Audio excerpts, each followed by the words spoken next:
are still in the process of recreating the after crash. So please go on. Yeah, no problem. I was a regular guest. What's your Macalias? I don't think we ever Yeah, spoke, so McGillis. nice to meet you, Yeah, my friend. true. Nice to meet you as well, friend.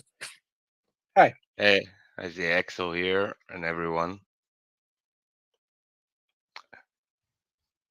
Well, we had Oh, a nice okay. We had a nice sorry, I thought we had a nice conversation. Yes, and about possible outcomes. But to get back to the conversation, I hope we will get the same people back on the panel. So please go on, Knut.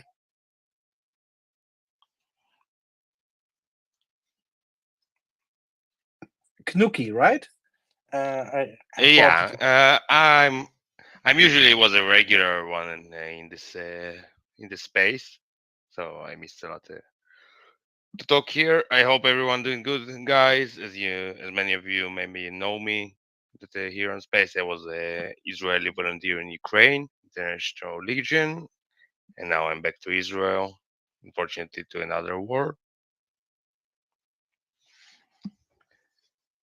Wow, So yeah, I didn't it's know kind of that. interesting story. Yeah, maybe since we need to establish our flow anyway to get back to where we left off, I would be very glad to hear your story because it's of course a very unique fate you've been going through, and please tell us all about it. Yeah, I'll be happily. Let's see a little bit, few people join, and in a few minutes, if you wish, we can Sure. go with it. I would really like to hear all about it, especially um, did you probably went back once you heard about what's going on in Israel, I guess, right? Or was it like a coincidence? No, no, I was actually in Ukraine from the 27th of February 2022, just a few days after the beginning of the war. At 9 of October, I went back to Israel after what happened, as I was called by my reserve unit. And I'm already fighting here for 4 months in Israel since then. I fought in Ukraine for almost a year and 8 months, so and 7 months. Unbelievable. I mean, believable, of course, but unbelievable how close you have been to what we have been talking all the time here about. And Yeah, Mercedes, Nuclear has been with us typically during the evening hours, during the night hours, US time, because during the day he couldn't. So you may have missed him in that regard. Nuclear, the Good evening, my friend. Good evening. very good to hear from you. Yeah, I'm also happy to jump again. It was a long time actually since the last time, like almost a month and a half. But here I didn't have a phone like until the last few weeks. Of course. They took it from us in the military. Like it's funny. Some units had phones. Like I see people going in watching Netflix. Other units like no, you're not allowed. Like something ridiculous. But now already no one gives a beep. Sorry for the phrases, you know. So we know everyone with phones there inside. Like I see the sense behind it. Why did it do it?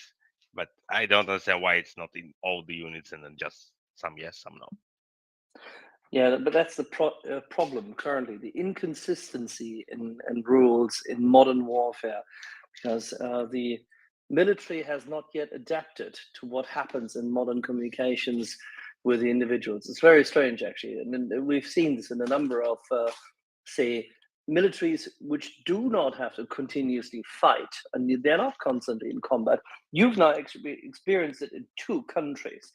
Existential Two, fights two and how continents, my communication friend, works. in the Yeah, but same year. it's Like insane. 2023, I was all the year in war in Ukraine, and then in October in Gaza. here in the Middle East. Like it feels for me like something that my grandfather told me when he fought like in the Second World War, that they changed like continents where they gone, like unreal. Yeah, And but it's totally different wars. Like I the was just one about to like in say. Ukraine is a symmetric war. In Gaza, it's asymmetric. Like you never know where, what, and how you're going to encounter things. Like in Ukraine, yes, it's a different enemy. That's the other thing. Like let's not compare Russia to Hamas even close, my friends. Let's be like realistic. It's not the same powers though. But to fight in underground fighting, it's also not that easy though. Like where you never know where they're going to show up and how they dressed and what they're going to do, and the drones and the ambushes, like and it's very dense urban environment. Like it's insane. Like I fought in Bakhmut. It reminds me maybe a little bit like from Bakhmut idea, but it's hard for me to compare because I fought mostly in Kharkov, so it's open fields. It's like it was the trench warfare. It I was was Western. I was just about to ask you that question, Nukli, because you've been to Bakhmut. As I mean, we both spoke about it at that time when you were there, and but the use of drones, both in terms of well, actually, I presume, and please correct me if I'm wrong, but my understanding is that the Israeli military, the IDF, used them predominantly for reconnaissance and guidance and targeting, whereas the Ukrainians have now started to use them significantly more in the last 9 months for essentially, say, bringing ordnance and death to the other side. Is there something which Ukraine can learn from what the IDF sees at the moment, or how do you see I that? think it's the other way around. Like we're good. Listen, in Israel, we're really like there is some insane pilots and insane technology. Like, listen, our let's say the Spikes Fireflies is it's a drone, suicide drone. I use one Yeah, I type heard. poster. Listen, I wish I had something like that in Ukraine. The ability to control it, like you can get anywhere you want. You just can wipe out the floor in a second. Like it's unbelievable the ability. The drones in Israel, yes, we're less effective in using it right now because of experience. Like we're not fighting against army, but in the same time, for infantrymen, you don't feel the feeling like if it's in a when you're in building from 5 meters fighting other guy with a gun. It's the same, no matter where. There is no any other. Like you trained more than him, maybe you lucky, maybe it's a lot of factors in the firefight from those ranges. Like from luck to experience in right angles, and we can count for it for an hours. What's the factors for that? But one thing, Ukrainians know how to use those FPV and the other drones, but we here have something that cover it up is the technology. It's on another level. Seriously, guys, like 80% of the things I cannot speak about, like, and you don't see it in the media, but the abilities are just unreal. Like I didn't know that. Like I didn't do reserve here in 3 years, and things changed drastically. But we also surprisingly have problems with ammunition. With like we're also living on donations here for the army. Like the infantry wasn't supplied How as well is as that was even expected. possible? Oh, my friend, it's possible as hell. Like I know, but how? we're in If you Israel see not surprised about it. They, for they only years, invest in the damn Air Force. We always yell about the infantrymen hate the Air Force. Like those fucks always get everything and they never do enough. hey, Nukli, Hey, look at that little thing there. All right, okay, please. Nothing about the Air Force. I like my idea of colleagues. Having said, but no, I get it. listen, How is they're it possible that they're the logistics lifesavers, yeah, but Of the Israeli Ministry of Defense have been so bad that they don't have enough small arms ammunition in certain listen, sectors? we don't have enough protection like a ceramic plates. Like, goddamn it. Right now, yes, it's already changed. Like right now, everyone have. But it took us them in 2 months to get to this point because of donations, most of it, not the military itself.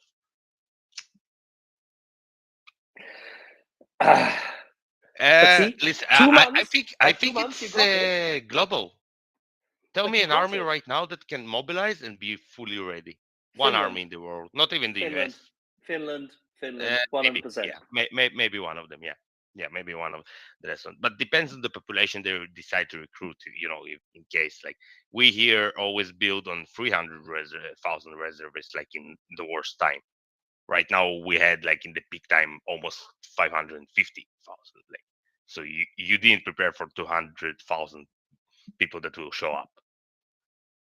So it's also a factor. Yeah. So you can't go like the idea prepare for 300, not 550. Like it's almost double. So yeah, you So could have a sense there because the regular forces were amazingly supplied. Like the conscripts were really good supply, and some reserve units. But I don't think they just were prepared to this amount of soldiers that will come back and this kind of war here in Israel. Like we never encountered this long war. It's funny to say, like 4 months of war, Israel. The longest one before was like 35 days. In this intense, yeah, there were long wars like the Independence War, but there were different intensity levels during the years. Like here, it's like 4 months of full war, like with everything, from armored brigades that Israel using it amazingly in this type of urban warfare. Like seriously, I was at the start a little bit afraid what's going on with us because no one really had experience in this like for years. A lot of soldiers, like I'm considered old guy, like in the IDF, like 36, 37. It's already like before the end, like the oldest teams usually in combat units. what's the best possible description for grandpa? I mean, at 37, you'd be grandpa. Yeah, that's what they call you, Saba, like grandpa. But you got them at 37 years old. You're still them and young, but they're like, listen to sprint 200 meters from a sniper in urban warfare with 25, 30 kilos on you. It's not that easy at all. So in this age, yes, it can be a factor. I understand why those age limits and stuff. It's not All right, all of the people, but you know. Nukli, let me just come back to you in just a second. I see David has his hand up, has a question, and we'll revert back. And I have loads and loads of questions as to Ukraine for you anyway. David. Hi, thanks. I really appreciate you guys doing the report here.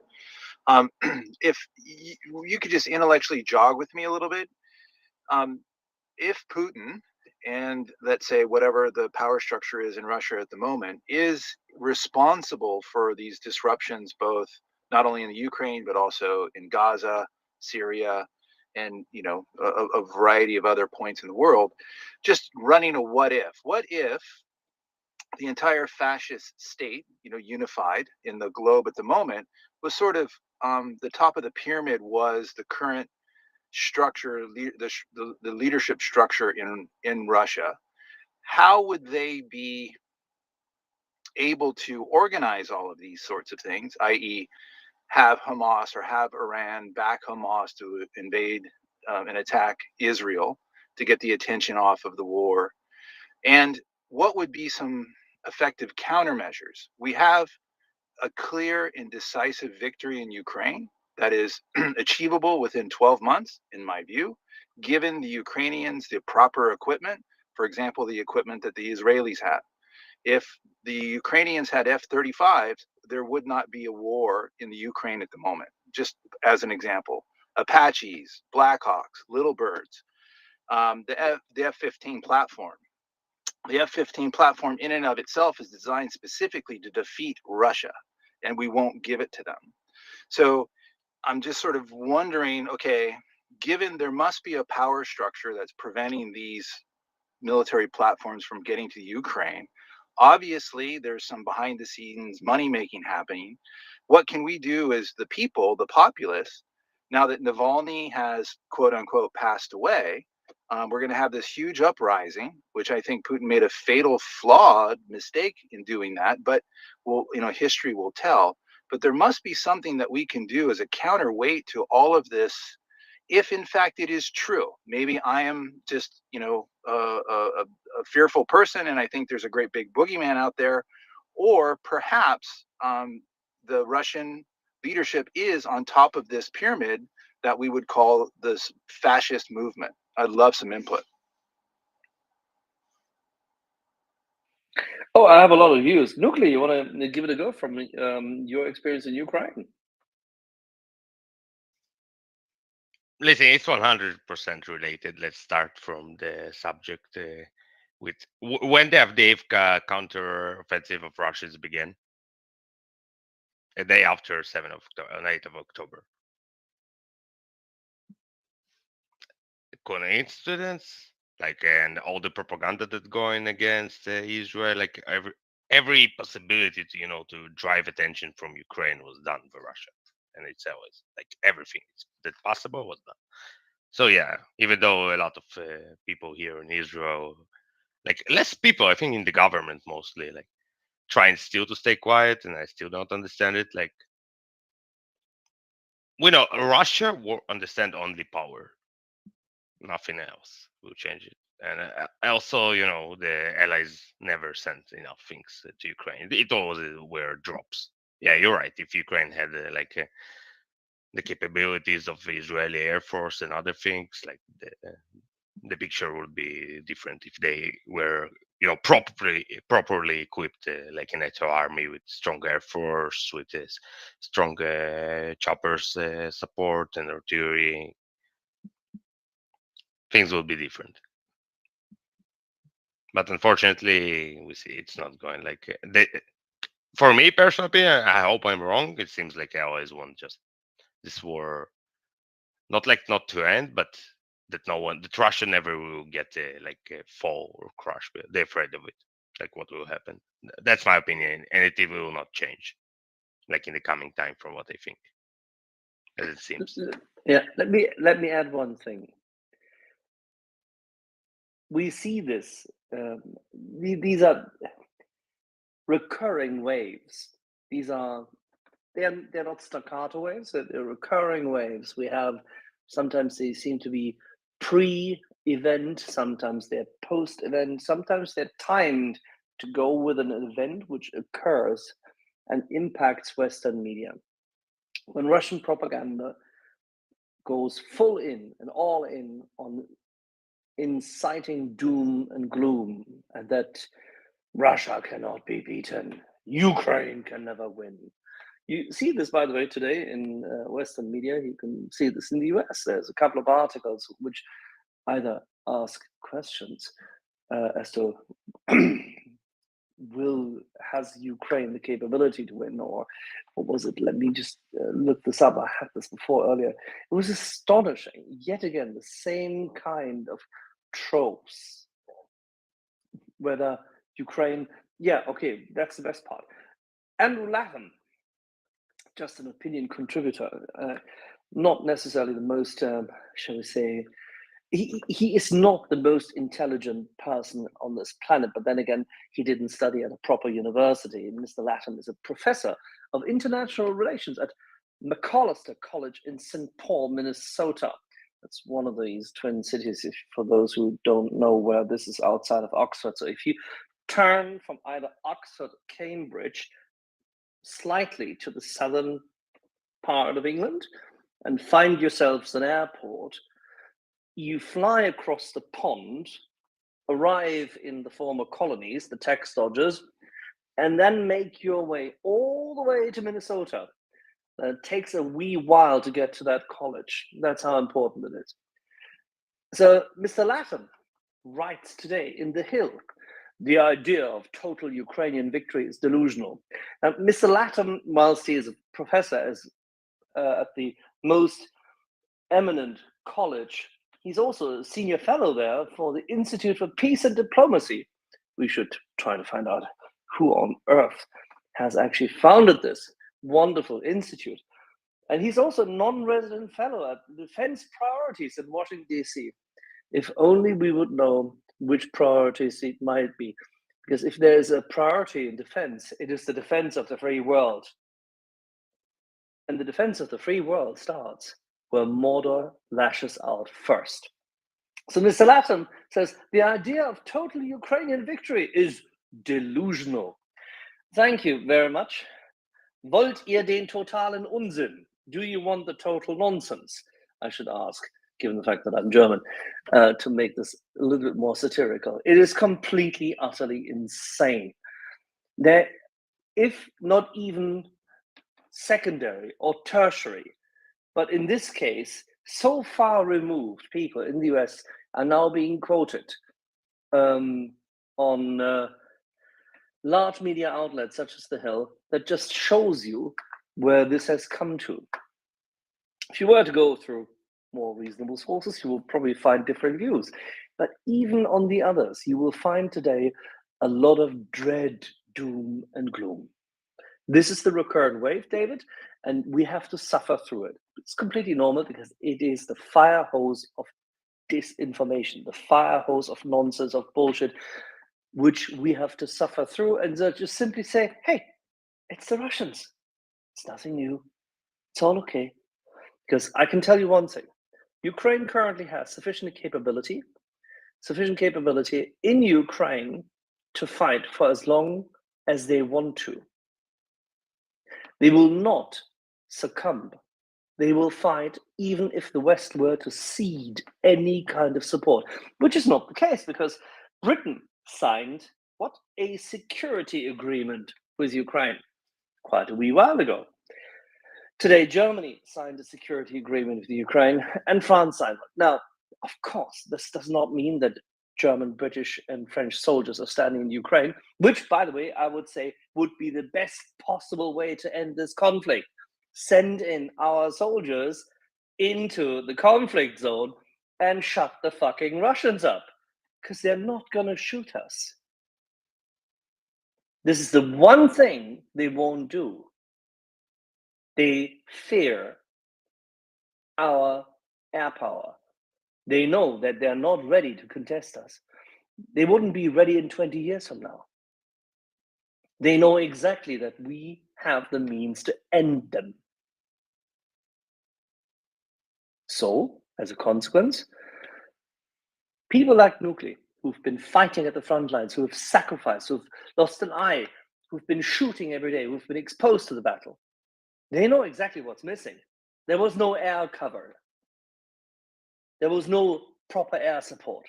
There was nothing of the sort which any Western army, and also the IDF, of course, and that is a Western army, would bring to the table. So when people say, how long can Ukraine survive? And they can never win. On the bloody contrary, give them the tools. They'll win. Nuclear.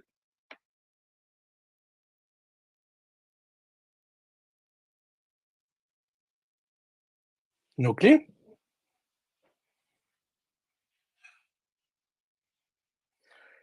He's probably changing ammo. No, not really. Sorry, my goddamn laptop got stuck when I tried to push it. Too much dust here in the area, so even though it's cold, it's alright. It's a Listen, desert. yeah. Even though it's muddy as hell right now, there's a lot of swamps here. You know, there's a swamps. Like you go in sometimes like 100 meters, and it seems like the ground is totally dry, and then you just going above your almost to above your belly, like inside, and you cannot pull out yourself. Like I have friends that already lost like few pairs of shoes to those kind of swamps. Like the mud here reminds me, Ukraine is as hard is crazy to say, like because there was also like almost 3 weeks without raining without stop. Like it didn't happen in Israel since '91. Our luck, as always. But listen, I feel here the difference, like all the cover and things that I can use. Like if I don't need to go inside the building or inside the trenches, like we also have or underground bunkers, we have the means. Like we have something that's called white glow. Like I'm not going inside the underground after we sent the drones, and if we got some terrorists inside, we're putting it down. It's like an napalm for underground, like for 300 meters, it just clear everything, like it burns, like, and it's like 1 second. That's it. It's like a flash. That's why it's called a white glow. So you have a means for almost everything. Like if Ukraine had like a half of the engineering tools that we have, like from some buggers to D9s and D12s, bulldozers, and other clearance specific tools that even classified and way more stuff. Like if I think when I was in assaults near Pitikhatka, it's like Zaporozhye area, that, one of the breakthrough tries were attempted, like in the counteroffensive, like and with air support. Sorry, it would be different story. Yeah, it would be still a lot of losses. Let's not look down like the equipment is not a magic. Yeah, don't expect like even if you get the equipment, like it will change in 5 minutes. Like building a battlefield taking time, like shaping it to your favorite.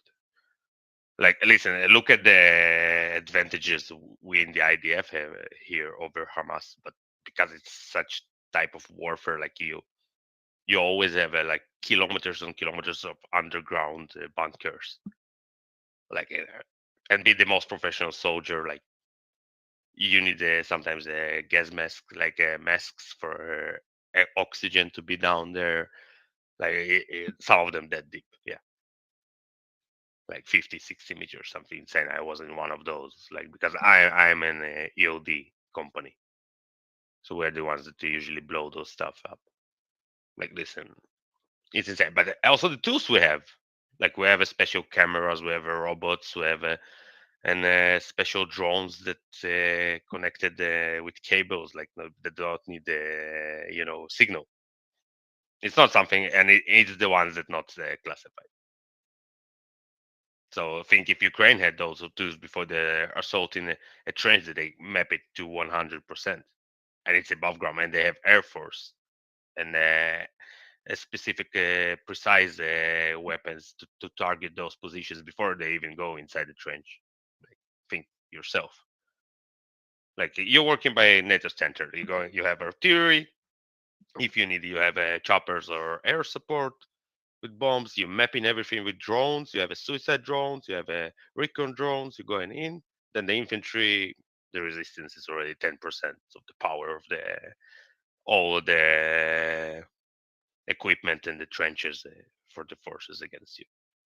But unfortunately, that's not the situation in Ukraine. So just imagine the difference when you actually, yes, they were trained by NATO forces to be fight like NATO's, but they didn't have the tools to fight like NATO.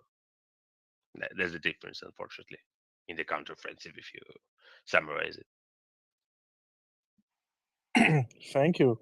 And what would you expect from the gathering today? We have had a question beforehand if there are also deals. Maybe you have some insights on this, or Axel.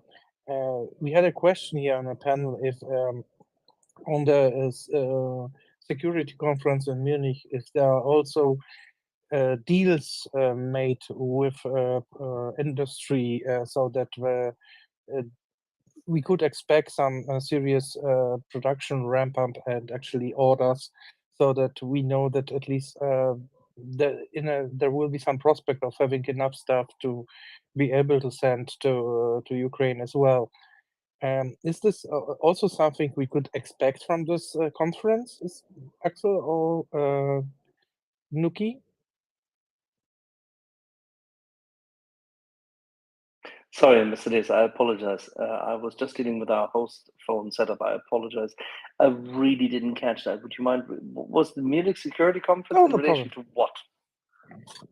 To ordering of to placing orders for the military industry, so because we know that they have been constantly repeating that they could actually do more, but they are lacking the orders.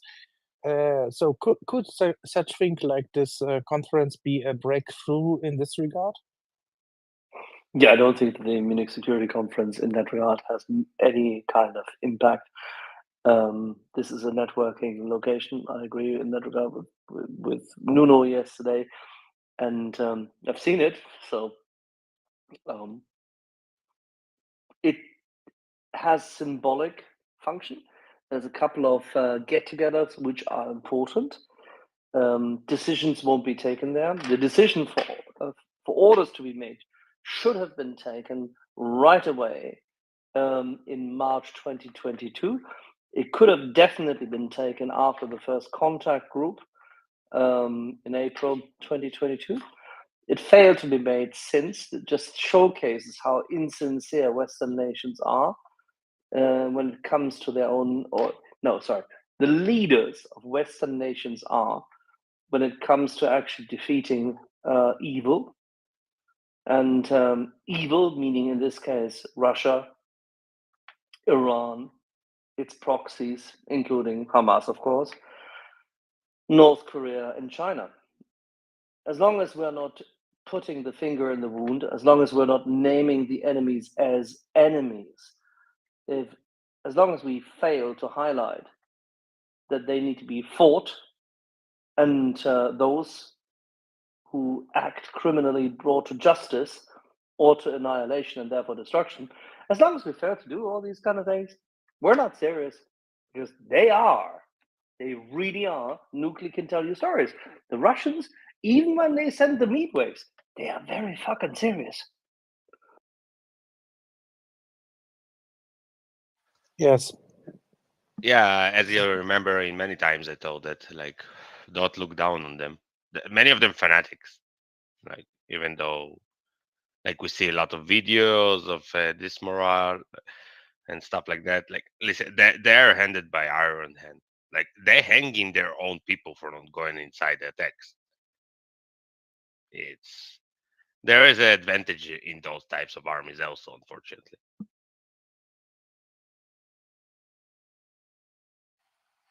Okay, we had also one question before from Fancy, but Fancy disappeared, and I was hoping he would be able to phrase it, the question himself.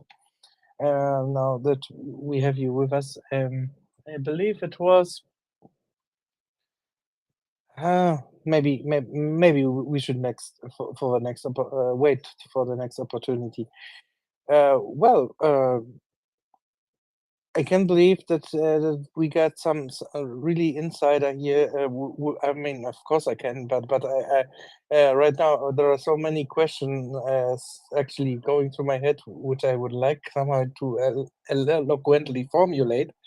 That it's not that easy to pick the best one, but you have seen this. Nuki. And you've seen this from about both sides. We've seen also the videos where the Hamas is somehow storming something, and there are some individuals talking Russian along them. Have you also seen some kind of connections that you might undisclose here for us in this regard between how the Hamas has been maybe changed or adopted or schooled so that one could really see the connection between not only the sheer momentum, but also the tactics or the skills set and so on and so forth. Do you know what I mean? Yeah, of course. The easiest one, like, and the most obvious, is the drones. Like, you also can see videos of 7th of October, how they use them. Like, we know for sure many of them were trained by Iranians and Syrians, like Syrians, aka Russians, like from Wagner Group to, like, it's not a secret. There is already, like, publishing here in the media, like, and main and newspapers and stuff, like the Russia training Syrians and Hezbollah and Hamas members in drone warfare. And listen, I encounter a lot of times, like, swarms of drones that trying to drop, or their type of FPV drones, like from 8 to 10. But luckily, Israel also have a quite a good, like, in the start it was a problem until we adapt. Like, it's expected. Even I had posted a few times, like, I was yelling about, like, the bunching up and soldiers going not covering their skies. Like, it's something, a lot of things that I said were adapted. Like, we changed totally in our tactics. in the after the first 2 weeks. Like also we have a special scopes like the smart shooter, or like in every platoon. It's so it's like it's telling you where to aim. It can aim on everything from people to flying drones. Like it's just a scope that you put in your rifle. Like it's giving like a sign you have a special vibration on your how you call what you press for shooting, trigger on your trigger. So it's telling you where so it's like vibrating when to shoot. It's unreal. Like you hitting like insane targets like flying drones and FPV drones and with an M16 like or Tavor. Like it's just telling you where to aim. It's like AI inside the scope and a computer that calculate everything, and it's telling you where you need to aim, like in a computer game. So it's also And did you have also the same kind of weaponry over in Ukraine, or is it only no, something? unfortunately, no, we didn't have those type of scopes. Also, the electronic warfare we're not at the same level. So it's true that we can, if it shelves come to pull and the whole thing escalates into yeah, let's call it what it could be, World War III, which we of course don't want. But if No one wants war. But if it escalates, then we can. What from I hear from other sources that it would look even much different than what we are still seeing from Ukraine. But you obviously has been seeing like more or less some better glimpse into what might be to come, and then again. I just need to get rid of it. There is nothing more, and I hope you don't feel offended in any kind. There's nothing more dangerous than someone who has so much experience, and yet obviously you are good in what you're doing, and I'm very glad that you not only went through this. Well, with sacrifices, but obviously you managed to get through, but not only one war, but now two. So heads up, sir, and I hope that if shells come to pull, we can somehow learn from your experience. Because we have been here all raised with a not knowledge, but a feeling that the past was full of wars, and now kind of the word agreed on some borders, and there is nothing more to be similar to what has been, and this is such an illusion that had drove Western European countries into not actually spending enough for security on the one side. On the other side, well, there is also the other side, but I don't want to get into this. But we are so You have such one side, another illusionists. side, three sides. Are you talking about a pyramid? No, I just forgot what the other side was, because I had something on the top of my mind, but I forgot about it. So it's still a two-sided thing, which one side has been undisclosed. But we are illusion. Things is a lot easier. Oh, Axel, I must admit that actually you and remembering things are like unprecedented case, actually, from what I've experienced till now, and we talked quite a lot together. You have remembered a lot of interesting stuff, and not only remembered, but has also keep on being up to date with a lot of events. So, well, maybe it will come when I'm your age. Let's put it like this.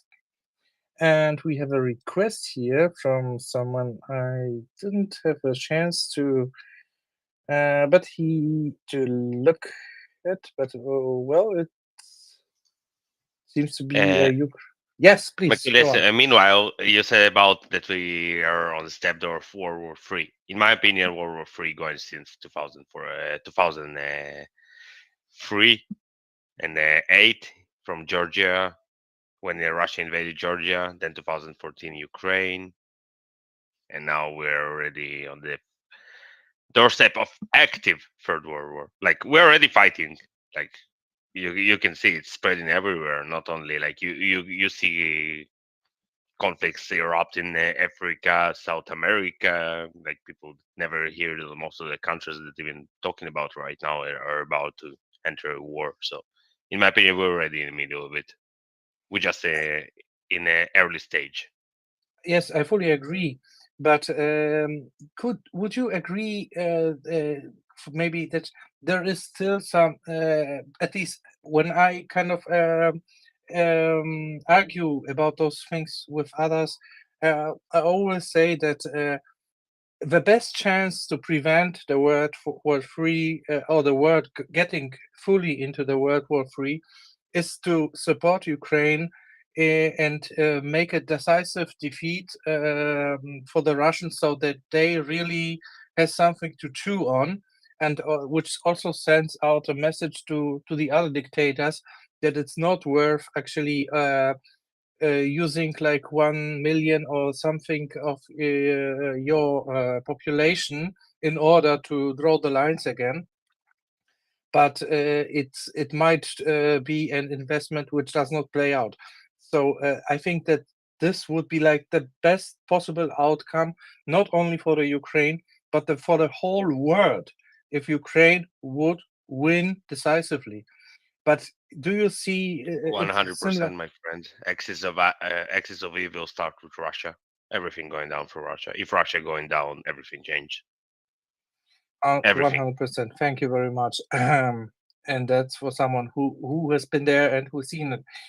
I couldn't thank you more, sir. And I see we have a hand from Androcane, and Androcane. If you may speak, if you like. Androcaine. It's a play on Novocaine and mixing adrenaline and andro into androcaine. But caine must be something like drug related. That right? is, of course, it's Novocaine. It's the drug. I didn't try this one. Oh well, you learn. Don't.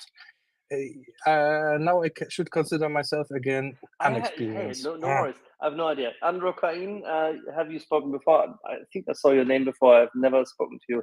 What's your question? Yeah, I have a good question. Okay, it's maybe good only for me, or maybe for Americans. Okay, whatever. But I feel like it sounds like it's kind of not boring, but it sounds like we're going to invade you and listen up. When you say we, who's going to invade whom? Yeah, it sounds like we are going to invade Israel, and please You mean the take dust? it easy. You mean the dust from the Okay. desert is invading Israel because nobody else is? No. He's saying don't Maybe support Israel, and please, we're going to invade you. I think Androcaine, well, that's an easy I one. think it's the Nuclear only can thing address you're this saying, my easily. friend. maybe to use your expertise here, how does this drug actually work beside be talking slowly? Mercedes, let Nuclear Because deal with this. Listen, the first one who invaded, like 7th of October, when they As a massacred country, everyone. Oh, don't let it as a country. We try to live with them in peace. Like I wouldn't go back if not. No, for war. you I can't would say get. that. Oh, of course I can't. You're the Yeah, only yeah, one yeah, that yeah. Of course was you there, Andruka right? in, can, You but saw Andruka everything, in, and hey, you we know. listen don't carefully. want to destroy the Israel as a country. Andruka Oh in, no, not at all. let's Like make it's one in agreement, their people. amnesty that they Yeah. want to destroy Israel. Yeah, Like you don't let's kill want to all the Jews. destroy Israel because you know there's a big lobby and Jewish people. They want Andrukain, their if you own. can't hold Of your course. horses, Now and I if you see where it's interrupt going. Now it's Nuki, the then you're Jewish going lobby. to be disregarded. So the way this works here, let me lay down the ground rules, even for you, Andrukain. It's very simple. But you know Are you that the listening? Jewish people they have their own Israeli state. That was last shot, Okay, buddy. make this very clear. You will be thrown Andrukain, out. Listen, there's no if you point talk about, with if you talk argue across with them or anybody be angry at again, those type of that's people. gone. You go into room 101 where you belong, and there you will stay. But you know that there's going to be Alrighty, and young Yes. Andrukain has been just blocked and reported for abusive behavior. Thank you very much. Nuclei, Masilius, carry on.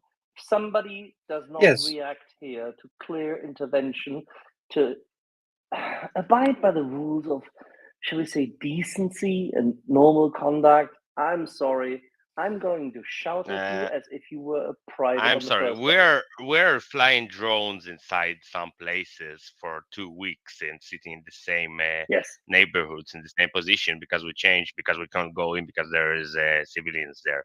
We're close to fire, like in hell knows how many situations. Like I never encountered something like that. So many orders. You cannot shoot there. You cannot do that. You cannot do that. And try to fight in that kind of situation. Good luck to any army. Seriously, like Of course. it's unreal sometimes. It annoys me as hell, but I understand why. Well, we gave him the benefit of the doubt. I apologize. Unfortunately, nothing better has come of it. So if you're listening to us and have been enjoying MriyaReport as the one and only 24/7 Ukraine digital radio space, where we try to make sure that we're halfway decent. From time to time, we're pretty damn silly, and we've made very, very terrible jokes here.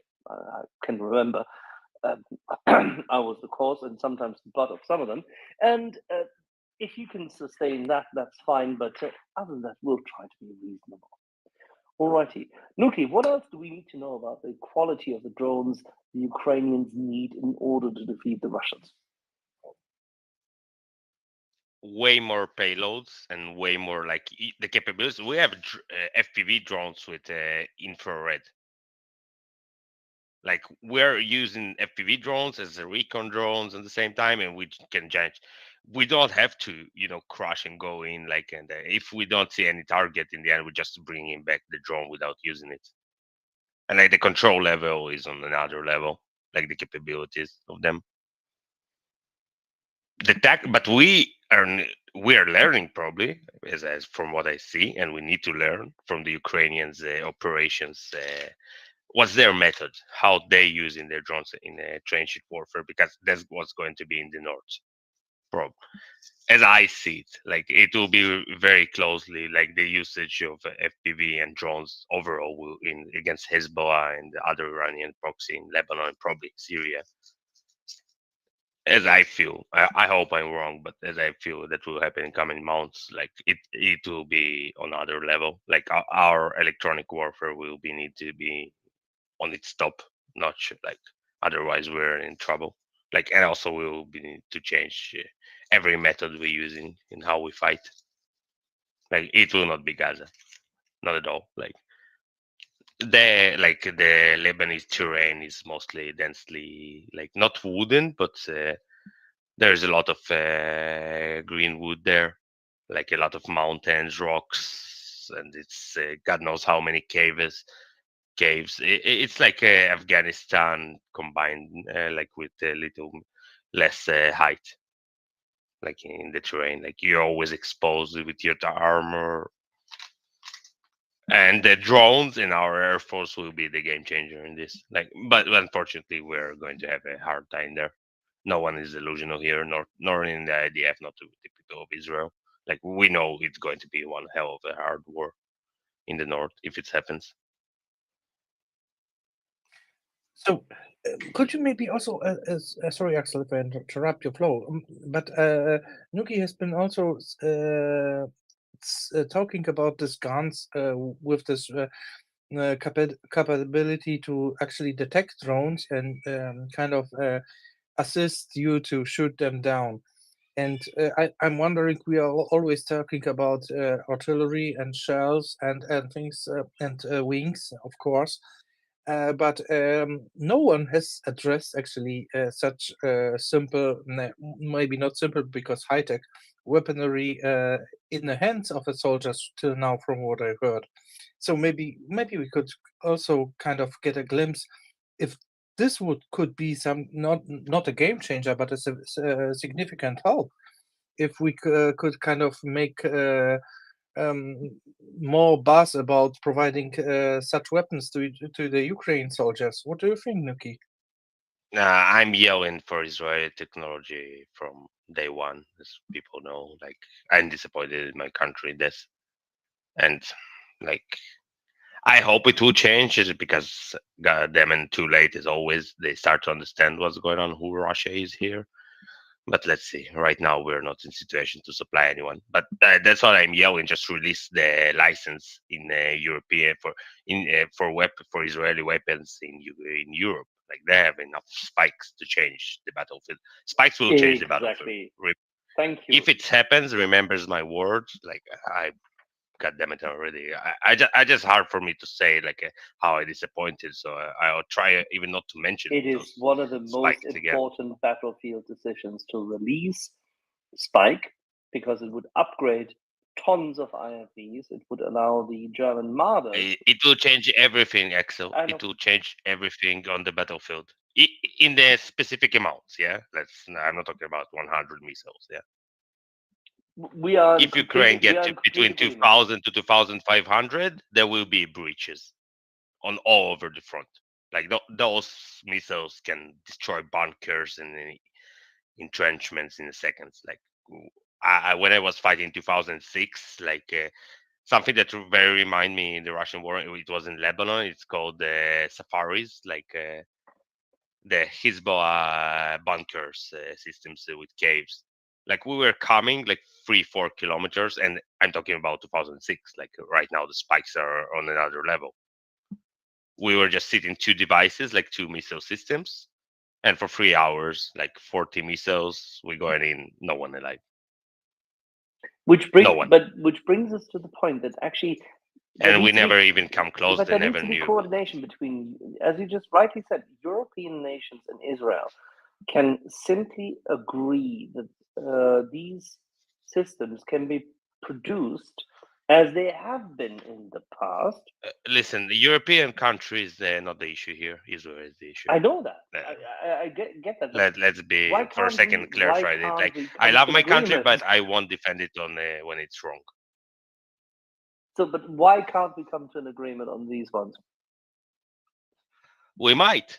I hope so. I hope this change will happen. Even if I'm still, I'm so skeptical already about Israel, like regarding Ukraine and everything. Like the people support each other, but God damn it, these governments, like not only the last one, there were one before it even. So afraid of it's a fear. It's a fear. It's like a trauma from like now the generation that ruling is the one that was living as kids under Soviet threat. Like Soviet Union always supported the Arab countries. Like they always threaten us. They blockade us. They threat us with nukes. So they're like traumatized and afraid of them. But they don't understand that Russia, Soviet Union is the same, from my point of view. Like understand only power. Like only when you strike their hard points, like their bases and their industry inside Russia, that's something that Ukraine, in my opinion, need to do. Otherwise, the front will never change. Even with the F-16s, like and other, you need to start to ruin their production of weaponry, like with everything you can have. Like lucky you can strike their at least most of their industry not inside big cities, like with civilians. So there is no problem with that. I don't understand. Like why Europeans or in the USA specifically so against it. Like, yes, I can understand behind like a Russia, they can retaliate against us. Like, come on.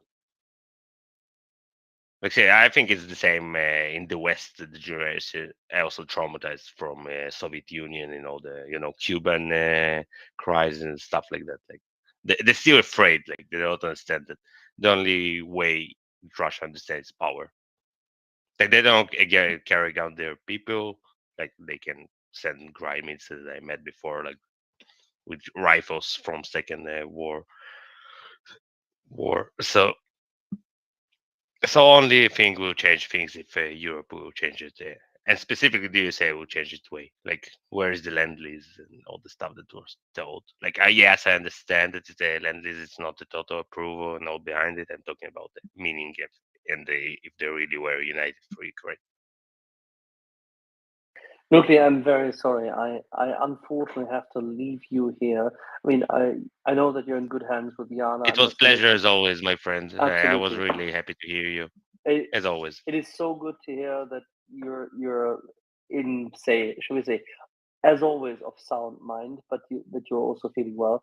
And I hope that you can carry on the fight successfully, and that I'll hear from you soon again. Yeah, I'm doing my part here. Good. Like, so we're all good. Thank you for my friend. I have a good one. Well, it was really nice to talk with you again. Next year in Thank you. Jerusalem. All right. And with that, everybody, good night. Good luck. Good night, Axel. And I'm glad to, and I hope that Knudi will stay here with us for a while, so we can elaborate even more on this experience. And I'm also glad to welcome Jana and have more opportunity to introduce. And I don't know if Jana, if you know already Knudi. I still don't know how to pronounce it correctly. Knukli. Nucli. Yeah, Right? exactly. Yeah. Okay, great. But he has experience in both being in fighting for Ukraine and fighting for Israel. So he knows both wars, which we are constantly talking about, and it's fantastic to have so hands-on experience here on the panel with us. And let me first of all welcome you, Jana. Glad to co-host with you again, even if for an hour. But we should take the opportunity, because from what I'm hearing from Poland, they are really more and more realizing that it's only a matter of time. And as I mentioned beforehand,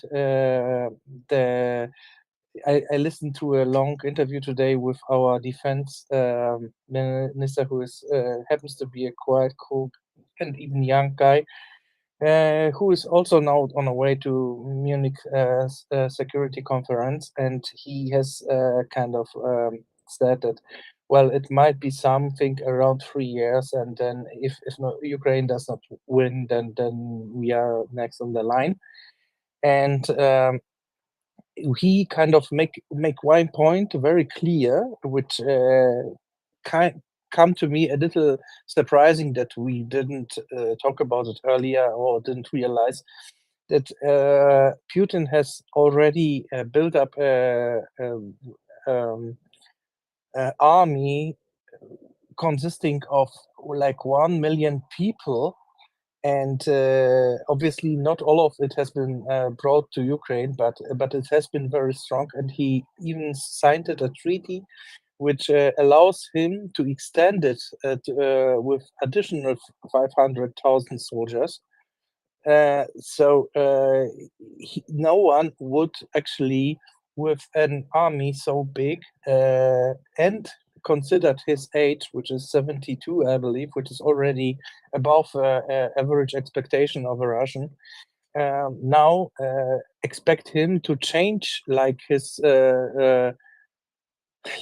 how to call it, but his development in mental development and the mental development of Russia, which was constantly going forward into expansion and going back to Soviet era and trying to cover everything. I mean, they are big, but you know how it is with rich people. They are also never rich enough. So it's only a matter of time that we really need to be prepared, and therefore I'm so glad to have Nucli here with us, and maybe you can learn from him, because what I've learned today, that yeah. Sorry for the rant. Jana, please go on. And Nucli, I don't want to steal the time from you. No worries, Vasilius. Good evening, everyone. And it's really nice. Thank you for the introduction. And it's a privilege to sit here in the hot seat next to you. And of course, I know Nukli. I remember Nukli from the times when I was just a listener. And again, it's also a huge privilege to be here with you. Thank you very much. And yeah, Vasilius, and Thank you, my pleasure. thank you. And I didn't want to interrupt you, and I also would love to, of course, pick Nucleus' brain, because he knows much more than us civilians. But yeah, what you are saying about the preparation of Russia. Listen, Diana, you, Yeah. you probably on the news, you know more than me. Unfortunately, until recently, I didn't know. Like, I wasn't connected too much with everything that's going on. Like, we were without phones. But about Ukraine and everything, so I'm updating from listening to you, my friends. So MriyaReport, hands up as always, my friends. Thank you for everything. Even in things like updating me when I'm listening. No, that's that's good that we can share, the knowledge. But really, thank you. And what Masilius was saying about Russia being prepared, it's really insane and kind of surreal what we are really observing, and well, in a most horrendous way. And yeah, I would like to know a little bit more about these news, Masilius. But like I even had this feeling from the beginning of this latest iteration of the invasion. Well, first of all, I couldn't believe its reality every morning, but then after I started believing, I kind of thought to myself, well, it's not going to end with Ukraine, and of course Poland and Slovakia, where I am from, are just next to it. So that was honestly what I thought even before we are finally kind of get into this realization. I just hope our politicians would come to this realization much faster. But please go on, Masiles. I just wanted to react to your introduction. If you have some more details from this article or from this interview that you mentioned. Well, yes, thank you. And I used the time to look it up because I made a little tweet about it today, and it's up here. And as he stated in the interview, he has it has been acknowledged that he has built up their army to like 1 million possible soldiers, at least some kind of training, and a treaty to he signed a treaty to because it's before the election, to extend it to even further 300. So it would be quite a huge Soviet army, and he of course has this Soviet complex, and it's already proven that he's grabbing for more land. So there is like a clear pattern there, and we talk about it hundred of times here. But if you also consider his age and his devotion to this kind of restoring historical strength of the Soviet Union, which and he also considers as the biggest the dramatic event of a history that the Soviet Union has fallen apart. Well, then the picture becomes clear that there will be no discussions, there will be no diplomatic solutions to this, because can you tell at least one event in the history where some army has been made as big and it was clear that someone is about to make war, and then he has been talked out and kind of in this age and shrinked and said, okay, then I will leave it with what it is, and tell all those guys to get back home and enjoy my few remaining years, whatever they are, and leave all my ambitions behind me. Well, I don't know such a case, so I think it becomes, if once you realize this, it becomes very super clear that there is no way out other than strike them as much on their nose that they kind of see, oh, we need to reevaluate, and we couldn't achieve anything with what we tried. So we lost like what is it now, 400,000 probably in Ukraine. But when if the West would provide really everything for the Ukrainians, which is possible, then it will be probably quite more. And then he would see that it was all for nothing, and then the other dictators would see that it was all for nothing. That such an investment and such a try does not pay out nowadays. And I think it's really the only chance for the whole world to prevent a World War III and prevent us going to war and fearing for our lives. The only solution is to put everything what is possible into Ukraine to help them within the reasonable treaties we already have, which has been proven to be perfectly fine. There have been so many talks about red lines. Well, they have been all crossed, and yet there have been no changes. So come on, guys. I mean, we can. They are now getting very impressive bombs from North Korea, which I had before here in the nest. And I think they are no more there because we need to restart space. So I will look it up and put it again. So there are no red lines on this regard. We can give Ukraine everything there is, and they can bring peace by striking Russians in a defensive war for their own land, and everything could work out in the end. But I don't see why our Western leaders need a Trump to remind them that they actually need to pay for NATO and bring their productivity also in, and things like this, because there is no living and security for free. That's striking me, really. And Nuti, because you were not possible, you had no opportunity to follow the news, so I will sum it up once again here.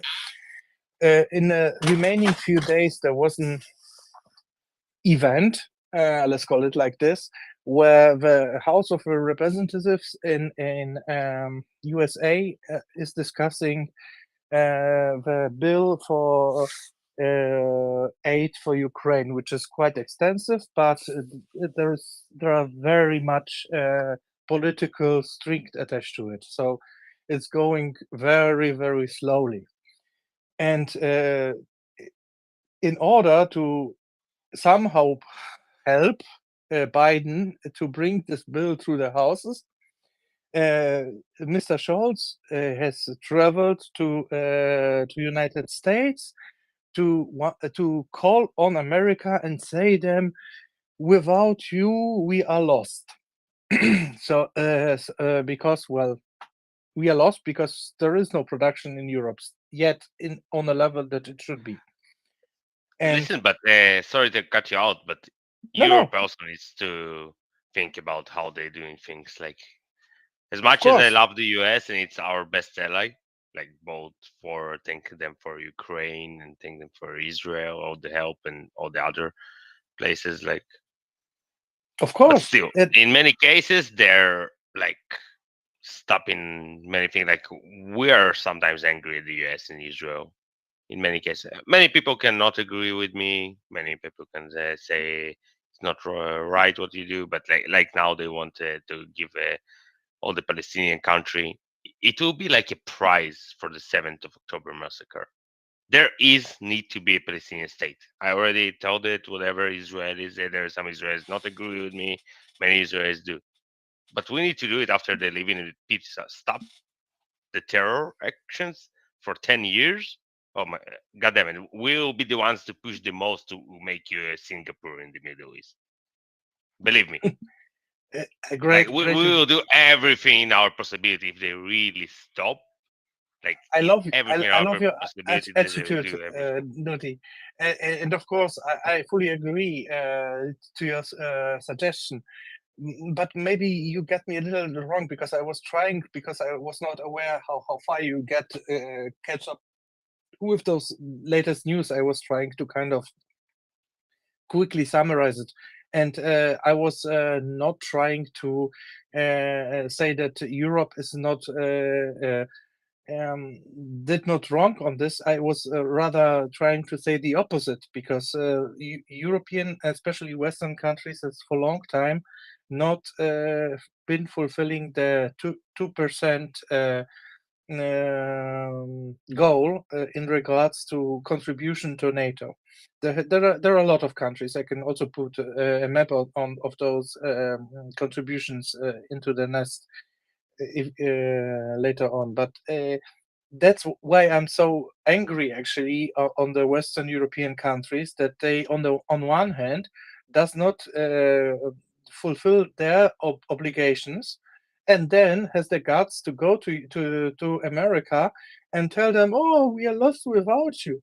Well, it's our own fault here because we should not have been lost without America if we would have comply with a 2% goal. Then we would have only because of this goal we would have production because well the money needs to be spent somehow on military, and part of it is actually producing the stuff. So we would have reserves, we would have enough stuff to send to Ukraine without needing to go to America and tell them that we are lost without you. I love the American friends, but I also see why they have some kind of lost nerves and lost their yeah patience, because it's like close to 100 years after they have saved our skin here the last time, and Europe has developed strongly after it and has sufficient GDP to contribute to NATO, to be actually a backbone of it actually, but they didn't do it. So that's when actually someone like Trump, who is normally known more or less for connections with Tucker Carlson and other MAGA people who are obviously kind of vatniks, when he said that well, all those who did not comply to this 2% goal will feel it. I think actually that it was something good because a wave of frustration went through Europe, and then they realized finally that they need really to ramp up their own security. So so it was kind of something really good came out of it, and but I wish it would have happened earlier. And of course, not only he had said it earlier, but also Obama and other presidents. But there was like no way actually to make the West or Europe clear that there are always threats. There are and that those are the two things I was trying to talk about. Where I forgot one of them. One side of a pyramid is that you cannot leave your pants down and think that everything is friendly, and you just don't need to pay attention. And the other side is you cannot feed the crocodile, and that's what Europe did. They trusted Russia, although the history is plain there, and there was no time where Russia was a real peaceful country and really helping others and making diplomatic connection without actually hitting somebody in the middle. So thinking of a Western European countries that you can build a pipeline and then the second one and then feed them with millions and trillions will not have any consequences was at least 100% naive. So those two things they did really bad. They have feeded the crocodile and they have ignored the security. But of course, the Western countries know that there is something between them and Russia, which still leaves them with enough time to actually ramp up the production. So now I'm kind of glad that someone has wakened them up, and I hope that the production will be now ramp up really fast, and that we finally provide enough stuff to Ukraine with or without American friends, but so that they just have the needs to kick out the Russians from their territory. And sorry for the very long rant, but I think it might have been a little informative for you, Knuckly, if you hadn't heard those things. But then at the other side, I hope you understand what I was aiming to. Yeah, 100%, my friend. Yeah, there were a few things that I didn't hear about, so thank you very much for that. Thank you very Listen, much.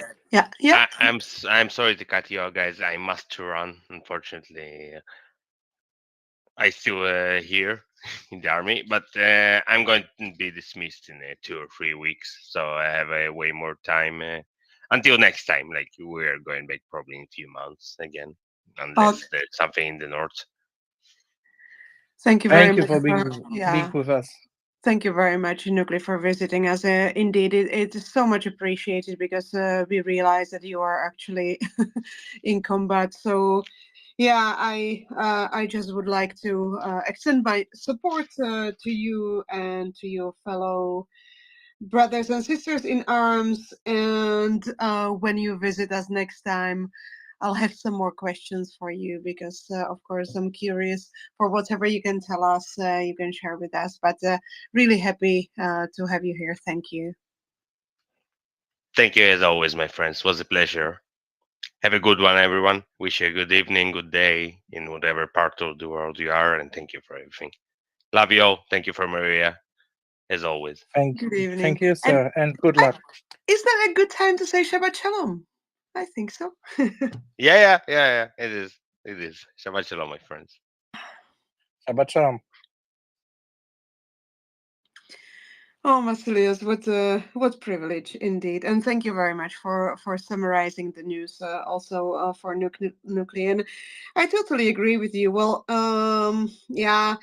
Whether we call it naivete or really, as Axel says, living off this, peace dividend, we definitely were naive. And I think it's not just the naivete. Of course, we also discuss it here endlessly, but we know that there has been Russian influence in many European countries for decades and decades. So it was pushed towards this kind of numbness and lull that we experience. But I also would like to say I don't want to just trash Europeans and NATO because all in all, this is one of the aims that Russia has, of course, to sow the division between us. And we know that many European countries stood up when the US called the Article 5. And I think all our countries that the speakers I see here really joined and helped. So I think we still are a good alliance that can pull together. It's just apparently there are some assets or some useful idiots or both that are doing the bidding for the terrorists and genocide in genocidal invaders. But yeah, anyways. But Masilius, so after this summary, I unfortunately didn't have much chance listening to you and Axel. I only heard really tiny bits, and I know we had some really interesting guests also throughout the day. But I was wondering what we can bring to our listeners now. Whether there is something you guys didn't talk about, because I can imagine that you probably discussed and analyzed the death of Navalny, right? Yes, of course we did. Okay, so let me see if I see something more important. You probably also discussed the agreements with France. We Yeah. mentioned them, but if you have more about it, please go on, because they have been signed like very shortly. So I have put them into the nest, but I was also not able to get through them. So maybe you would like to say what's in there, and if it's in your if it's possible, because I think there have been also a signing of similar thing with Germany. So maybe we can kind of make clear what it involves already or not, because the infos has been short and it was not able to get through all of them, because we are of course here talking. So I don't know if you have been able to get familiar with it, but in such case, please go on. It would be great to hear more about it. Thank you very much, Mercedes. I'm not sure if I can go very deep into the details. The only thing that I saw, there was like several pieces of news about it today. So let me just grab one of them. And as you said, indeed, Zelensky, President Zelensky signed in Paris a security agreement with France. After a very similar deal with Germany. This is to really secure the support. It's a bilateral security agreement. This sends a strong signal of long-term backing as Kiev works to shore up Western support. If there is any details. No, there is not really any details about this. Zelensky's stop in France comes after the earlier one in Berlin with German Chancellor Olaf Scholz. Berlin is providing another 1.1 billion euro package of military aid, including 36 howitzers, 120,000 rounds of artillery ammunition, and 2 more air defense systems. And I saw in different piece of news that there were also some aid maybe not connected, but also some aid coming from France. I will find it, but in the meantime, I also see some breaking news that was shared with us in the back channels, that also Norway may, it hasn't happened yet, but it may also sign a similar agreement on security guarantees in a few weeks. And this was actually stated by the Norwegian Prime Minister Jonas Gahr Store. I hope I'm reading that right. On this sidelines of the Munich Security Conference. So, as you mentioned previously, Masilius, it seems that Europe is finally waking up a little bit. So this should really it should I think we should really galvanize ourselves and move much faster, of course. Another thing that I caught up today in the morning, actually listening to MriyaReport, was this discussion about the missing artillery, because we know that the situation in around Avdiivka is very dire. There were some, we know that there were some soldiers evacuated, but unfortunately some perished. And yeah, it's all in all very sad, especially because of the fact that if Ukraine was provided sufficient aid from our side, meaning Western countries, side, this wouldn't have happened, and many lives would have been saved.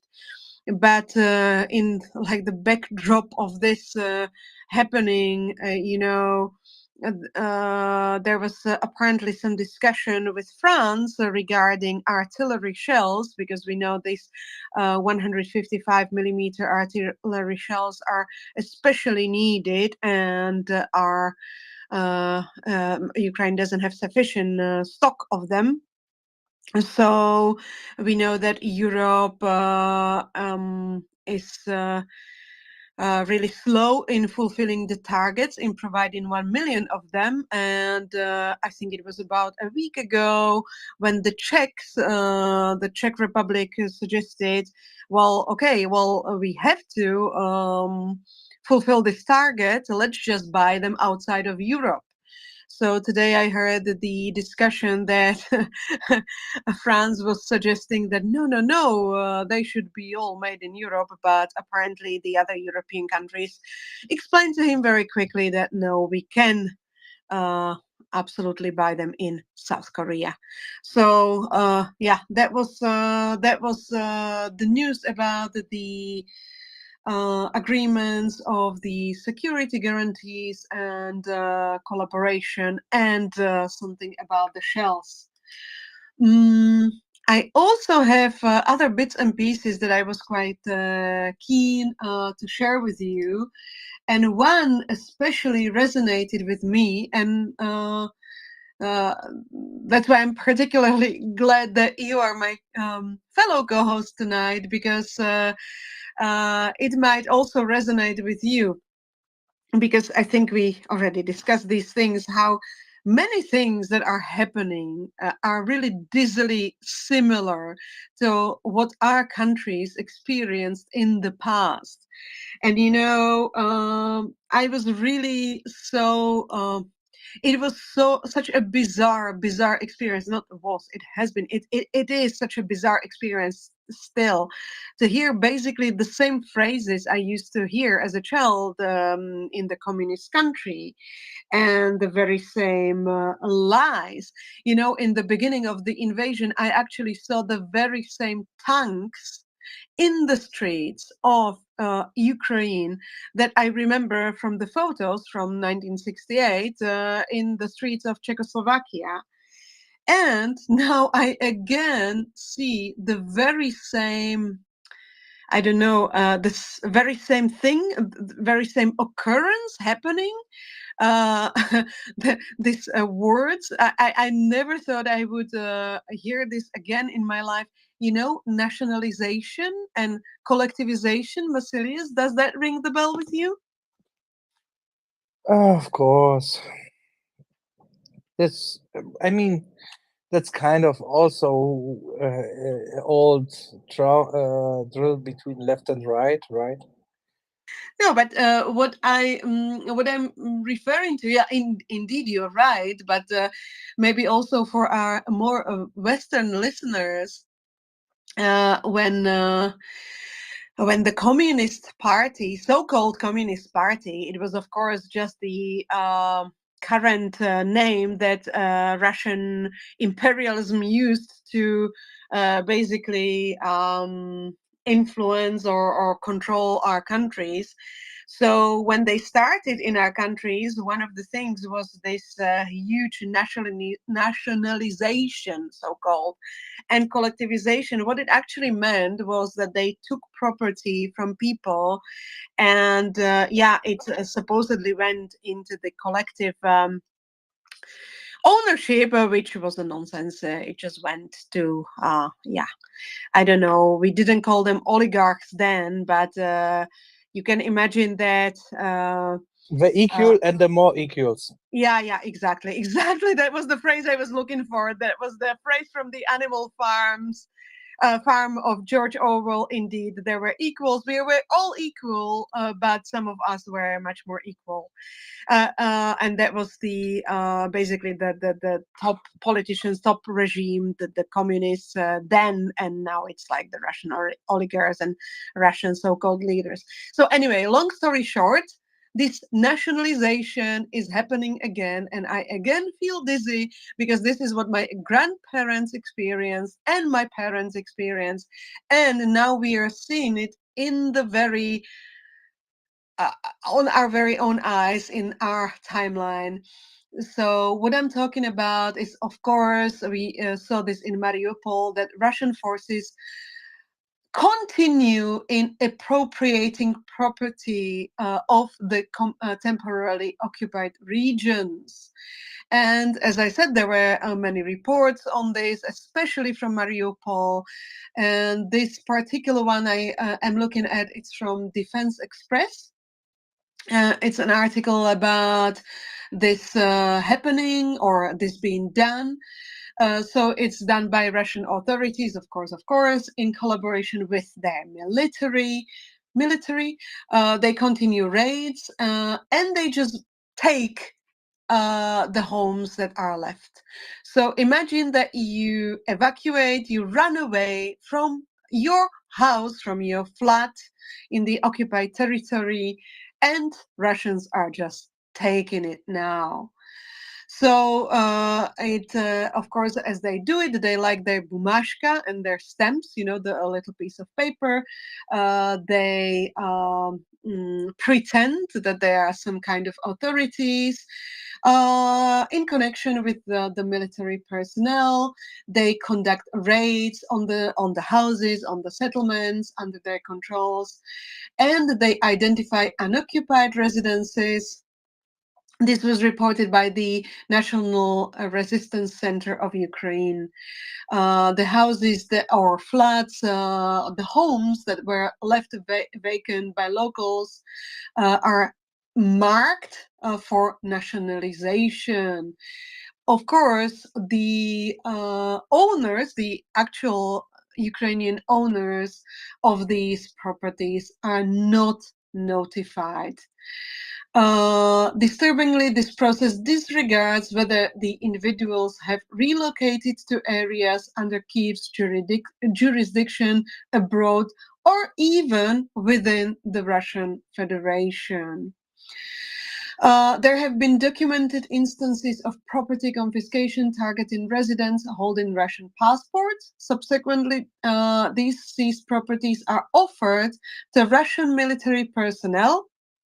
Yeah, does that remind you of something, Vasilius? Or officials, does that remind you of something? Yes, the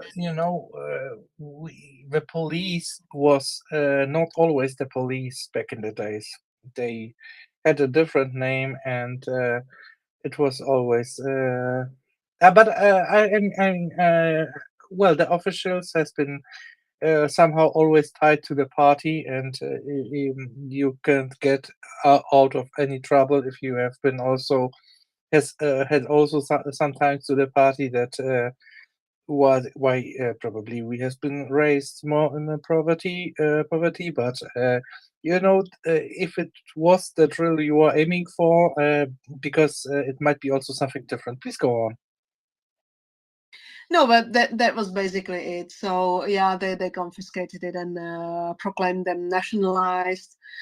And yeah, what this reminds me of course, we saw this very much in Czechoslovakia, and I remember that after the Iron Curtain fell, I had the honor to visit some of beautiful houses in Prague. There used to be owned by private citizens before the war or before the communist regime, and then they were held either by some communists or in some cases actually, because in our country the Russian or Soviet army was present until the 90s.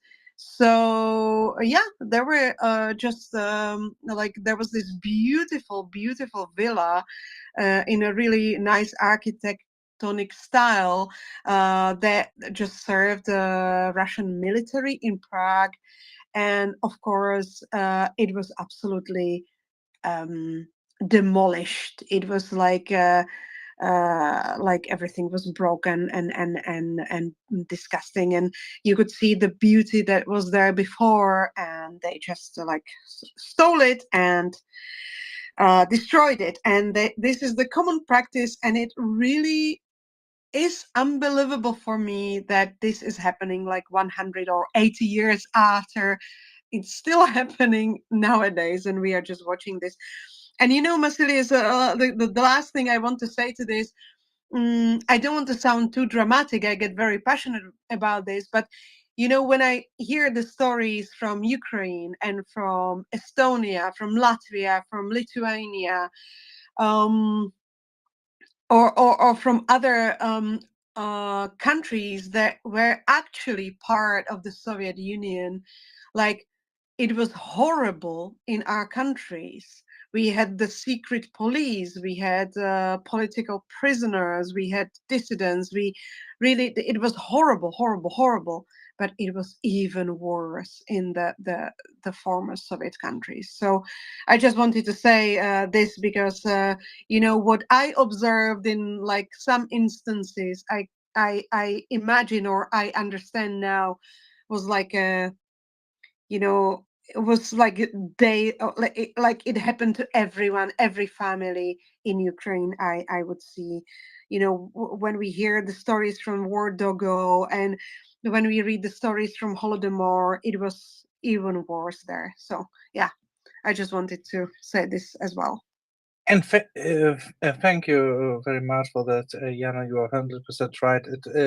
It's a tendency that I always really care about is to, you need.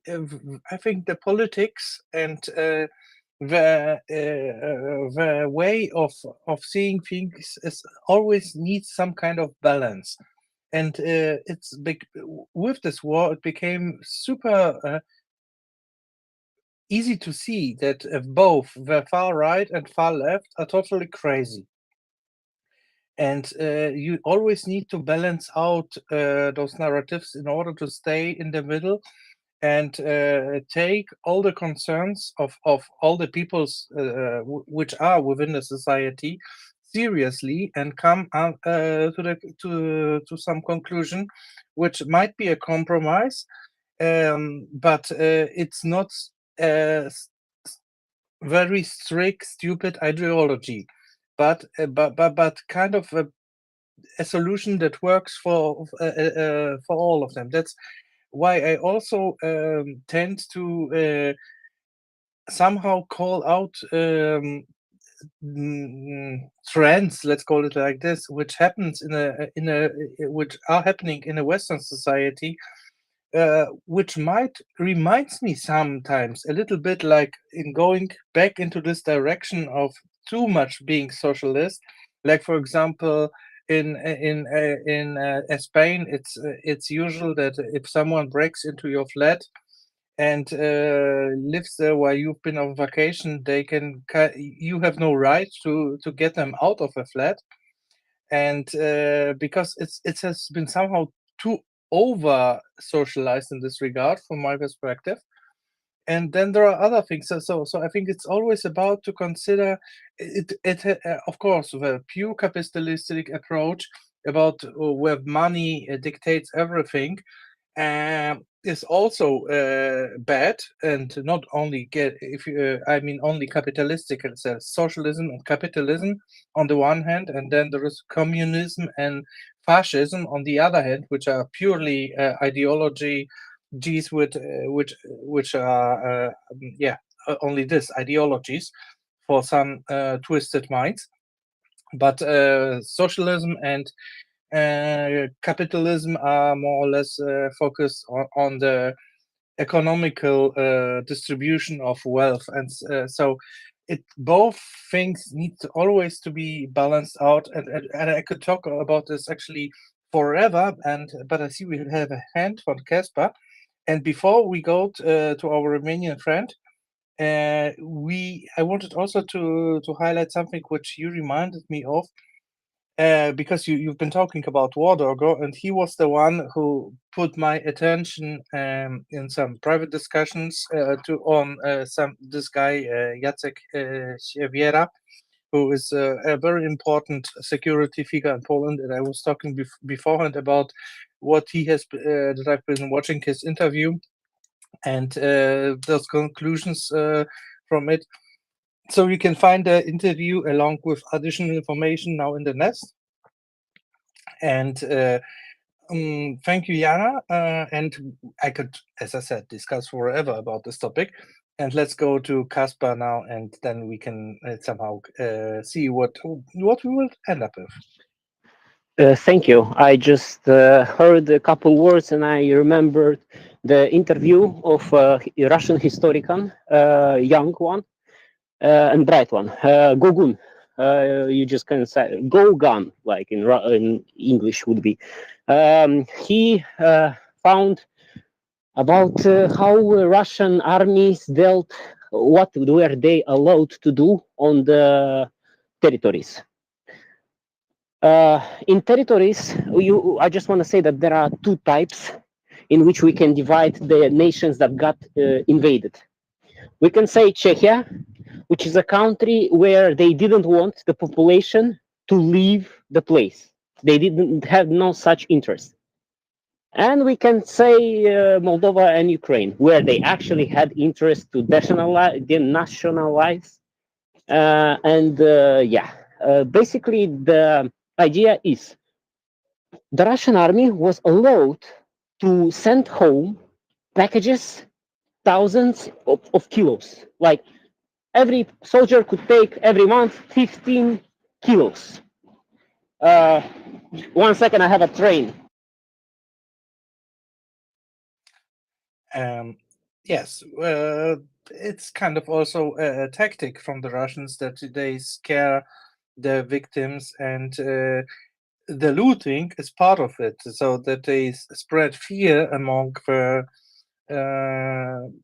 victims, and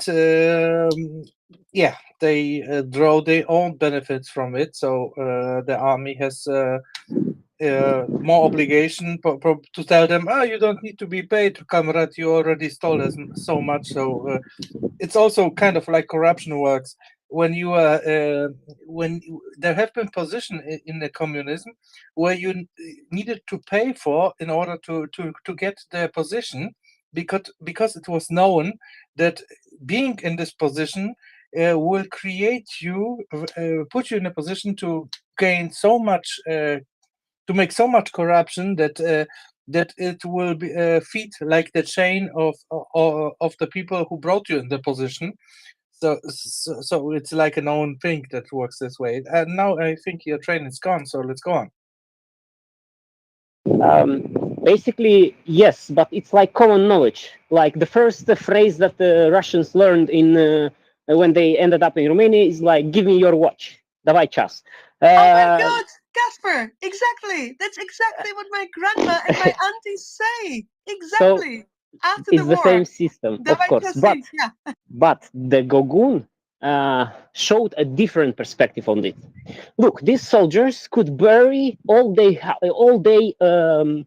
stole. Yeah, they could just bury it under some tree in some province and later hope that they can get there. That's why they were allowed to carry all this stuff out inside Russia. Now it happened even in the first war. But look, the idea is Greater Stalin in 47 and 49 started basically hunger. Hunger especially that was hard in Ukraine and Moldova. In Moldova, I know people were eating each other. Families have been eating their babies. People were eating grass that lays on the ground. And what's the benefit? The benefit is very easy. The population became very docile. But in Russia, That's the part that probably not everybody knows. In Russia, the steppe part, steppe is like a regional geographical. It's like a desert, and this is steppe. Yeah, this is steppe where you can grow food, basically like grains to make bread. So it was the same hunger even in Russia. Why this happened? So the soldiers of the Russian army, which gathered all those resources, would later give all these gold, silver, and whatever else they got to the state. So it was actually not even a way to pay a soldier. It was a way to get everything in your hands, to get the gold on your hand, because he checked the how the buying by the state of gold from the population went up exactly in these years. So they were selling very expensive stuff for just some bread. So when you think that maybe you still have some illusions, or maybe people, you can tell that to people that still have that illusions, that at least they pay their own. No, everybody got screwed.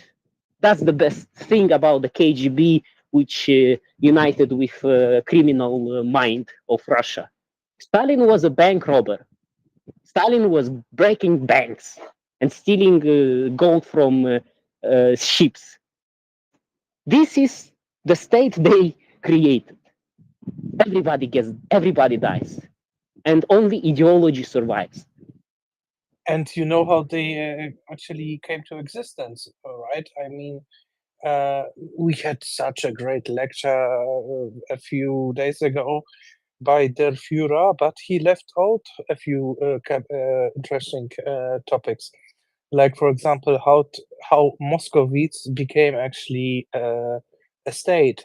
Well, it's always important to remember that the Moscovites, which are a division of Kievan Rus, has moved at some point in time from the Kievan Rus to these territories around Moskva, so therefore they are called the Moscovites, and their first income was actually being money gatherers for the Mongols.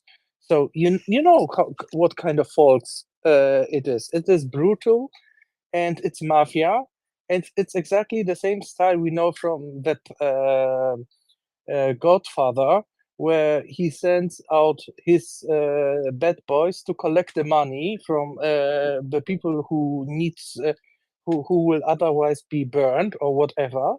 So that's and the Mongols has been sitting very far away in the east, and they needed some kind of middleman to collect the money for them in the west side of Mongol Empire. And they have seen that these Muscovites are brutal and reckless, and therefore they are kind of good collectors for money, and therefore hired them to collect their money. This is how they come to existence. And then they have get some weaponry because they have collected a lot of money from the Brits, actually. And with this advanced weaponry, they have been able to fight against the Mongols and steal their empire from them. So we need always to keep in mind who the Russians are. Those are the Muscovites, who are the money gatherers for the Mongols, and they have suppressed their masters in this business. And nothing has ever changed. Insane, right? No, but thank you very much, Casper, for bringing this to us. This is yet another detail that fits into the whole puzzle. And yeah, as I said, I always feel dizzy when I see these echoes of history. But yeah,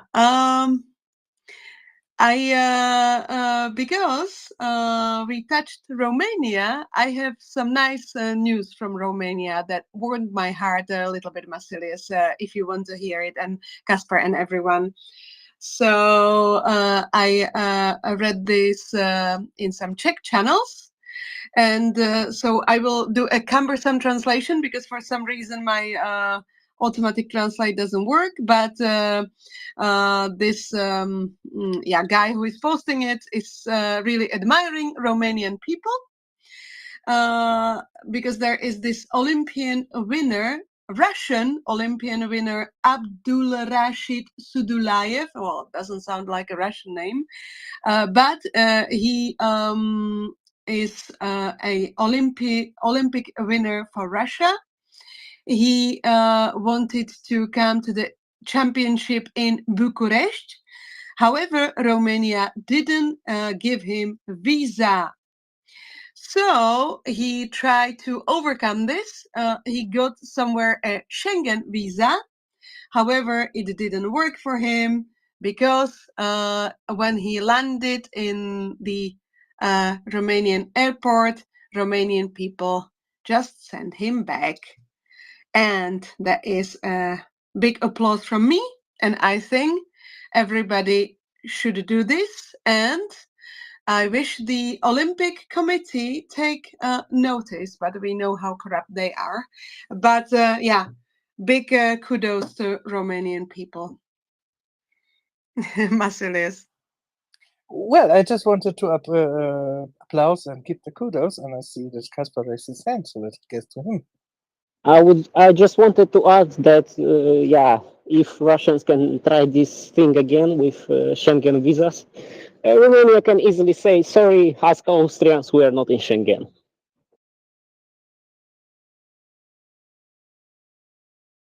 Nice. Thank you, Caspar. Oh, yes, I'm also very looking forward to meet my Romanian friend this weekend. It's always very nice perspective of those very old and experienced people with a lot of knowledge about the history and how to deal with particular, let's call it, tribes. Because it's also one interesting thing that Putin has been constantly saying that the Russian narrative is that Ukraine is an artificial state or artificial nation, even he called it. But did no one told him that nations are by definition artificial? Nation is an idea of people living in a territory, sharing some kind of either same language or same interest. Look at Switzerland, for example. It's more or less only interest and whatever. But they are by definition just borders, and a nation consists of people living in there. So even, of course, Russia is even far more artificial because they consist of the Muscovites living in somewhere around the Moscow and St. Petersburg and maybe a few other cities. But beside this, it's more or less as Asian tribes who has their own names actually, who has been beforehand, as I put it before, ruled by the Mongolian Empire and later on by the Soviet Empire, but they are no other connections actually, beside the language which might have been enforced upon them. But that's it. So each and every country is by definition artificial, and each state is artificial. Otherwise, you are talking about the ethnians, and ethnians then again are problematic because, well, people tend to move around, mixed blood, and try things out, and if one does analyze his own DNA, everyone would be probably surprised what's in there. So you can draw borders upon of this. So I found this was also something we probably haven't brought up here yet, at least I can't remember, and which is important to think about. It is. I'm not sure about that. I think I would have some ideas that I would love to discuss with you later about this. But I just wanted to add a very important to this, a very important a part to this thing. All the Ukrainian people I have ever met were wonderful. They have really, really good sense of humor. And I do have to admit that Ursus is a doable beer to drink. So there's that, Masilius. But no, I don't know about the nations, but yeah, I even heard these theories a couple of times now that Russians are not even Slavic originally. But of course, I don't know. I'm not a historian. And however that is, it doesn't really matter, whether they are Slavic or not, if they didn't behave like genocidal monsters, whatever they want to claim. The certain thing is that they kind of poison this idea of Slavism for me, and they certainly used to use it. Well, not used to, they do still use it, but even when I was little, they used to use it very much for their propaganda and for their expansionism. So this idea of pan-Slavism is very, very, very obviously coming from Russia in order to kind of claim that you're Slavs. No, you are ours. But let's go to Kasper. Sorry, Masilius, if you want to add something. Sorry, Kasper, if you can wait a second. Well, the Poles and the Czechs, for example, they've been always also Slavic, and they've been always opposing any collaboration with Russia, and it's since their existence, more or less. So so it's clear that they never had really a peaceful alliance with all this Slavic people, whatever. But then again, we should also go back at all the Slavs has been some tribe which has been also in a region which is now I think a little bit south, be a Russian kind of thing. There was some Cynthia or whatever. I forgot the name, but it originated actually in old Persia.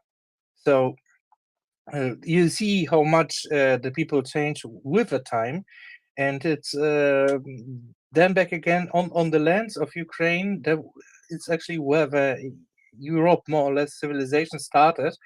And when you read the debunking of Putin's interview from Timothy Snyder, he also mentions that this region has been actually cultivated by a lot of different ethnies and tribes since I think it was 30,000 years.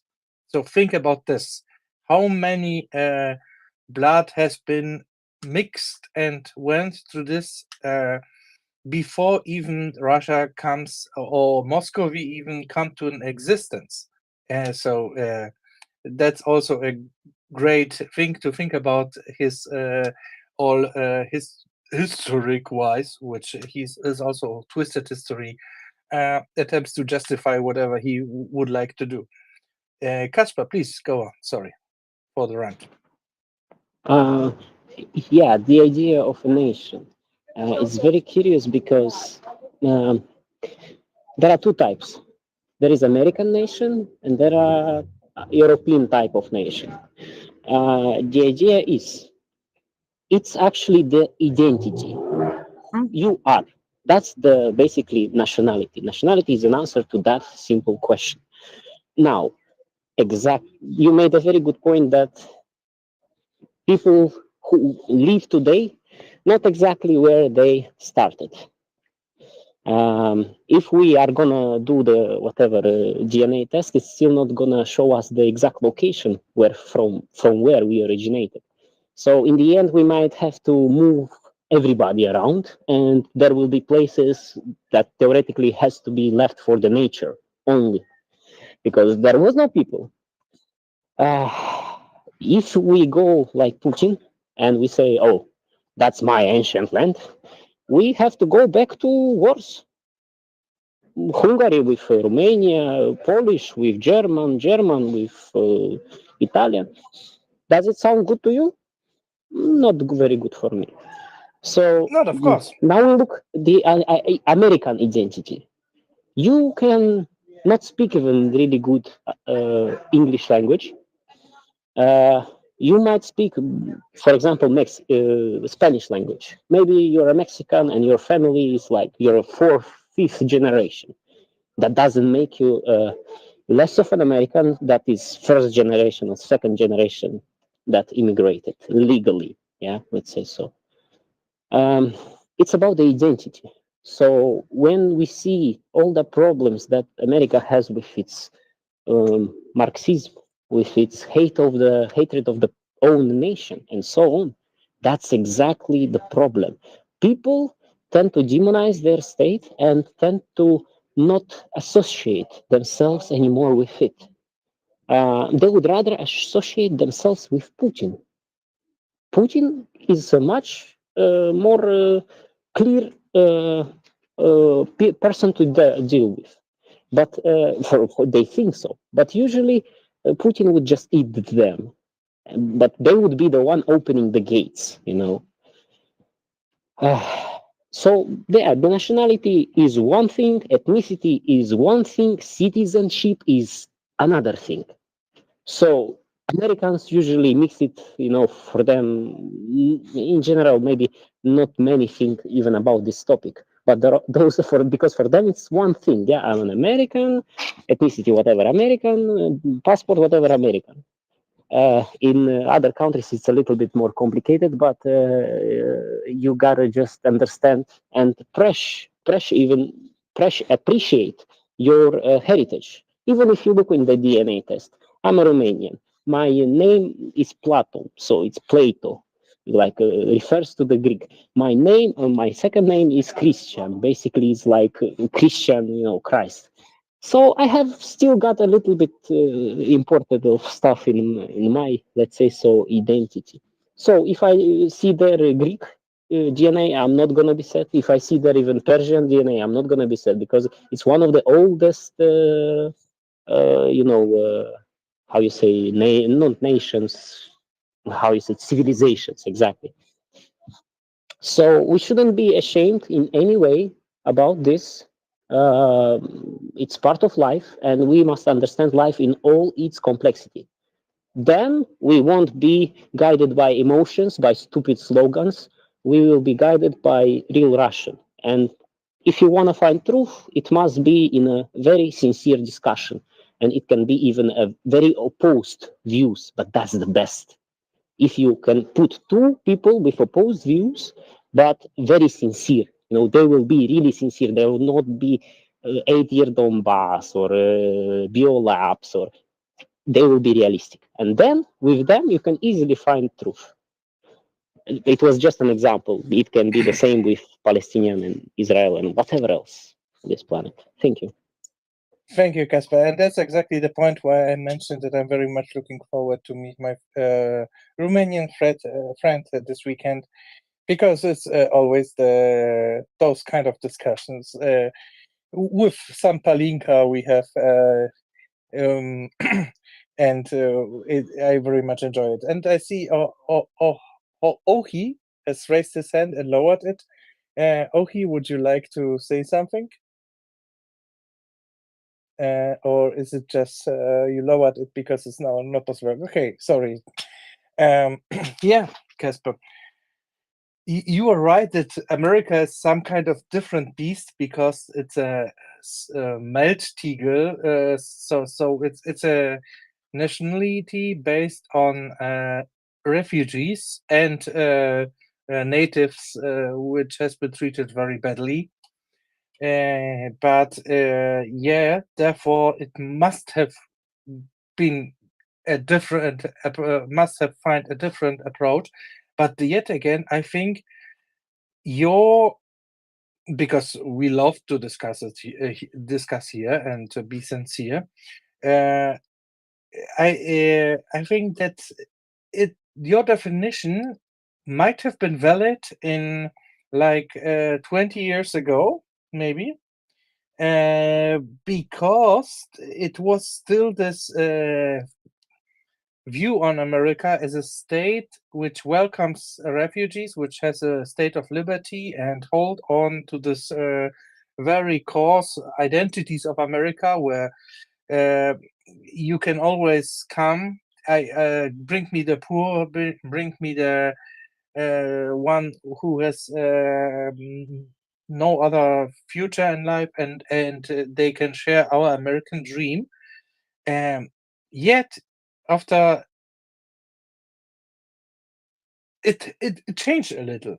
It kind of I think there is a little distinction between the ones now who has been living there for generations and the others who are about to come.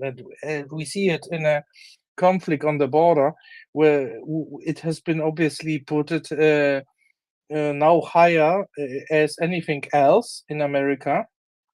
And obviously, the old philosophy of bring us the refugees, bring us the poor, is become something else.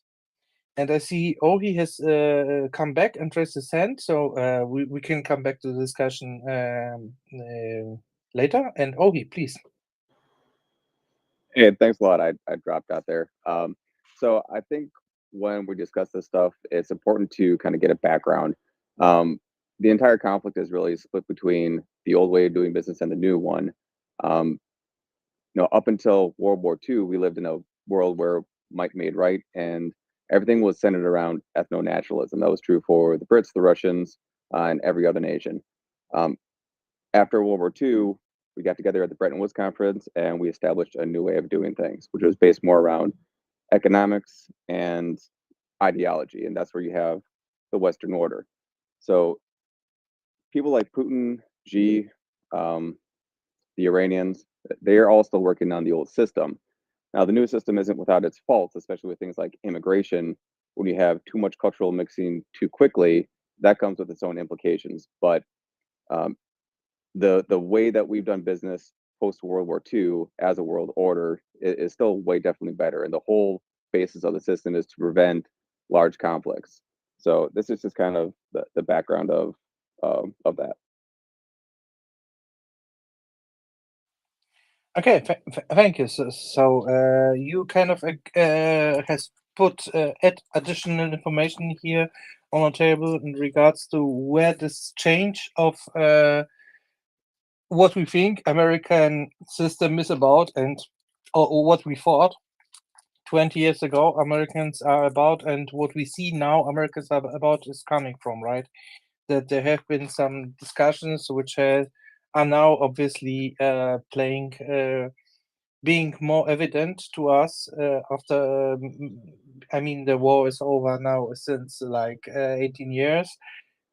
80 years, and we see this America having a lot of troubles with immigrants since, like, I don't know, but I remember when I was little, at least it was less obvious as it is now. So now, thank you for this description, and we might get to the bottom of it, but of course there are it's Marcelius? important, actually. Yeah. Yeah, I'm so sorry to interrupt you, but I think you actually might get into a very interesting discussion about this, but with our new co-host. But he certainly will know this topic from much closer, because I will be swapping with the wonderful Alan, who will be taking over the next shift. So it's a pity this session was so short, because it was really interesting discussion.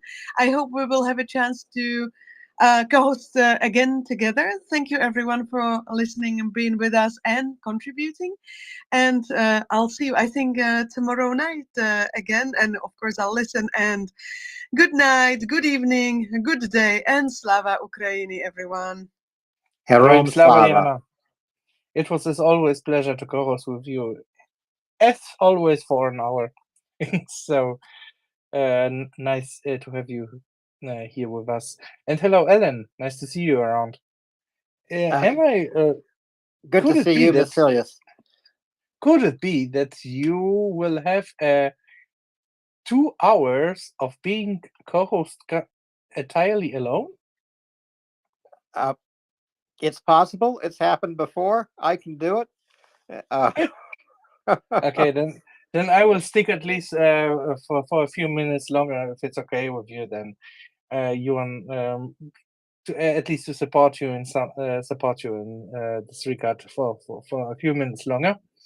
Well, We had here. I would love to hear you and Ojai continue the discussion you just really got going, Vasilius. Thank you. Sure. Yeah. So I mean, essentially, because it is important to understand how the game is set up, and really after World War II, you have a decision to make. Do you continue fighting fascism against the Soviets, or do you freeze the conflict?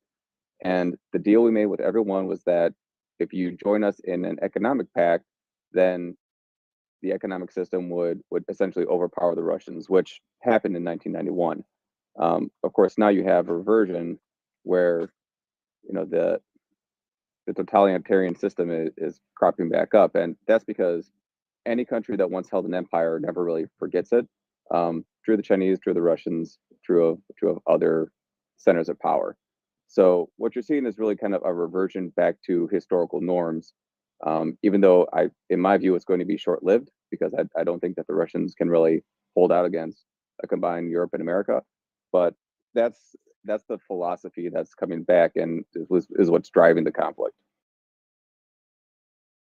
It struck me as remarkable, Ojai, that it really took Russia not very long at all after the collapse of the Soviet Union to return to its imperial heritage. And that really is what Putin has returned to. But it's an imperial heritage that is simply a thin veneer laid over a gangland state. And I think the more that we see Russian behavior in this war around the world with its allies, Iran and China, we see more and more clearly that Russia is simply a gangland state and Putin is simply a gang leader. And that is something quite different from the 19th century imperialism. Yes, but it's gave rooted birth in to it, empires. Ellen. Oh, it's much rooted. worse. Yes, but they are using this. What Ohio has said, that once you had an empire, you kind of have this nostalgia. Oh, we've been big at this time. We our goal and praise to our ancestors must be to restore it.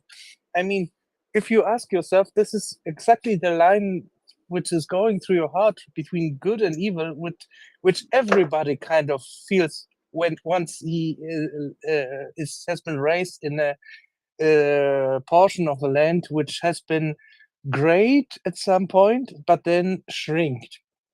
And this is exactly what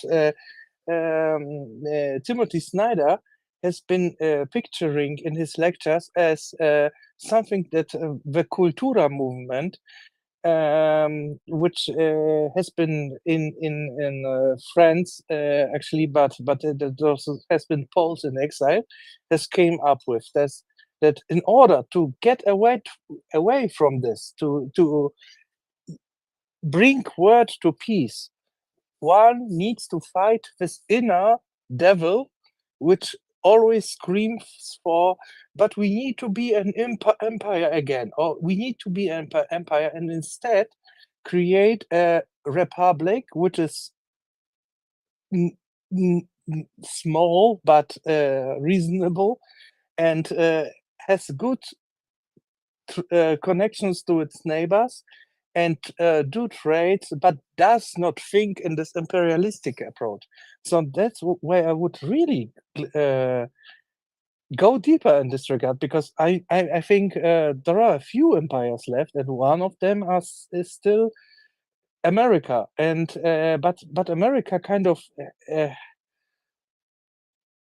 I don't know, they if they are realizing it as well, that it would be better to be just a country and and uh, and a good force to create wealth around the globe, or if it was the idea, and we are just or some other countries are thinking about America still as an empire, but it's not absolutely the case.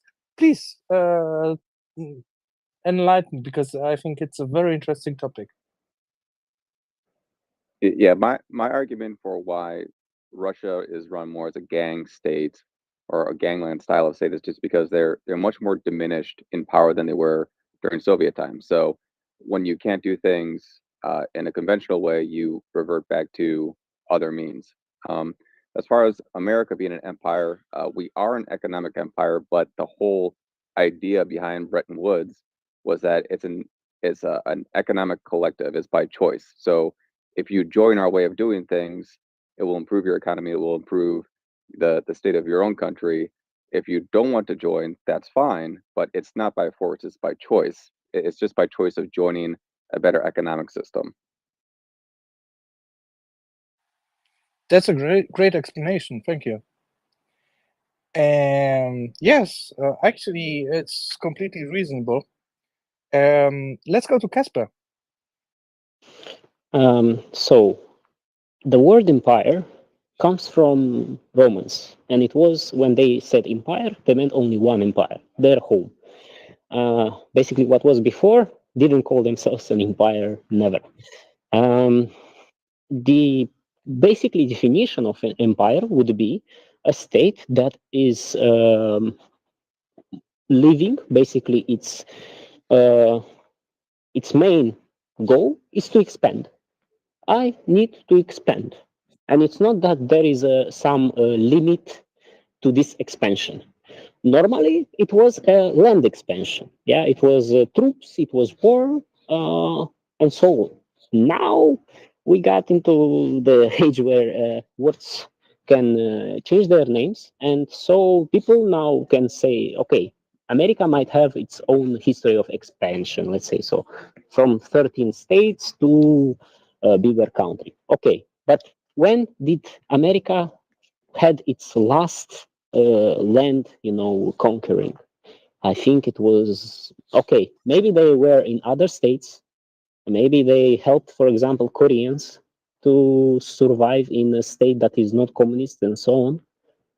But you wouldn't say that they are still there, telling them how to live. No, they showed them a way of life, a way to trade, to maybe some countries like Korea had it hard in the beginning, but now it's not that bad in comparison, at least to their northern, how you say, neighbor. It's really not that bad. Again, you can say the same about the EU. You can say, oh, but Ukraine is a victim of European expansion. You can turn everything like this.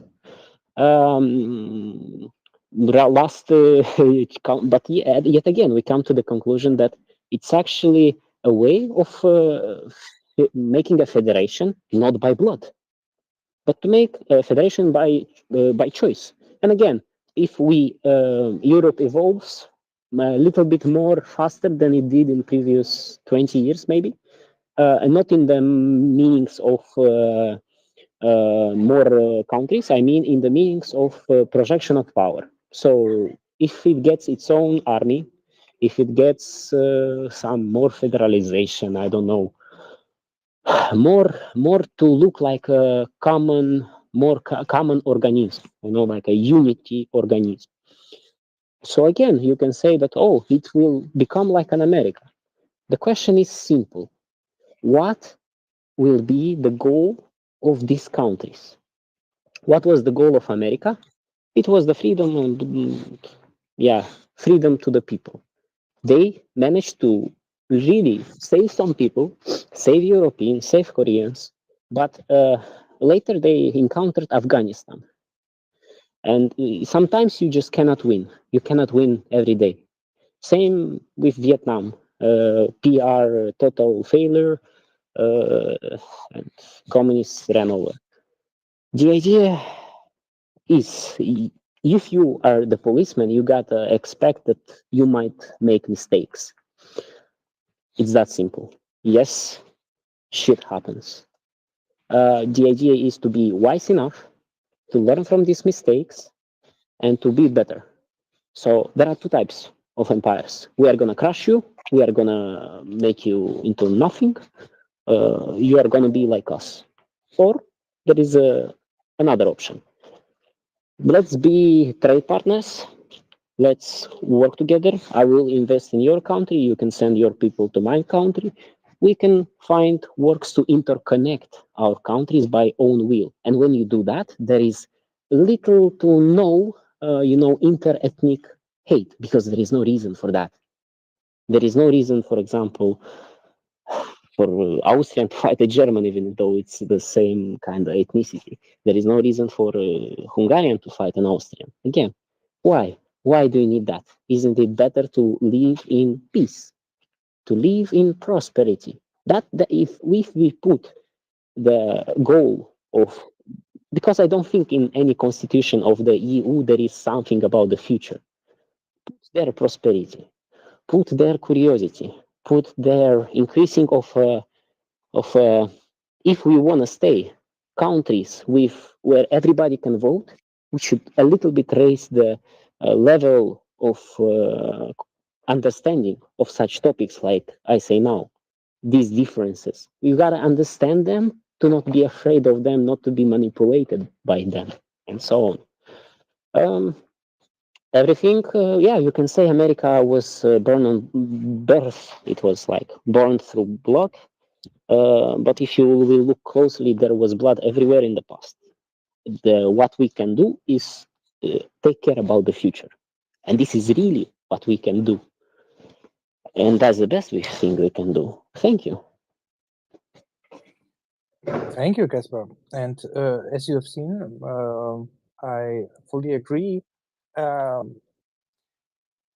I would have actually one question to you now. What do you think of the idea? You kind of actually has addressed it already, but Europe is in right now in the middle of transformation. European Union. It was formed as a economic alliance back in the days. Then it became a union. And now they are thinking more or less about making it, yes, like you kind of pointed out, US of E. And my personal objections here are that it's a good goal in some regard, but I think it's going too fast. And I think we should, like you pointed out, have a clear goal. What does unite us? Then on the other side, have an idea how we deal with all those histories between all those nations, so that they kind of also get not lost, but bring into an order which harmonize. And of course, it's a lot of communication needed, a lot of actually time to melt together, to understand that we are all the same people, and that the history is history, but the future is the future, and we all prosper from being a union, and then maybe at some point install some kind of central government, which might be then at this point also kind of incorporating more the distinct interests within the regions of Europe, because I don't see that this point addressed very well right now. Please go on. Again, I think we come back to the thing who we are. In order to do something like this, you gotta at least make a work, communication work, preparing work of people not to think LGBT and whatever else corporations when they hear European or European Union. You gotta make it like pan-Europeans. That's what unites us. We are all Europeans. We all live in this beautiful area of planet Earth, and we want to make it better. That sounds like a perfect way to unite us. Now, I think where you are really hitting to is the fight between sovereignty and, let's say, so federal, yeah, like I'm saying, a common organism. We should understand that if we do things really smart and not try to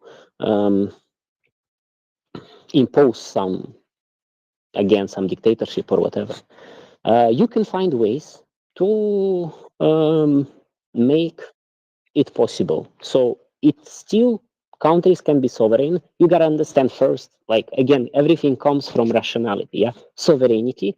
For example, some Japan lost sovereignty when they allowed American ships. Yeah, and it's back in the day when they were growing rice and samurai, stuff like this. They were in peace. They were relatively, rice can feed many people, many mouths. But still the point when you give this, you must understand that if you are not an island to which nobody comes, like those indigenous people in one island that nobody got, they're still not contacted. Yeah, okay, leave them be there. They have their own ways of life. Leave them there. Don't touch them. But we live in a little bit more complex world. And if you are gonna be ignorant and think that you can lock yourself, the reality is gonna be knocking on your door very soon. Like I can say, okay, Moldova, I am gonna, I'm sovereign. Nobody can tell me anything to do. But then you will realize, hey, it's a little bit more expensive for me to buy stuff from European Union. There is taxes, and stuff like this, and stuff like this, and stuff like this. You gotta understand that if you don't want to live like on some very poor, if you are not don't have an ascetic way of life, you probably should think of communicating and working with people around you. Sovereignty. We gotta maybe sometimes remember that even if we have some isolated state that is not in any union, yeah, it has its sovereignty, but its sovereignty might mean only the will of a dictator to eat people, for example, like Mugabe in some African country, and stuff like this. Yeah, I am a little bit, if you talk about democracy, if you ask about democracy, me, I think, yeah, you cannot give democracy to kids, because kids are gonna burn the house, and it's that simple. Even they, of course, it's gonna be under a very humanitarian, and we are gonna help everyone, and blah blah blah blah blah blah. Like, it's democracy can work if people understand how it works. If you just give to people that has no institution, no history, no understanding of what's bad and what's good, you won't survive. Just like Greek policies didn't survive in the end. Yeah, the greatest people, the people that usually know how to act, how to deal, and can do it fast, they can take a decision. In the end, they are not welcomed by the people because their people's interests. For example, look, from a Roman province of Egypt, comes the bread to Rome. Yeah, there are two points of view. The crowd, which says, "Oh, we are gonna split no yeah we are gonna split it between everyone," but in the end you realize it's almost nothing. Or you can sell it, raise some money and do something with this money for the sake of the police, for the sake of the country. Or like some German case I've heard about it in a recent interview, not interview, like a historian. So the idea is the Greek police, basically imagine you live in a city and comes again the same idea, bread comes in, and a part of, let's say, the majority, 50% plus one, decides that it would be rather easier to kick out a part of the population from the or to sell them in slavery and get this bread so everyone can get really good quantities.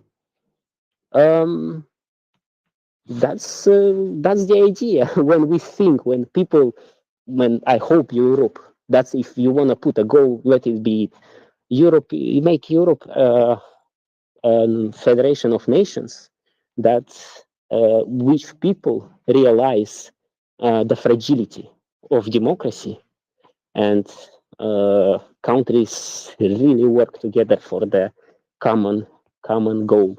Because, for example, what is doing Hungary now is not very nice. You know, I mean, I'm okay. Maybe not even Hungary. Orban, one guy again, very sovereign state.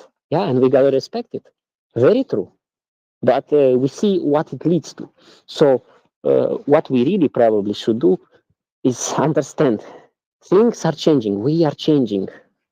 Europe in 30 years might not look like Europe today, and not like Europe was 30 years ago. And we gotta understand that we have to change, and the change is what you are saying, that the change is slow. It's just like a little bit mind blowing to me, because we had 30 years to change, and we still do it. We now do it fast. That's why it's fast, because we didn't do it when it was time. There had to be a road, like a autobahn, like you say in Germany, in the east part of Romania, which is also kind of Moldova. You had to make and everywhere you had to connect the then country. No, you created only in a part of it, and the rest, screw it. You had so many years to fix it, and it wasn't been fixed. Now that Ukraine needs alternative ways of communication, so it's going to be Greece, Bulgaria, and Romania, yeah, in some cases, and they are doing it now. So the change is actually now fast, because we didn't change the way we were supposed to, at least to think about the change. Because when you think about the change, you at least come to some conclusion. Okay, we can do this because it's going to end up in blood. We can do this because we are going to become ineffective. And then in the end, you at least find a vision of future. But now you are you were like, okay, imagine you're a German. Oh, it's very cheap to, I would rather prefer cheap gas instead of Ukrainian whatever lives, whatever, or Ukrainian sovereignty. That would be the best. Yeah. So I'm sure there have been politicians, and there have been also a part of people which think like this. I need my prices. I don't need the Ukrainians. I need my prices. I need my gas. So you see, uh, it's in the a very important thing goes into the mass minds, and if you are not doing anything about it, anything good about it, if you just let them be whatever, they are going to be taken care by somebody else, by your enemies.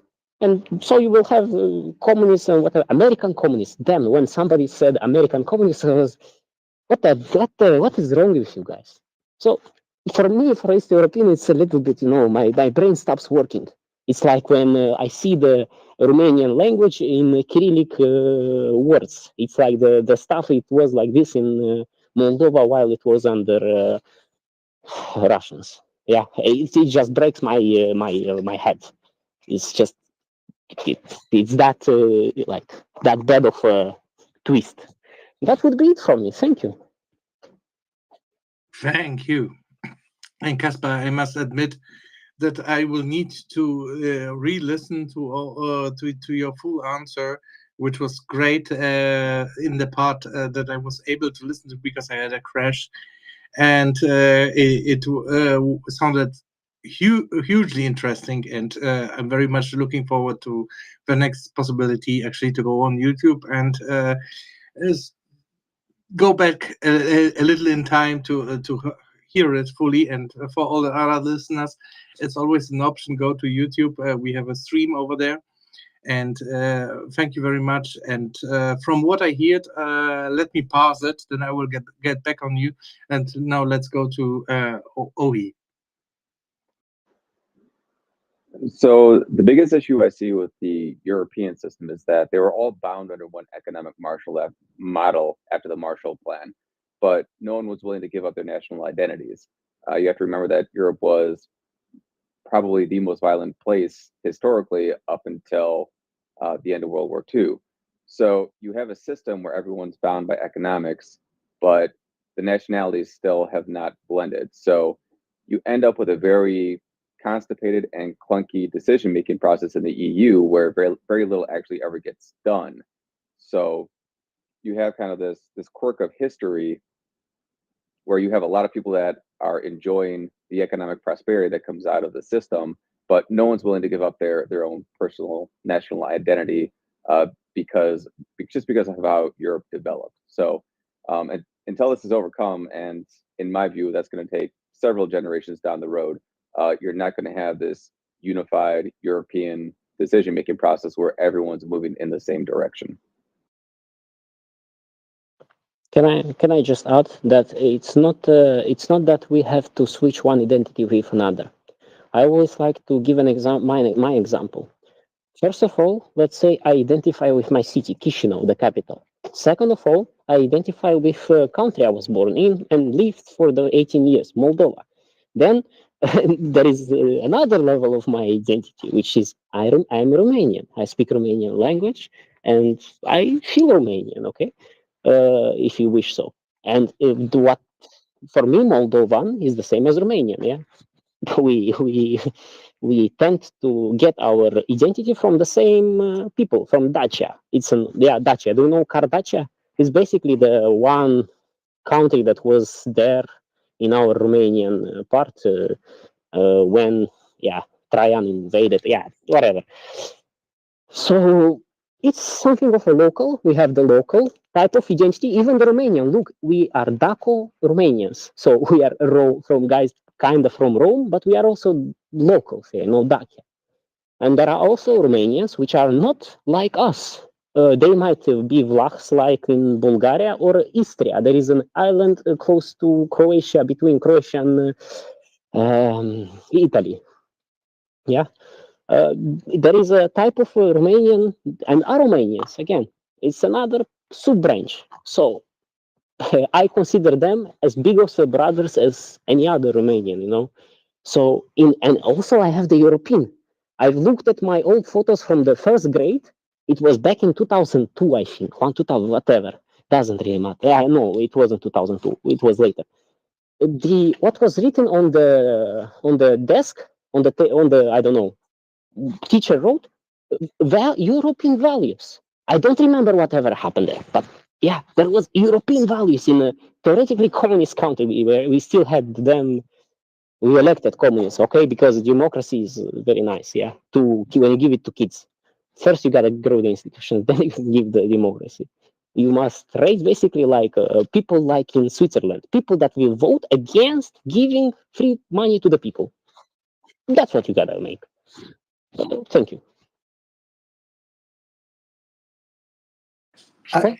Let's go to Jana Misilius. And I am, at this point, a fascinated listener. Have some questions about the EU and democracy in the EU. But Jana, go ahead, please. Thank you very much, Alan, and thank you very much, Masilius. I am also a fascinated listener, and I wanted to connect with something that one of the gentlemen said, but I have to admit I forgot what it was.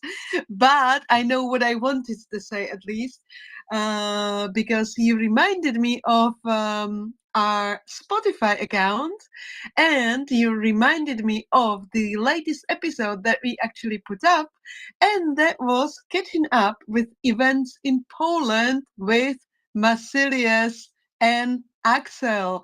This is the latest episode that you can find on our Spotify account. So if you go to Spotify, you search for MriyaReport, you will find this on the very top of our podcast episodes. So that is what I wanted to contribute, and I promise it had a connection with something that either of the gentlemen said, but I really don't know what it was. Back to you, gentlemen.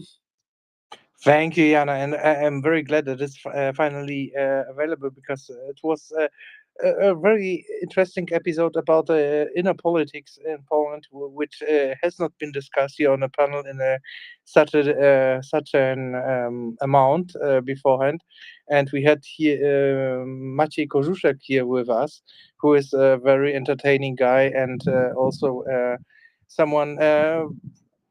Real big figure on the Polish TV, and I was kind of surprised not knowing him. But after the fact, I watched all his stuff, because he's really great, and not only historian, entertainer, musician, but as I said, a real good journalist as well.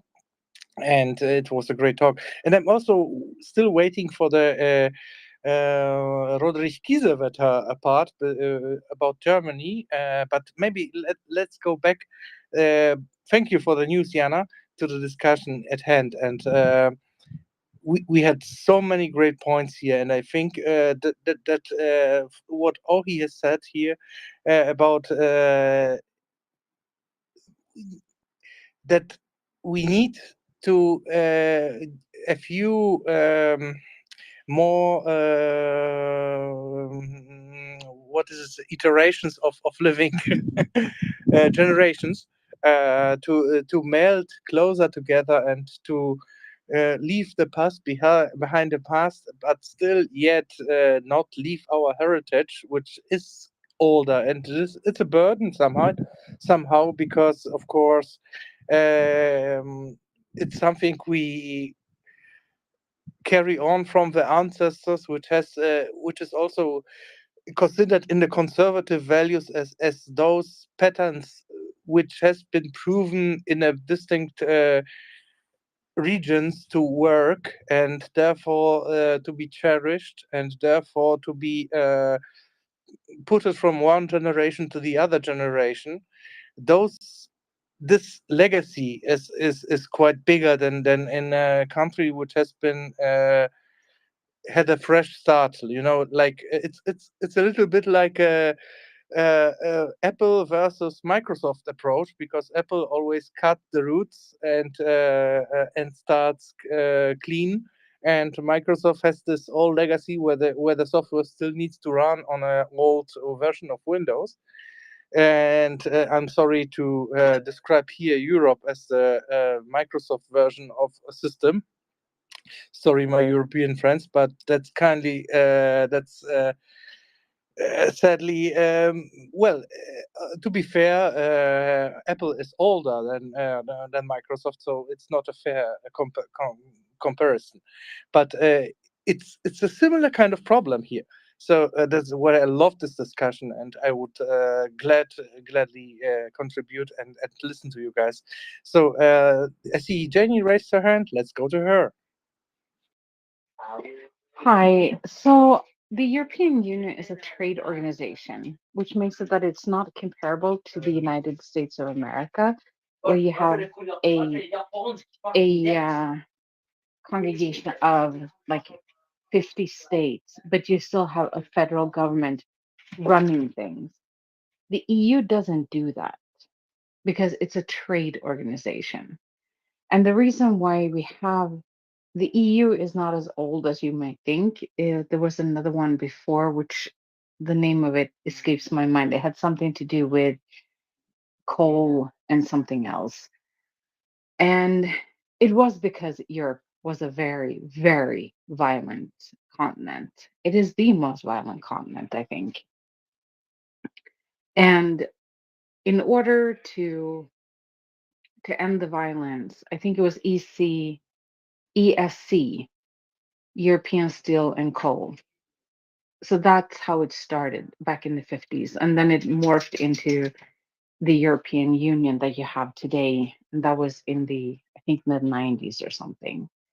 But so it was a way to quell the need to, fight your neighbors for resources and to have a way to work together. So it's like instead of having the federal government, it's just a trade organization to make trade between the states more easily done. And imagine that almost each state, speaks a different language. And sometimes you have a common one, because most of us Europeans speak at least two languages. I think the English and the Irish are the exception to this rule. Otherwise, most of us, almost every single country, learn English in school. So that is our common language.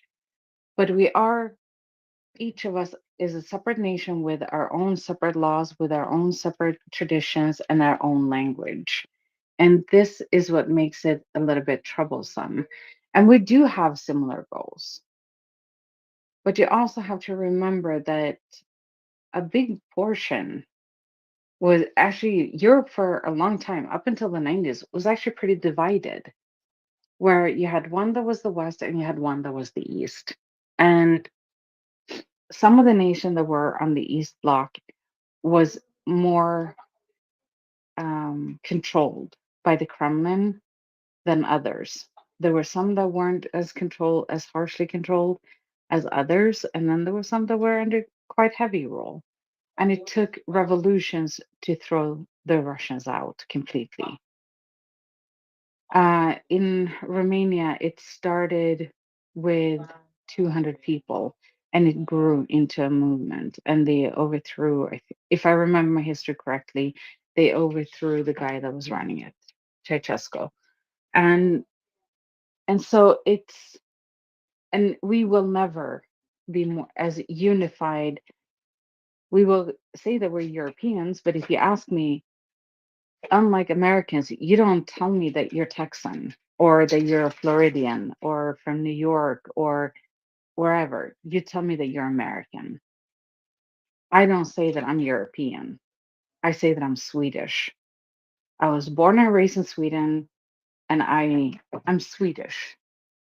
And so you have a national identity that is very strong, much stronger than the States. Anyway, I'm gonna stop there for now. Thank you. Thank you. And maybe, Ellen, before we go to your hand, quick question to recap, because we don't want to spread. I just not sure, but Yugoslavia was Ceausescu, right? And I think Romania was a neighbor of Yugoslavia. So, Kaspar, can you elaborate to this if I get it right or wrong? Wasn't it Tito? Tito was Yugoslavia. And I think Ceausescu was. Yeah, Ceausescu is of course in Romania. In Yugoslavia, it basically was a try to unify all the Slavs to create a identity.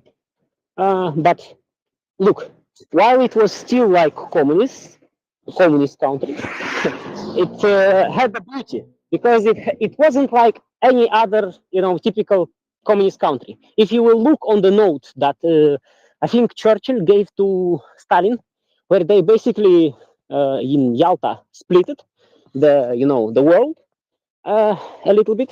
The Yugoslavia was kind of 50-50. So yeah, it had the influence of Soviet Union and so on, but it managed to still trade with the outside world. I'm still not very sure how exactly it went, but it had liberties that many other communist countries didn't have. And at one point, Soviet Union wanted to invade, Yugoslavia, to get the troops there. And it was funny that our guy Ceausescu said no. Again, sovereignty. They managed to keep sovereignty even in this communist group. So yeah, and in the end, they just haven't been let through. Yeah, quite an unexpected turn of events, if you ask me. Then later, how it happened with Ceausescu, why it even started. In some church in Timișoara, it was an very eastern and very western part of the country. In a church, there has been some kind of conflict, and many of the people who went to that church have been beaten, and maybe some even killed. This rumor, I mean, not rumor, the news of it spread very fast. And very soon after, it was the plant, I think, speech of, Ceausescu. Uh, Basically, when he started his propaganda, his delusion, when he got, this person is not in touch with reality. Such people like Putin are not in touch with reality. They are completely in a different dimension. So he started to, oh, we got some American spies there. They had dollars and drugs to over. When it started, the crowd just exploded in rage. And you gotta understand that when crowd explodes in range, you cannot stop it even with machine Could guns. it be that he lost you here? Ellen, can you still hear Caspar, or is it just me? Yes, I can hear Casper Masilius.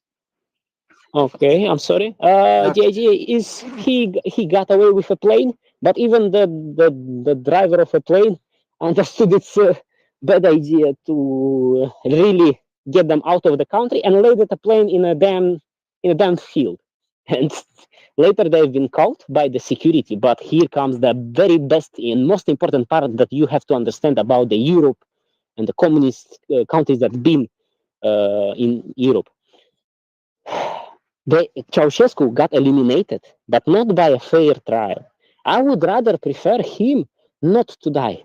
I would rather prefer him to speak about all the crimes, to speak about all the blood, to speak about all the censorship, about everything, to destructure the government, to destructure the system, to destructure the damn KGB. We had the Securitate.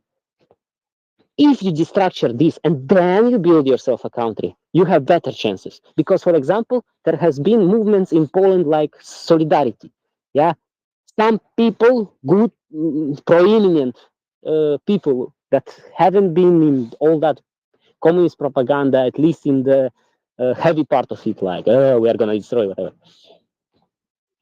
These people managed to create a country where the ex-party members or ex-security members had banned to enter the power. If the more you go to the east, the more you go to the close to Russia, the less of the countries like this you will find.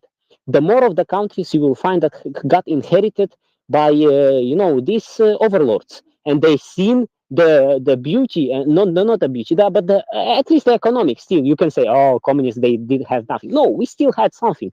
The idea is they just sold it. They made de facto contracts, like they've been taking resources on a on a loan, but these loans gets lost very fast. The companies terminate and blah blah blah. So in the end, you also feed your people, your democratic people, that Americans came, democracy came, and they sold everything. No, man. If you realize, it was sold everything by your goddamn communists from the second rank. Yeah, the first rank, that most public people got killed.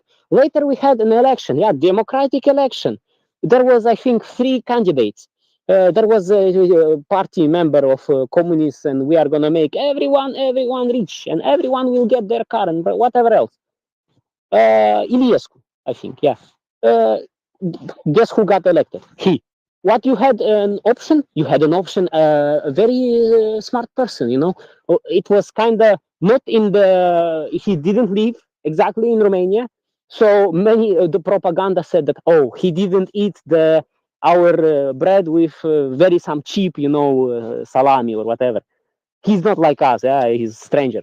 This guy could give you prosperity. This guy had a vision. This guy he was a smart guy. No, you elected a goddamn And it happened to in many countries in Europe, in East Europe, the four ex-communist countries. And again, it shouldn't be an argument to say, oh, the East Europeans are communist, corrupt. We had to fight our way, and I think the local elites, even if they inherit some of their money, they have to be punished, of course. They have to be taken their illicitly taken resources. But the idea is, it doesn't mean that actually, if you survived in the West, not under communists, you must not forget that you might become as corrupt as we are, and even more hypocrite than we are. So everybody should keep that criticism, to keep healthy criticism on the table. That would be for me. Casper, I especially appreciate your point about transparency, that it would have been far better for Ceausescu to have survived and been tried. And in the course of that trial, his crimes could have been exposed. In other words, this characteristic of transparency, which is so important to democracies wherever democracy is practiced. And it's a hard thing to achieve. We often fail at transparency here in the United States. And this may be a very naive take expressed by an American who confesses he does not understand European politics. But my the way I look at the European Union today is this this national or international cooperative union of sovereign states, but with a kind of federal layer overarching all, trying to set standards that each individual nation must meet in order to to honor their membership in the EU, so to speak.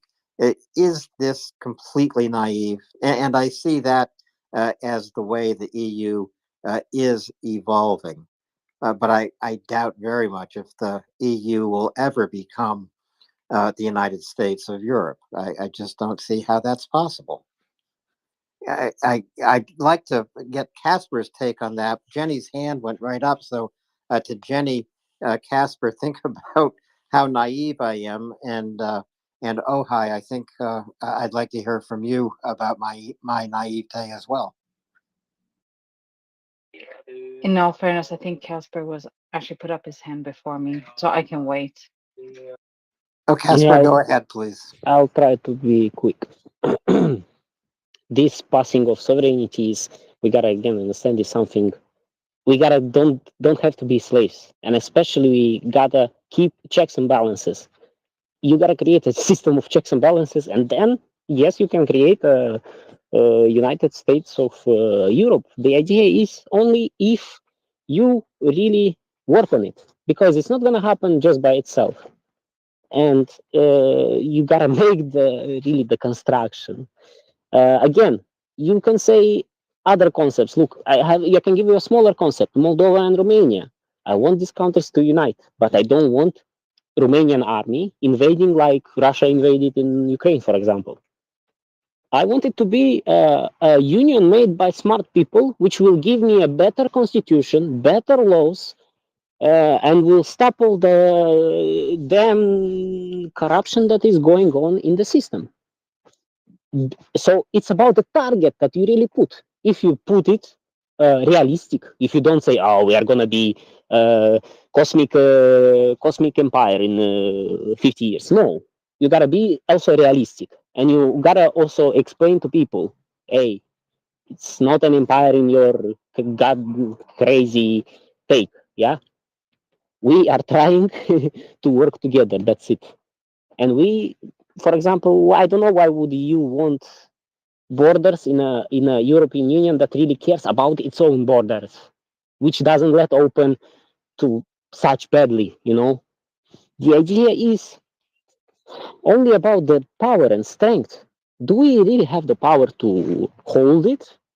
the Europe, at least like now, or we have to revert to nations. But no, I think that's a dead. That's our death. Because imagine if Russia will have to deal with each country on its own, like it does with Orban. So it will find an approach to every and each one of you. You gotta understand that you are not unionizing in a way, only for some corporation benefit. You gotta understand that it's basically the only way to kind of survive. Not only really to survive. It's not about only survival. It's about being. mm being having a prosperous state, which doesn't really has to mean also invading other nations or waging aggressive wars against countries that really didn't mean you any harm. So it's about who are going to be the people who are going to create this union. And here we comes again to my point. If we are going to put politicians in the head of it, we got to be very careful, because politicians usually care about their 4 years, and these are how they are built. This is how they are educated. To build a country, to build a union, you really have to involve very various set of people.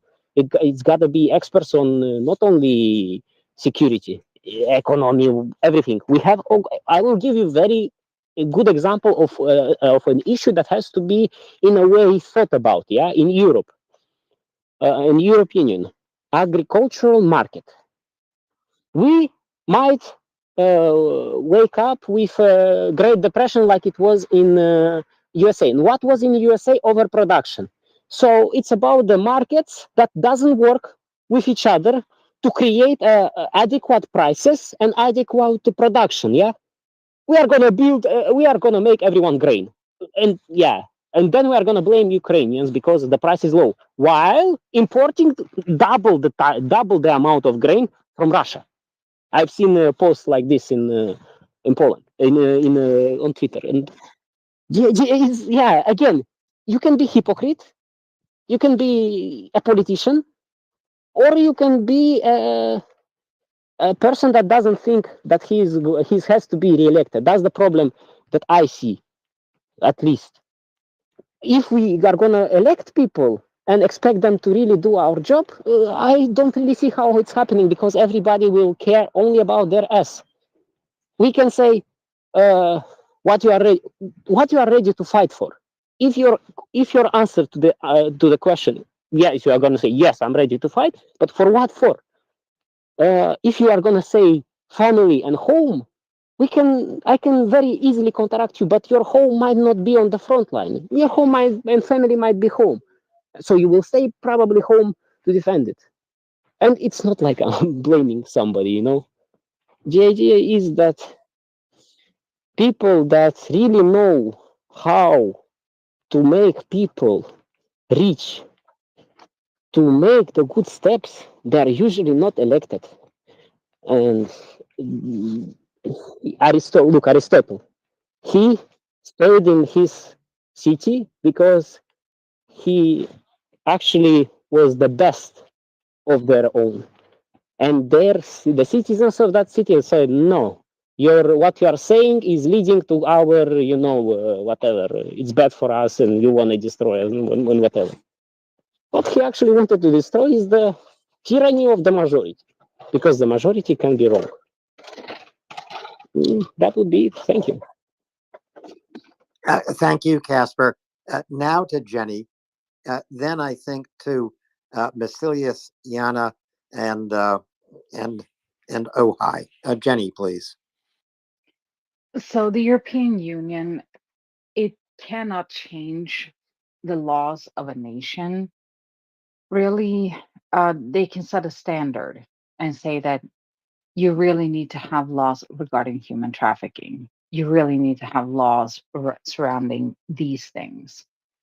And so that kind of like the federal government sets like a really low standard, and then it's up to each state to expand on those standards. But in the end, it's still a trade organization. It's a way. So most of the things that people, I think, that Americans get confused over is the fact that the EU can set a standard on certain items. I know that one case is regarding bananas.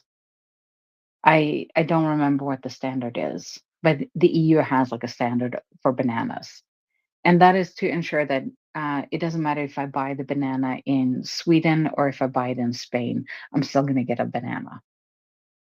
That it's kind of like those kind of things that it sets up regulations regarding those things, and then you have like a standard that the member states have to follow, and it's to make it just makes things easier to move between the nation states. So it's easier to move goods between, and also we removed the VATs, the value added tax between the member states. So you can buy stuff in Sweden, and when you get to your own country, when you get in there, you don't have to pay taxes on them. So it's easier to move goods between the member states. And this was one of the ideas behind the EU. It was the idea that if Sweden becomes, for example, Sweden has fought 30 wars with Denmark. We have not been the best of friends in the past, uh, but we became friends before the EU. But if we had been rival countries, if we had continued this fighting with the EU, making it easier for Sweden to trade with Denmark, I'm less likely to attack them in order to get the stuff that I want from Denmark if we have a way for me to move goods from Denmark to Sweden or from Sweden to Denmark in a much easier and simplified way, and where I don't have to have like a ton of paperwork.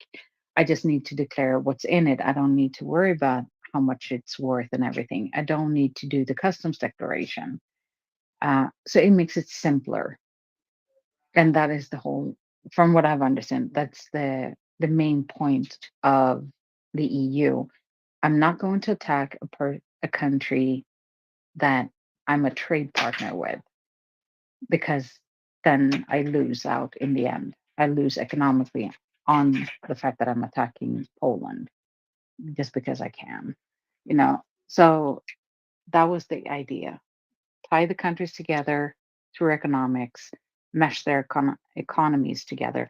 Now we also, to make it even simpler, you have the euro, you have a common currency in all countries except for two, Denmark and Sweden. We do not use the euro. We still kept our currency. Poland as well. Really? No, Romania too. Holland, no, sorry. Holland has euros, but the Czech Republic has still Czech krona. Oh, No, I meant Poland has also no euro. Oh, sorry, Poland. you have the zloty still? Yes, of course. Oh, And it actually helped us a lot.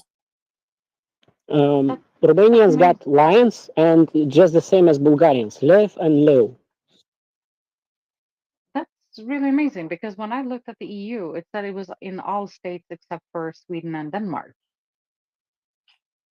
That was on their own page. So Fighting disinformation on MriyaReport. Follow us.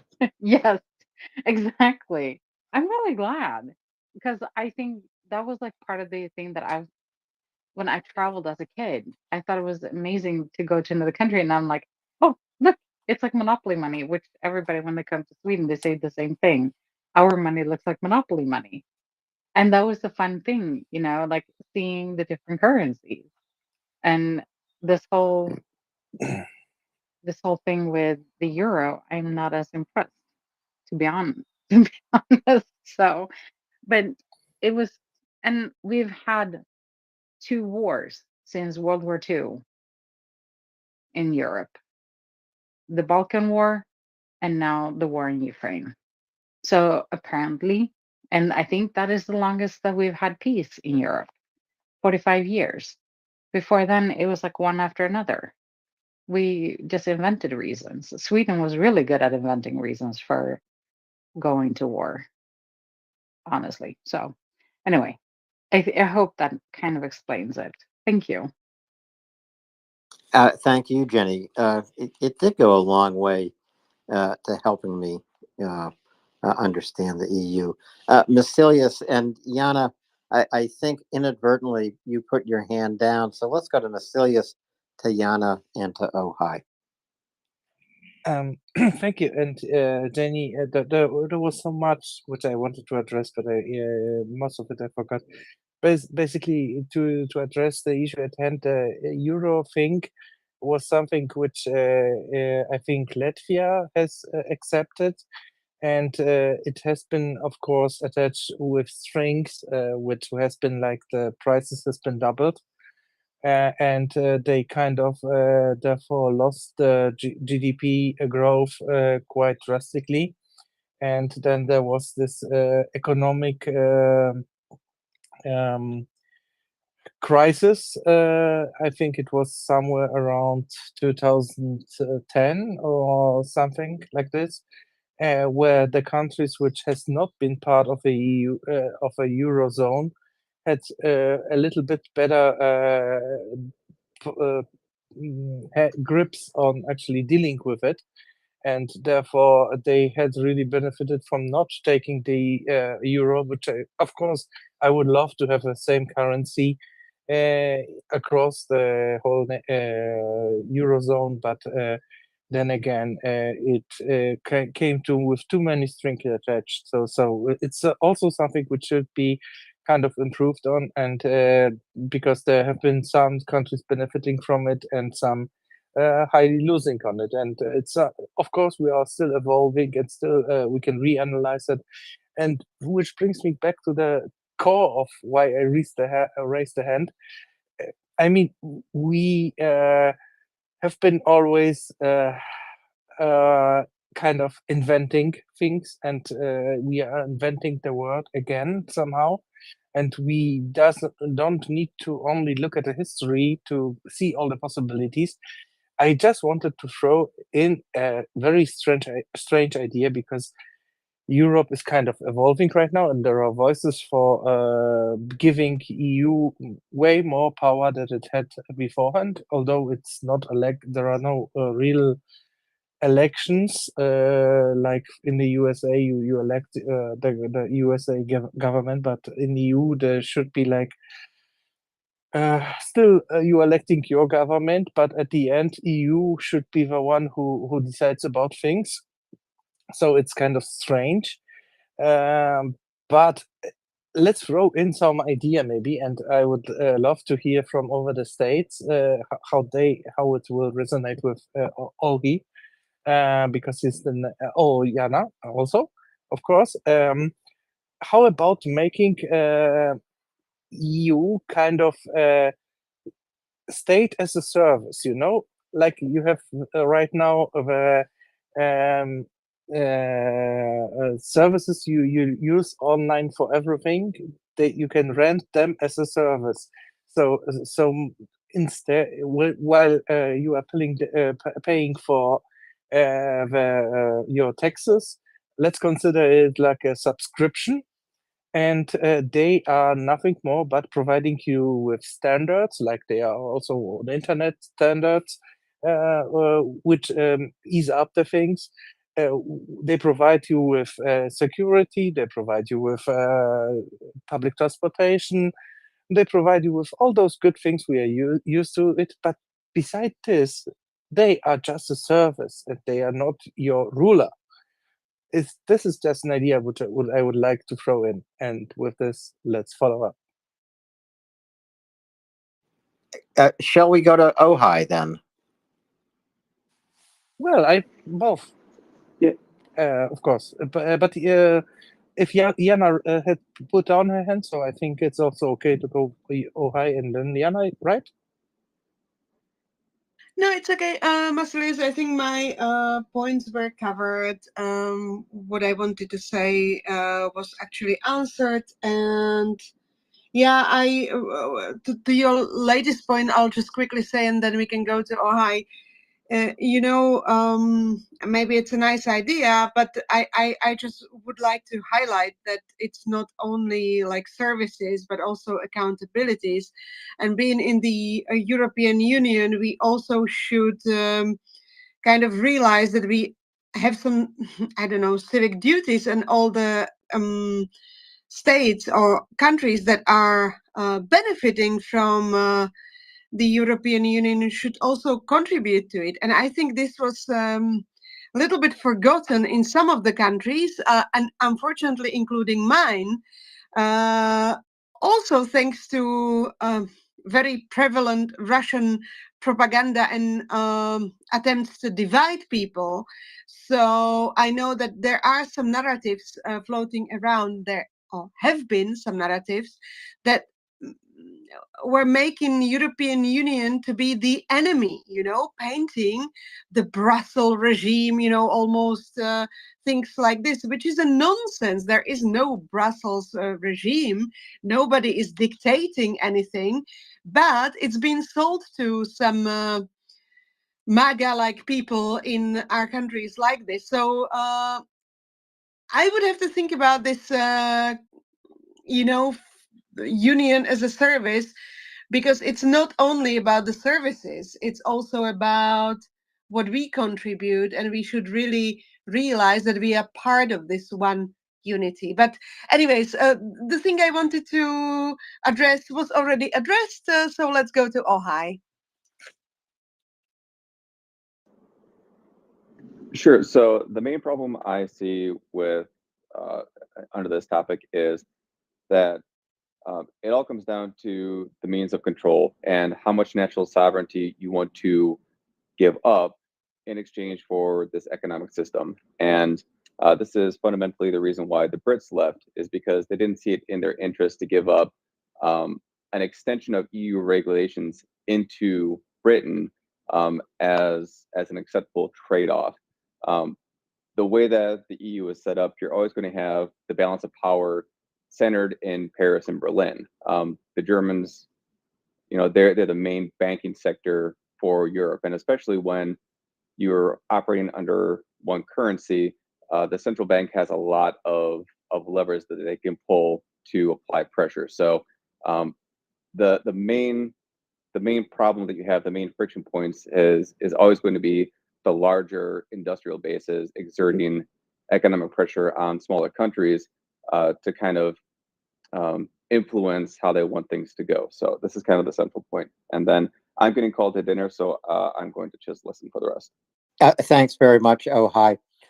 One question that comes to my mind: to what extent does this somewhat new concept of a common European defense, and this is in light of Russian aggression, of course, how much does this idea further drive the evolution of the EU to bring the EU together and create a common European defense force? Is this driving evolution as well? And I hope that question hasn't stumped all of my listeners here from the EU. But if it has, I apologize. Again, it's the naivete of an American. Maybe Jenny, Masilius, Casper, Jana, you have thoughts about this. Well, of course, but I don't want to. I think Jana has raised her hand first, and there. I wanted also to address something from Yohai, but he's to dinner now. So let's. I will try to keep them, and let's go to Jenny. So first of all, Brexit it had more to do with xenophobia than it did with Brussels. Berlin and Paris were not in charge. They're not in charge. It's Brussels, and it had more to do with xenophobia, where the Brits were lied to. They would. I don't remember which politician it was that said that instead of spending X amount of euros a month, sending X amount of pounds to the EU each month, we'll spend that on, let's say it was like 350 million a month to the EU. Then we can spend that on the NHS. And what they left out was the 300 million that they got back from the EU in different grants. And so obviously that money the 350 million never materialized because it never existed. And so the Brits were sold a lie.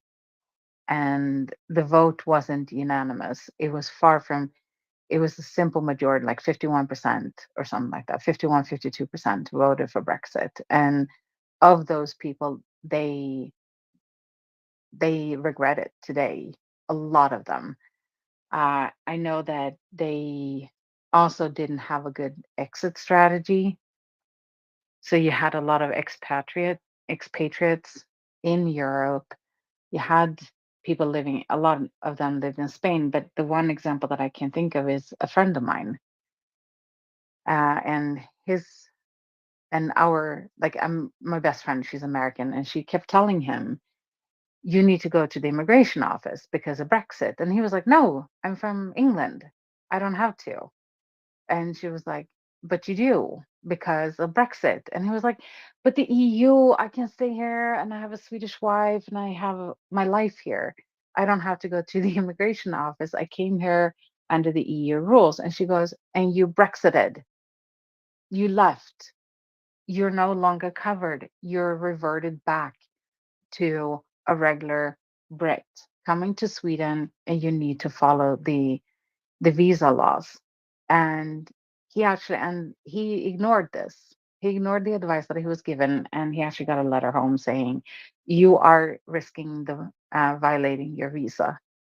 We may have to deport you if you don't show up at the immigration office pronto." So that was the the the blunder that Britain did.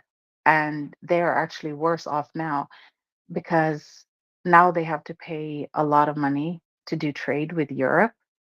And they lost a lot of their trade partners because America finds it easier, frankly, to deal with the EU, where they deal with the EU, but they get to pick between 27 different countries. So 27 different countries now has to go like, my paper clips are the best in Europe, and we can get them to you this cheap. But you still only deal with the EU. You don't have to deal with Sweden, Denmark, Germany, Poland. You only deal with EU instead of like putting out a bid to all 27 countries. So we can give it to you cheaper, faster, and more expediently. This was part of the reason for the EU. It was to make things easier, both for countries outside of the EU and countries within the EU. We can move stuff within the EU a lot faster, and also other nations that want to trade with Europe, with the European Union, only deals with one entity, but you have access to 27. That's kind of like you're making a deal with the United States of America, but you actually have access to 50. If you want to compare to Europe, you have 50 different countries, but I only have to deal with the federal government. I don't have to put out bids, and there are different laws if I want to trade with Texas compared to Alaska. So that is the benefit of for both countries outside the EU and within the EU. And like I said, Britain is hurting. They're saying that in 5 years, their economy will have tanked. And things are going out. It's not going well for the UK, unfortunately. Thank you. Masilius and then Casper, I think. Masilius.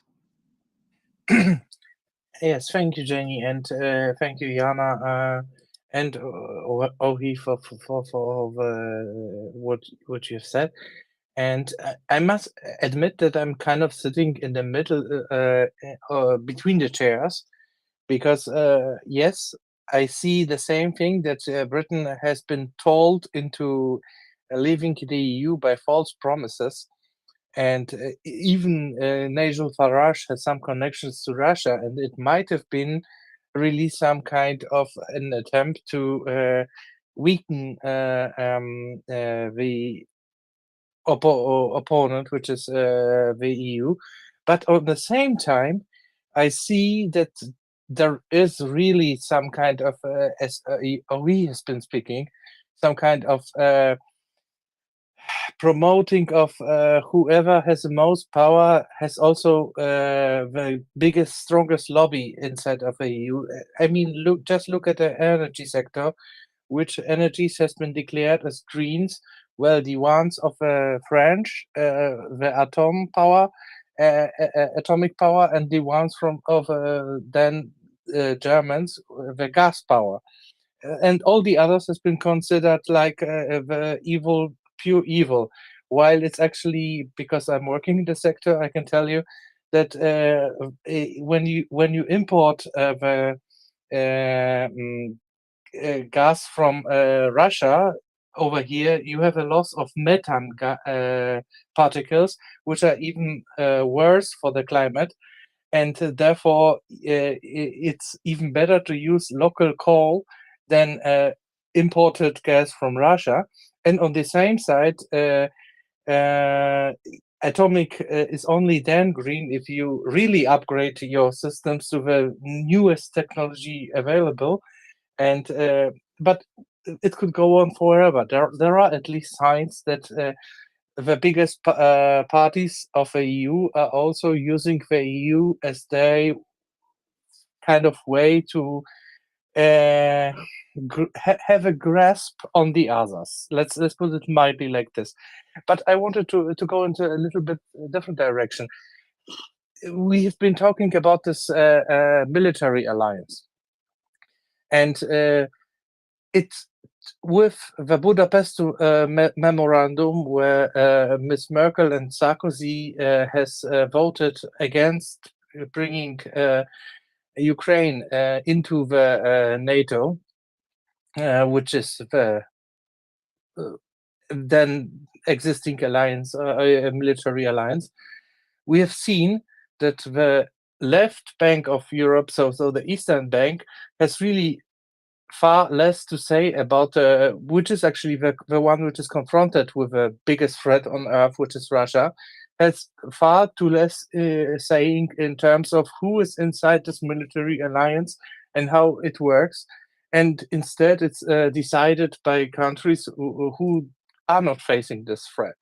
So let's maybe also consider the idea of which has been often brought up, and also is kind of, from what I know, is supported also by America, of building an additional alliance of those Eastern countries facing Russia, which is often referred to as intermarium, but is basically just additional military and infrastructure alliance in order to bring those countries, push those countries to a level where they can manage the threat coming from Russia within their own reasoning and without the ability of the Western countries to decide against putting a neighbor in or out or vote out.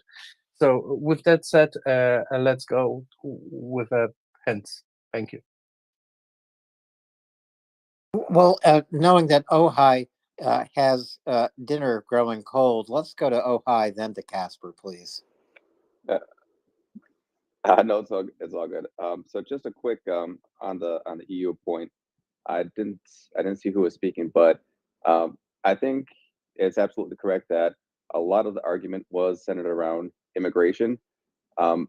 However, when you're making an argument to the public, I don't think you're going to go into the economics of it. People's eyes kind of glaze over when you go into those topics. So I don't think they're mutually exclusive. I think that the immigration argument was put front and center because it was more effective. However, how the EU is structured, fundamentally, larger countries with greater economies and more populations are going to have more of a say. And if you're in a situation where Britain has diminishing influence in that organization, and I mean, my Europeans know the Brits, they're nothing but a let's say assertive in their Britishness. So you're going to have a situation where if it's not in your interest to be in an organization where you have diminishing influence and you can't sort of guide the direction, then that's when you're going to exit.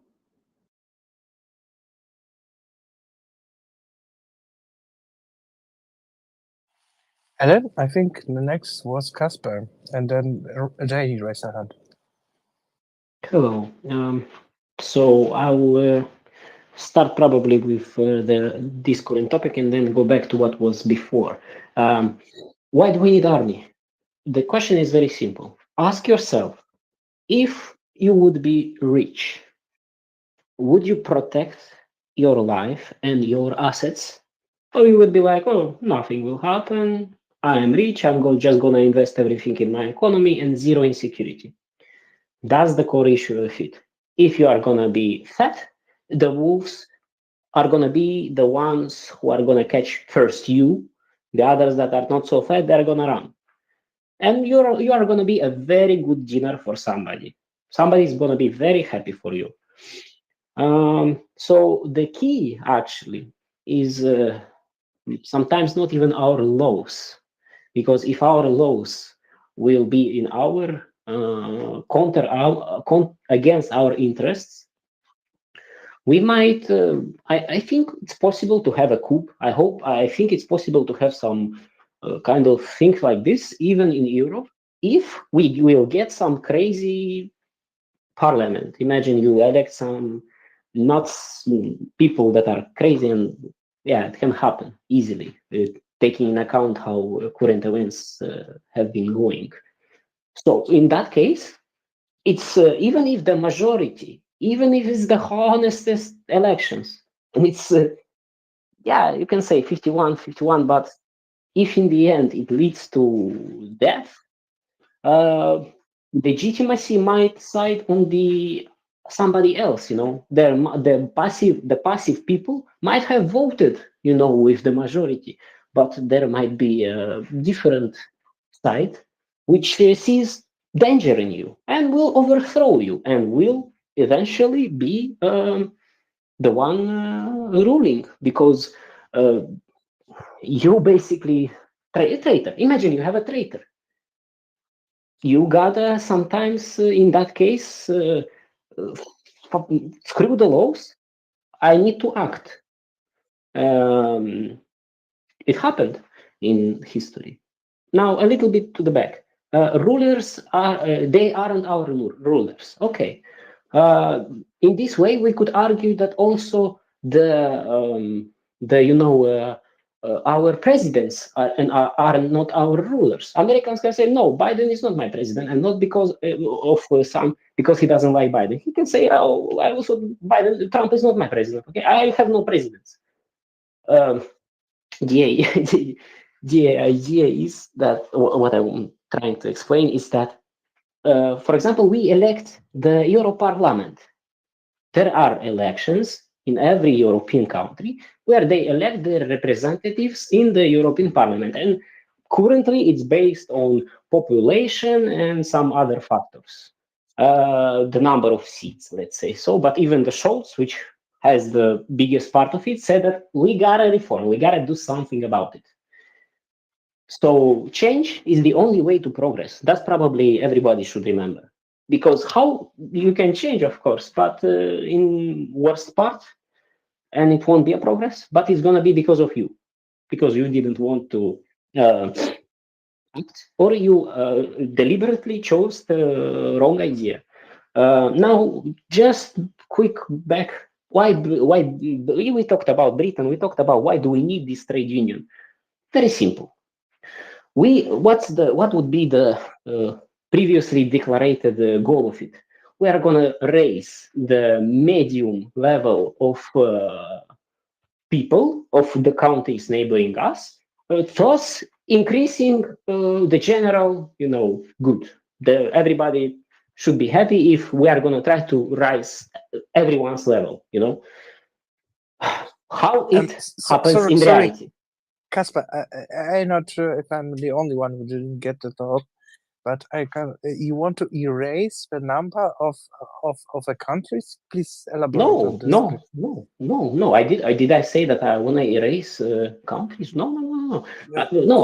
Look, well, my last point is that why Britain needed, for example, Romanians or the EU. It's very simple, because when they said we don't want you guys, apparently they didn't have people to work in agriculture.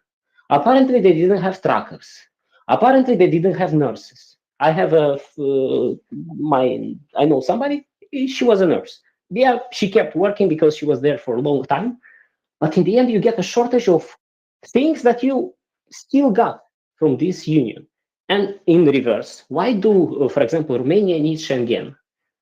I will tell you, it's simple, because we want our products to be equally competitive with everybody else's. So they're not stuck on the border, and it implies lots of money. You have to pay the driver, you gotta pay for your contractual, you are late. You're late. And why? Because some guy, it's his legal right. You can take even 8 hours staying there. For example, I'm not sure how, but this is how it works. In the end, everybody benefits. Some countries, I think, go tell people in Britain, the natives, that, I don't know, tell them to go cherry picking. Telling them in the Netherlands to go work in the greenhouses, in hot, damn greenhouses, which in the summer are like, you feel like you already are in hell, for example. Yeah, are they gonna do that? Maybe, but for what sum of money they will do that, and how it will affect later the price of everything again. So it's a very complex cycle. The idea is, you can say, oh, I don't need all of that, I can do everything myself. Maybe it will work for you, I don't know, if you are a genius. But the idea is, yeah, it's also checks and balances in the end. We might say sovereignty. This union might actually hold us from going into, some dictatorships or whatever. Like, you still have, you're not isolated in your small country, and you think only about here, and you listen only to, you think in a box. You are in a box, and that's it. That's your life. That's your worldview. No, let's expand it a little bit. And when we expand it a little bit, not from a country to a union, we can also, if we feel a union, and you can say bigger power or less power. The idea is, if you are going to be rich, you are going to have people that are wanting to profit from you. And if you are going to be that stupid to let that happen, it's not living where you can think it might be. There was civilization around Europe.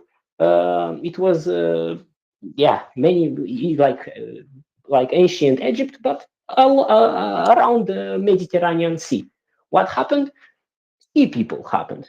That's how they are called. If you will Google sea people, it's just the guys that, they just invented basically the swords.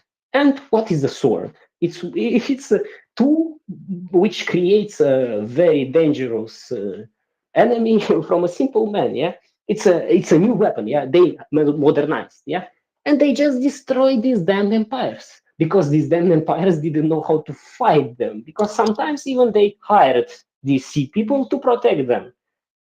So yeah, if you gotta, it's a complicated thing, but if you are creating a union, you will also get a global view of it. No, it doesn't mean you have to be sharing common borders with China, for example. No.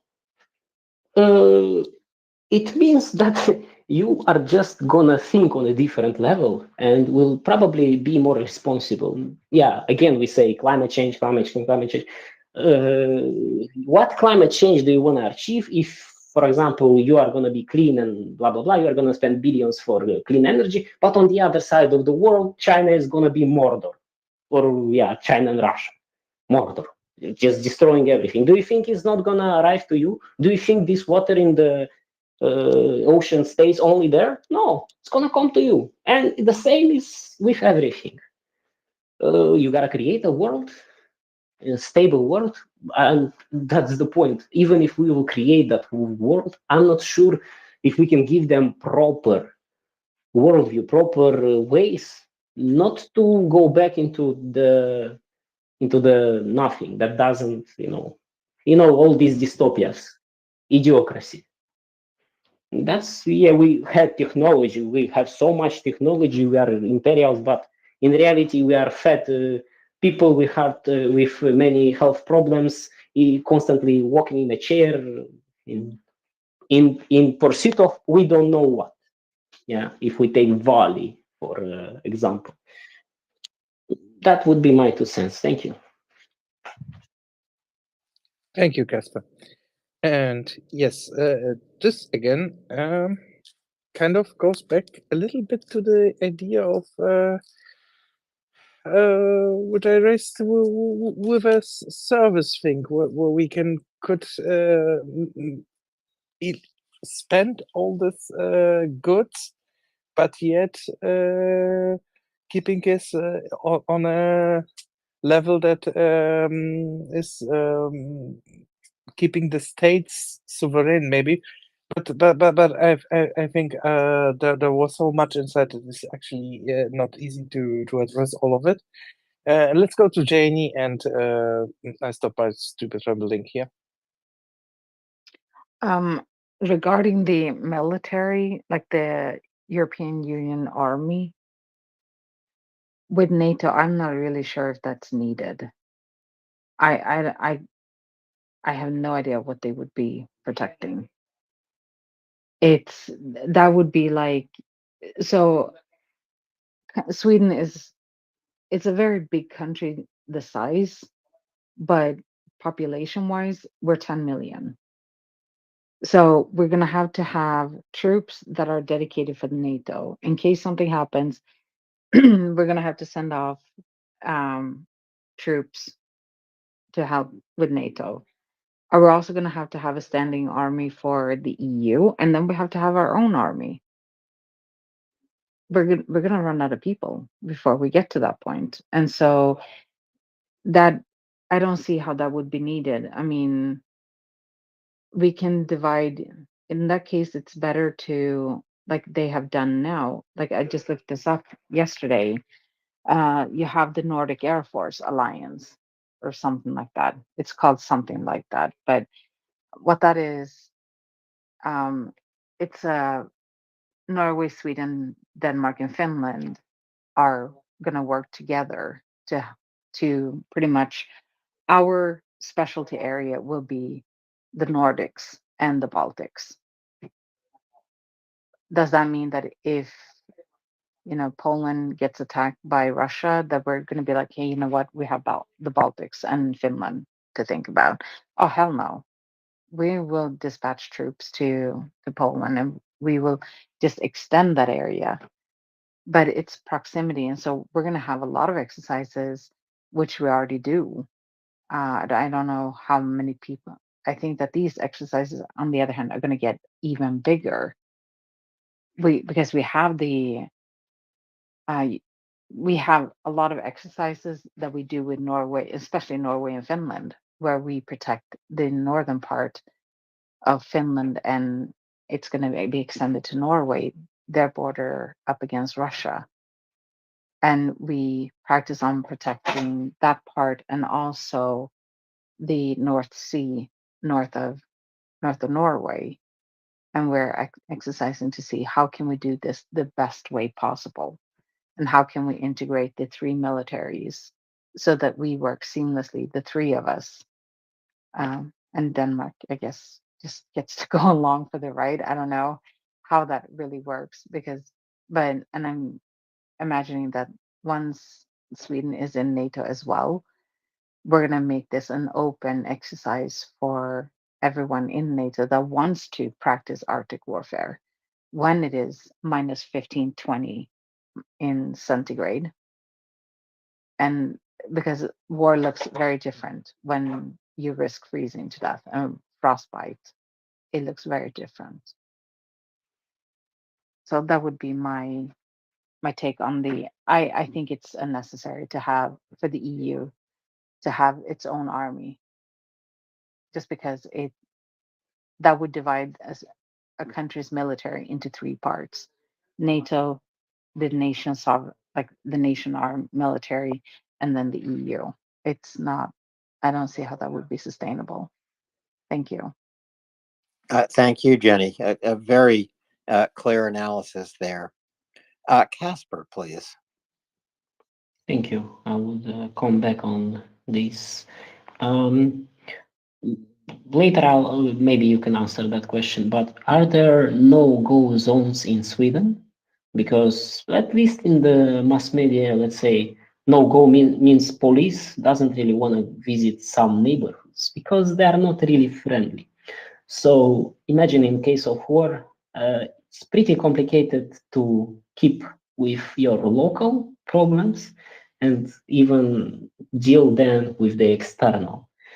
I am not sure, unlike you, that US America is coming for us.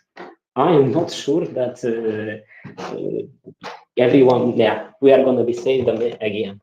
Not at all. Because in case of war, we don't really have armies. Think about it. In Europe, very few countries still have compulsory army. And even better, even more important, a compulsory army with really good technology. But even then, in the rest, we have professional armies. So it's very small number of people with, they can be trained very good. Yet they probably are still not ready for a war like Ukrainians have to deal with. Even some Americans, might give a lot of recommendations to Ukrainians, but in the end, they didn't really fight such an enemy. They didn't fight a drone war, for example. I am not so sure, not even about the Americans. I'm not so sure even about the Germans, for example, that they will. Imagine there are troops in Germany currently in Baltic states. Yeah, okay. I can even.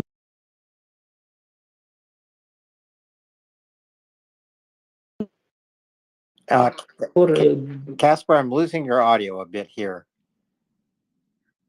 I'm sorry. What about anybody else? Do I hear me better? That's better. Thank you. Okay. I'm not look, Germans in Estonia. Yeah, there is some troops now, professional ones, but you cannot stop Russia with 20,000 of people. You need really damn big armies, which would mean probably general drafts in Europe. Damn nightmare, because I'm really not sure Europe is ready for it. Democracy is very hard to survive in a war, because then you have to concentrate the power, and it's not very easy to do. So I might even believe the Germans will disobey their orders and will fight for Baltics, but I'm not so sure that the Germany on their end will really engage in war, for example, or Spain, so I'm not so sure even about the internal one. You are telling me about the Americans that they're going to save us. We counted on Americans too much. America is going to do that. America is going to save us. We got to stop that. If are we slave of America or what? Are we their vassal? No. We got to be partners. And we got to also protect our ass. And because I can easily see not now USA going out. We're saying, guys, it's your deal. For me, it's not like an impossible scenario, and it shouldn't be impossible for you either. So in that case, we are not ready. We don't have the. Imagine right now Russia attacks and USA says goodbye, guys. We have nothing. There will be, you might think that you have everything. You have nothing. You might give a very devastating blow to Russia. But tell me how are you gonna send a rocket for every guy, for every Russian soldier? Do you have that many rockets? Are you sure? Are you sure you are that great? Because Russia, it might be a piece of shit. You might consider it a piece of shit, but it's a rich piece of shit. They have basically everything they probably need to produce anything that there is to produce. They're just, they went a different way. They become a petrol station with AK-47 instead of a prosperous country. damn, that country could attract, that country could be just, we could say Russia is an empire, but an economic empire. If they would create a, no, if not, what, no, if it wouldn't be inherited by KGB, like I said today, with communists from the second ranks, it could be a totally different country. And Ukraine might, in the end, be like, oh, can we be friends, bro? Gas pipes, that's very good. Make one more through my land. That's great. So we shouldn't be so sure. And the best thing you can do is to always plan for the worst. You shouldn't plan that, oh, America will come, we will magically get a unicorn on our side, and there will be a plague in Russia. No, you got to think that you are going to have the plague, there is going to be a nuclear attack on your ass, and so on and so on and so on. Because only then you might be ready for war. And that would be it from me. Thank you. Since you addressed me and asked me about the no-go zone, no, we don't have no-go zones. I live in the neighborhood in a city in Sweden that was considered the ninth worst neighborhood in Sweden in 2021. We had 3 shootings this year. No, 4 shootings, and all of them was within, I think it was like 1,000 yards, 1,000 meters of my apartment where I live. One of the perpetrators most likely passed my apartment because we saw this guy that was masked. And I see so many police cars all the time. The no-go zones are in effect over a few days. The government will make a proclamation saying, because you are attacking police officers, it's no longer safe for the police officers. You need to get your shit together for the next 3 days. They just won't show up. And I've only seen that happen maybe twice. So I don't understand it, because the way that Sweden is being portrayed in media outside of Sweden, it sounds like the wild wild west. It's not like that. Um, Sweden has a conscription army, and I'm going to jump over to the military thing. Sweden has a conscription army, and we're actually raising the numbers of conscripts each year because we realize that we need to have a bigger military than we do. And we will never have an army or a military as big as Russia. There's just no way. Also, Sweden has always known, because we were neutral and we're still not part of NATO. So technically, pretty much every country in the world could just like watch Sweden burn if Russia decided to attack. I don't think that they're that dumb, because they could never invade us, because they just couldn't get enough troops on Swedish land to be able to attack us or to invade and actually hold. They could make our lives miserable through attacks with planes and over the sea. But we have a fairly large army or fairly large navy, and we put the money into the Navy and the Air Force because we knew Norway's not going to attack us and Finland's not going to attack us. We made peace with Denmark, so they're not going to attack us either. But the thing is, Sweden has always prepared to fight a battle for 30 days completely alone. We've always known that if push comes to shove, the only country that we could count on up until I think it was like March of last year, 2023, was Finland, because we were the only two that were not in NATO, where the rest of the world just had to sit and watch. And this is why Sweden and Finland has always trained so much together. And we've always had massive exercises. And I know they have said in the Swedish papers that Sweden and Finland has a special agreement, a military agreement between the two countries. But we also know that we have to fight alone. And we have made preparations to be able to withstand a Russian attack for at least 30 days before backup comes. And whether that backup comes from Poland, Germany, UK, or the US, it doesn't really matter, because we know that for those first 30 days, we need to be able to stop them. That's it. And I think that every nation should do that, because if Russia attacks Poland, it's going to take time to logistics, because a war is not won by the size of your military. It's won by your logistics. How fast can you get the crap to the front lines? And this is why they have been working on breaking down Russia's logistics line so they can't get supplies in. Thank you. Thanks, Jenny. The order of hands is Ojai, James, and Jade. Ojai, please. Yeah, so I think both Jenny and Casper hit the nail right on the head as far as the military aspect of it. Europe has kind of had this realization with the Ukraine war that a lot of the defense industrial base is in the US, and you have to kind of wake up to the fact that you might need your own capacity to defend yourself, especially in a regional war that doesn't necessarily involve NATO. That, coupled with the fact that the Americans are effectively the decision makers in NATO, it kind of leaves you with less autonomy in those situations. The other piece of it is the defense industrial base of Europe. When you have to outfit more troops and build back up your military capacity, especially over the last 10 years, what Europe has done is kind of decided that war is icky and they don't really want to do it anymore. I think the last defense minister in Germany before this last one, her whole deal was to completely eliminate Germany as a military force, period. But now, especially with the need for way more orders of everything from artillery shells to tanks, there's a lot more sensitivity in Europe to the fact that they need to not only protect their own military industrial capacity, but expand it.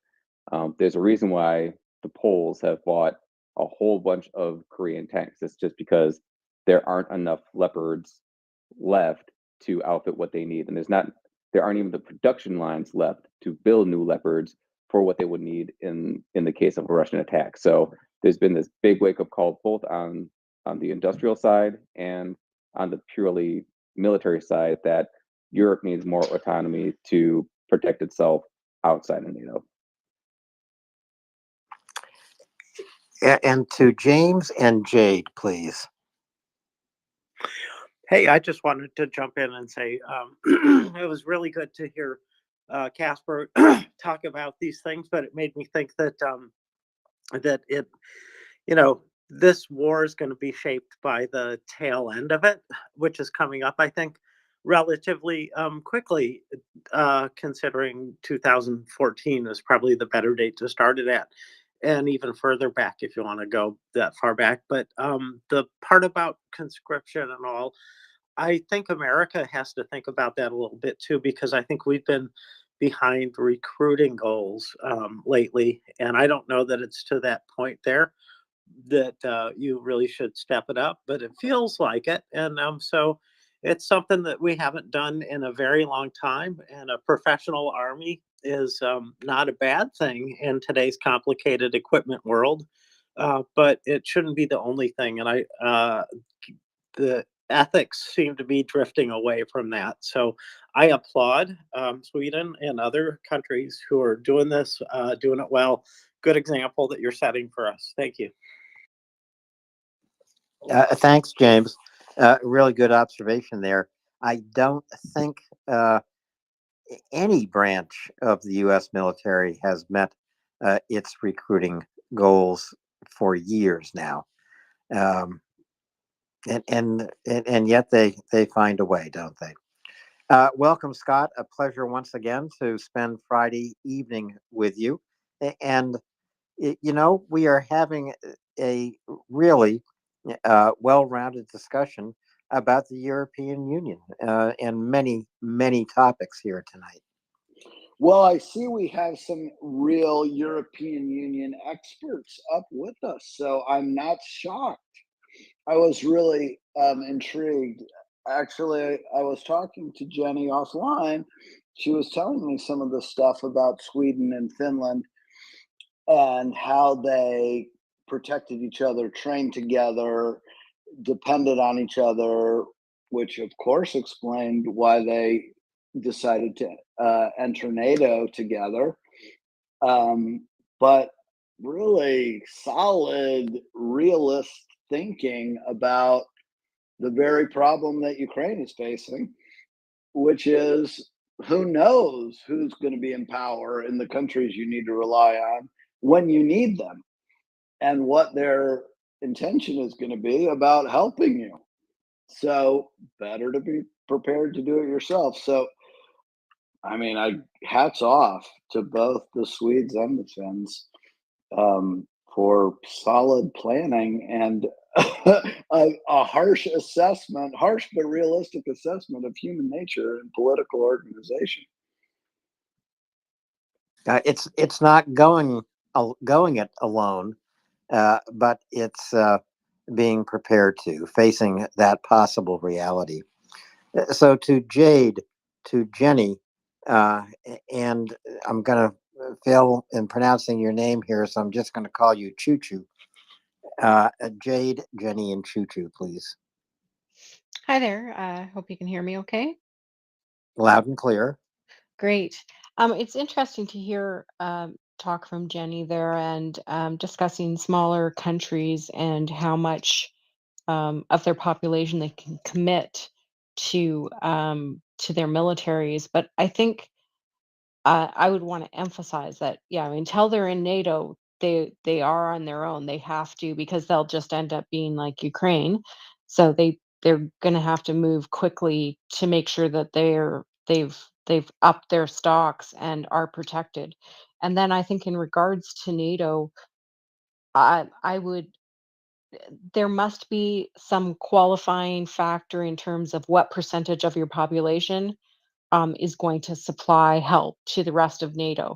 So I don't think that they're going to expect, 10 million people to supply as many people as 40 million people would. Um,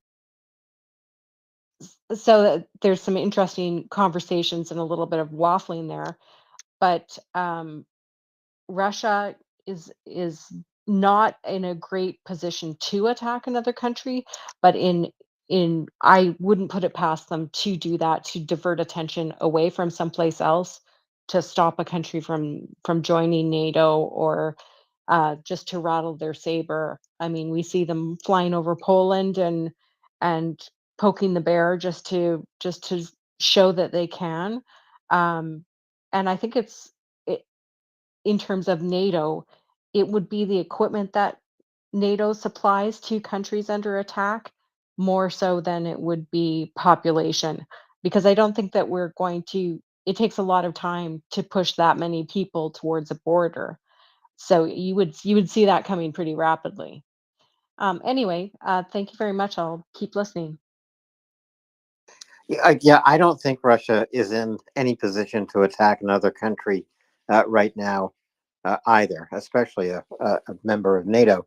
But what we do see Russia doing is using disinformation in Moldova, for example, really taking a page from the very playbook they used uh, in 2014 in Crimea, claiming that there are 250,000 Russians in Moldova requesting and requiring Russian protection. And of course, we know that it's Russia that created this fake Republic Transnistria, which lies between Moldova and Ukraine. So Russia can get up to all kinds of mischief short of an all-out invasion. To Jenny and then to Chuchalane, please. So I'm actually gonna speak up for Germany. So Germany gets a bad rap, and they also got the blame for two world wars. In the 1900s, we had two world wars, and they were blamed for starting both of them, and they caught all of the blame for that. And so whenever they start to, build up their military, France shits itself and Poland sideside them, and so does the rest of Europe. And we're wondering, like, what the hell are they going to do now? Who are they going to invade? Are my borders safe? And so they kind of have to sneak up there. Like, they have to do it differently than any other country in Europe. And this shows all my biases and all the prejudice that we all Europeans have about each other, because I'm pretty sure that everybody can run down a long list and like put out all the stereotypes of every single nation in Europe. We all have them and we all joke about them.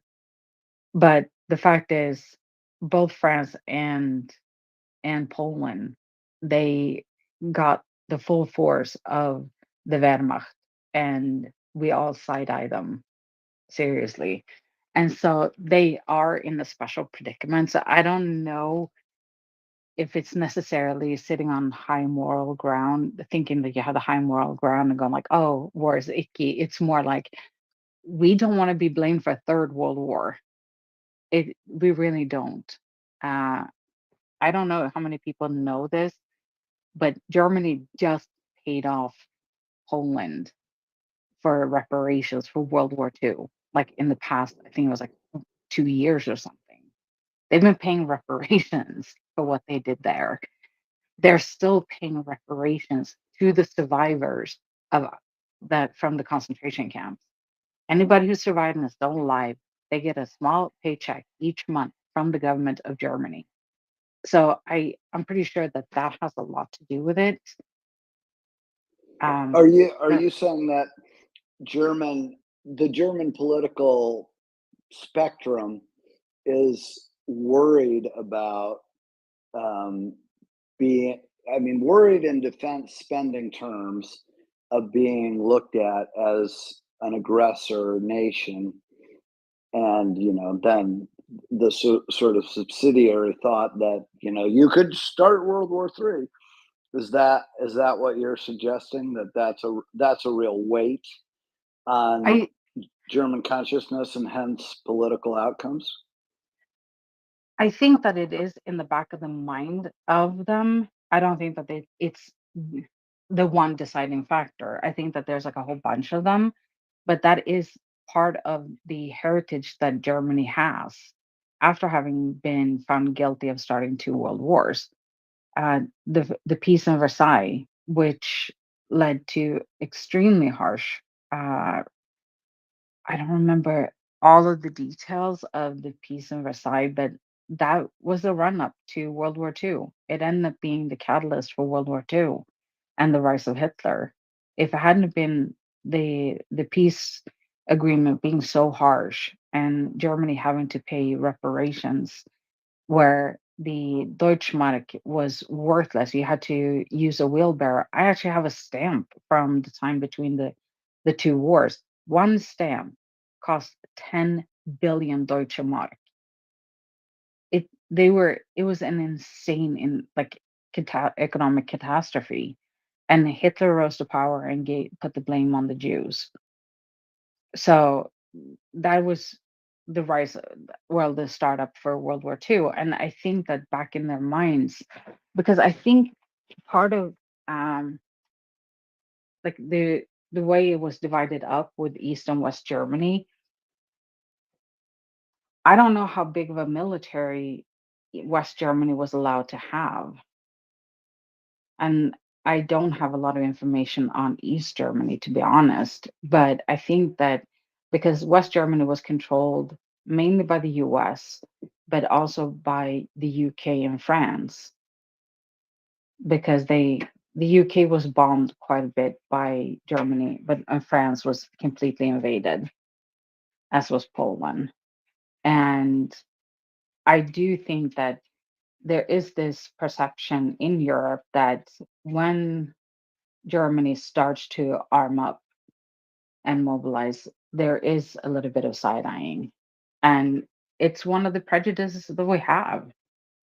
It's the same way, like, we think that French are weak.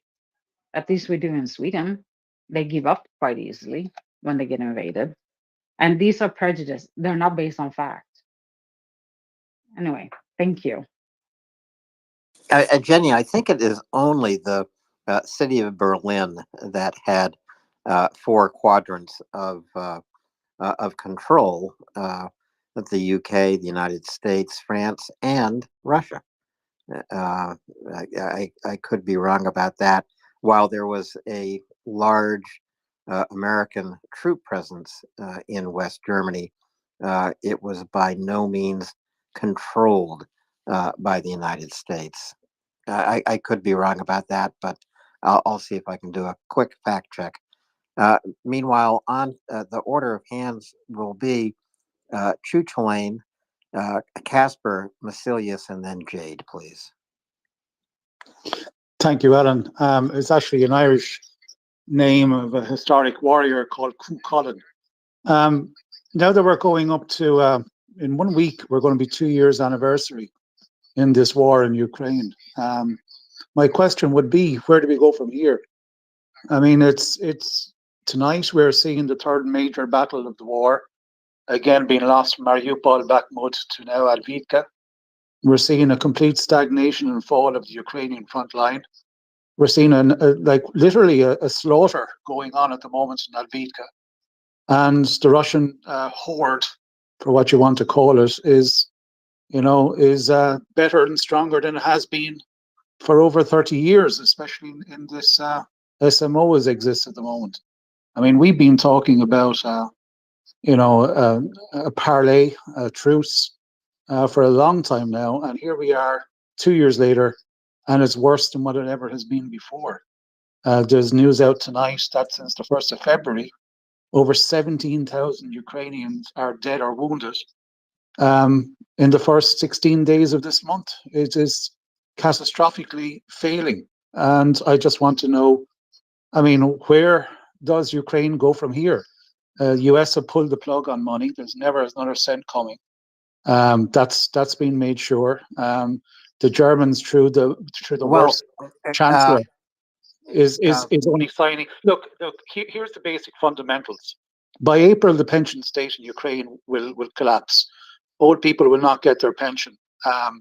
The state itself is in a state of has even said that they have no more funds after March, and there's no more funds coming. What's been signed today in Germany is literally a band-aid on a broken leg. It's not going to do anything. So my question would be, and we're watching the terrible videos now coming out of Advitka. I mean, it's horrific. It's like the worst days of Prigozhin and Bakhmut. Just watching a few of them here in the last hour or so. I mean, don't we think it's time that, Zelensky picks up the phone and says, right, let's stop this slaughter? No, we don't. We don't think that this is the time to do that for very specific reasons.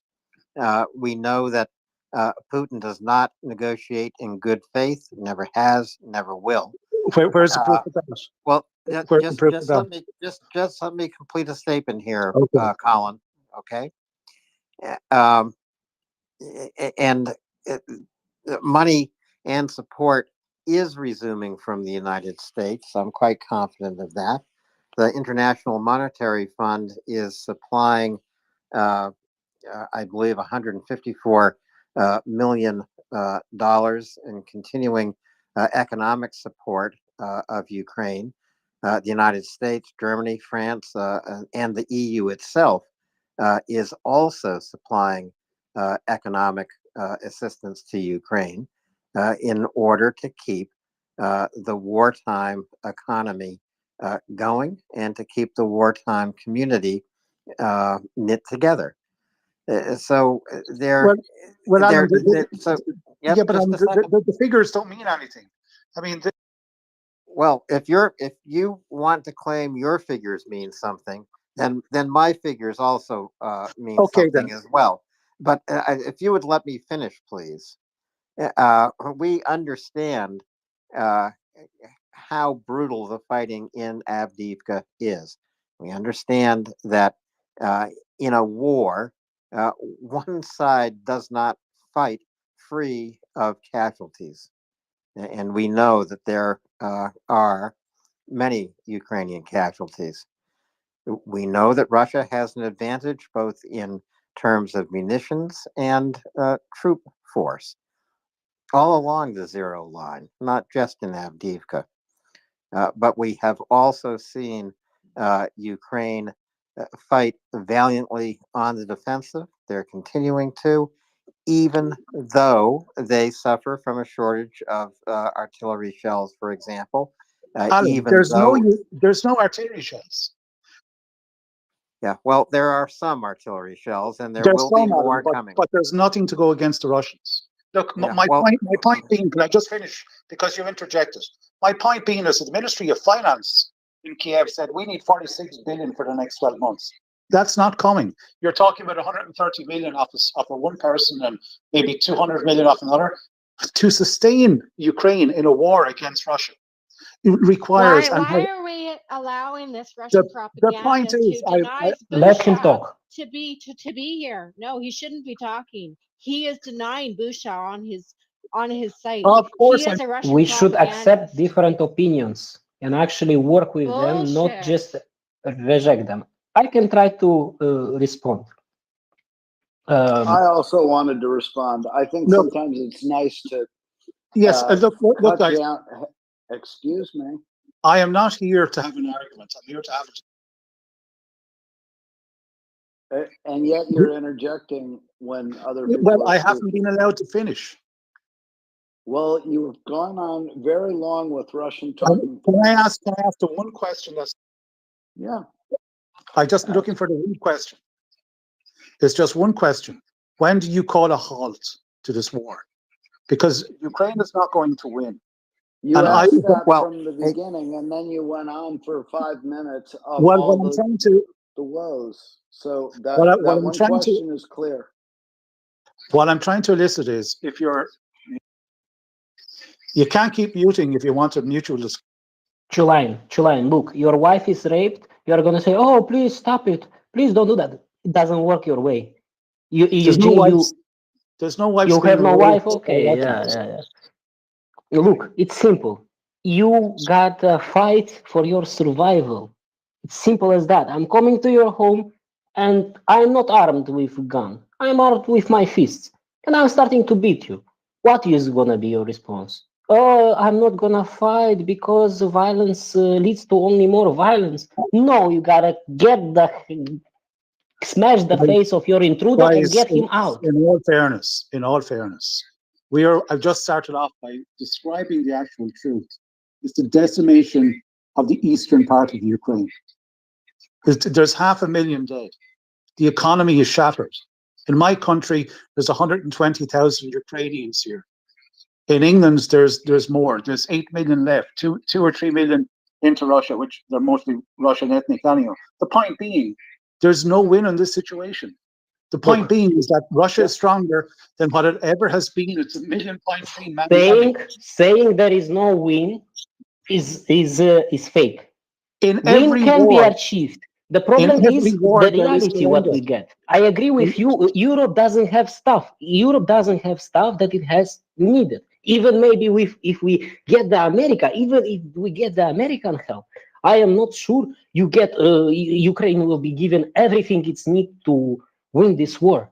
I agree with you in that part. But the idea is that you cannot just leave it to be. You must understand that if Ukraine falls, it means the fall of all the pyramid, of all the Europe. It is gonna be. You can't negotiate with a dictator. We already seen it in World War II. A guy went to Sudet. No, this is mine. These are German speakers and so on. And what it led to? And what them Britain, what them France and whatever else said, oh, we are gonna give them because it's gonna be later for him enough. It's never enough, because these countries are not working on a principle of we are gonna evolve ourselves, we are gonna make ourselves better. No, their mind is we are gonna take from others because we are stronger than them, because we don't mind sending our people to die. The idea is very simple. Wouldn't America? I've seen a tweet. American, or probably American writing.